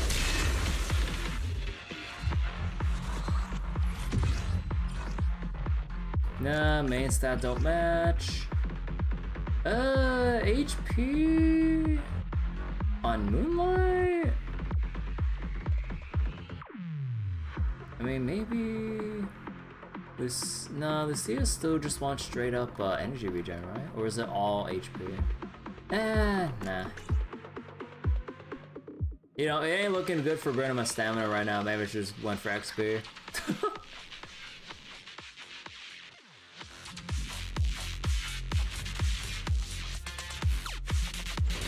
Recalibrating. Not over yet! Order received. Initiating rush attack.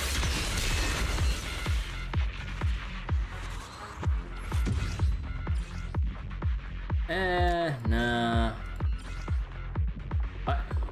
Wait. Wait. Double crit anomaly. Okay, wait. That'd be a god piece if it actually rolled attack percent or something. Or would it even be HP? I'm not sure. Wait, hold on.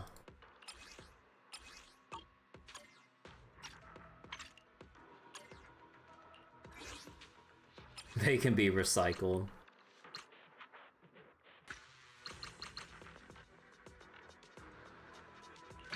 Fuck!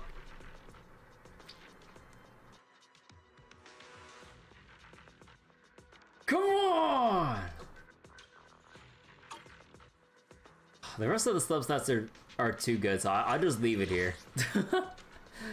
Now what about you?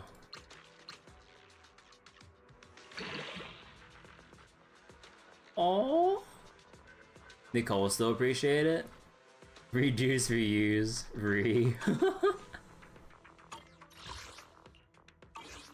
Oh, I'm here. Need a hand? Wait, where'd I put Nicole? Nothing to fear. The cunning hairs are here. Yeah, I'm pretty sure literally anything would be better than the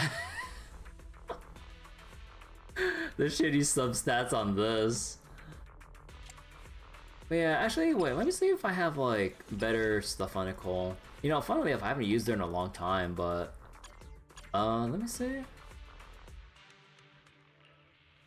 2 attack. There's anomaly proficiency here.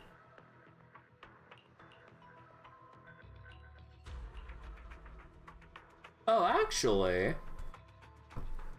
Wait, I didn't realize I had this piece.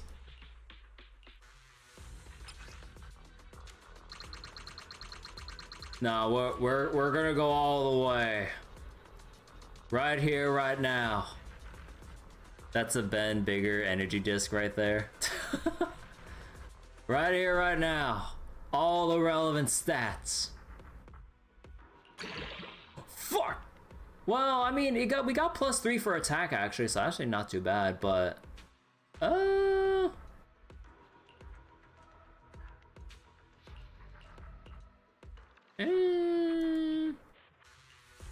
mean, sure. I know, not really gonna rely on crits anyway.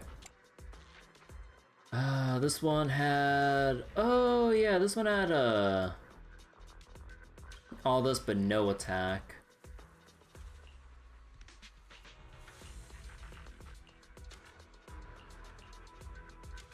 Not only proficiency. Yeah, no, I think this piece would probably be more important. Oh, whoops. He doesn't need crit damage Ben Bigger. He doesn't need crit rate because his parry always crits. Wait, really? I don't remember that.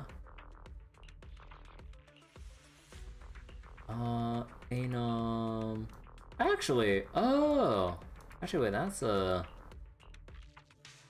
of decent then. Actually, what about this one? Can we get anomaly proficiency? Damn. And this one. Let's see, anomaly proficiency. Oh, actually, I was sitting on this the whole time. Oh shit. Okay, so that means one of these will have to be replaced with swing jazz. Ether damage fizz. Man,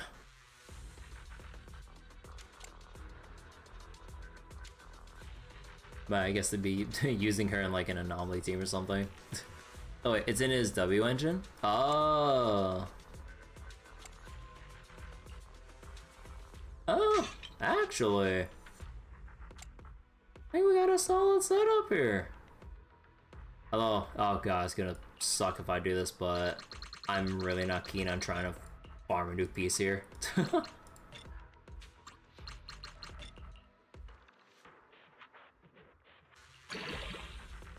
Bro, okay, now they're teasing me here with that crit damage. Oh, okay, I see how it is.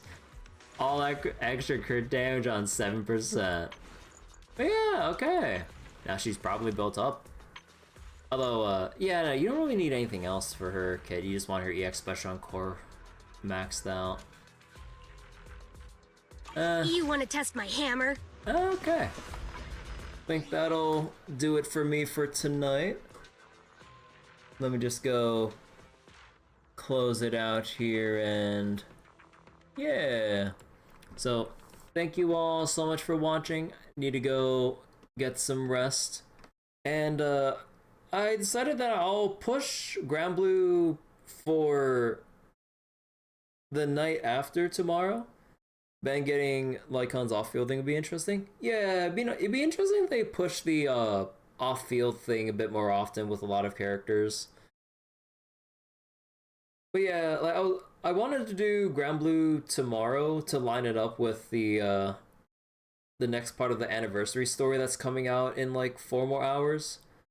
But I think I want like a full day to just kind of decompress and stuff from hecking daylight savings, and I need to give myself some more time to timestamp the previous Trails VODs from earlier, because I'm still behind. I haven't done the past 2 sessions for timestamping. So yeah, I'll get around to that tomorrow. So I'll probably just decompress tomorrow and then hopefully come back with a bit more energy for the final part of the Granblue anniversary event. But yeah, not the most confident with how Granblue writers have been doing with the recent updates and everything. Yeah, I know there's the Ordeal Call too for FGO as well, so we got a lot stacked up right now. But yeah, okay. So thank you all for watching. I'll see you all later. Bye bye.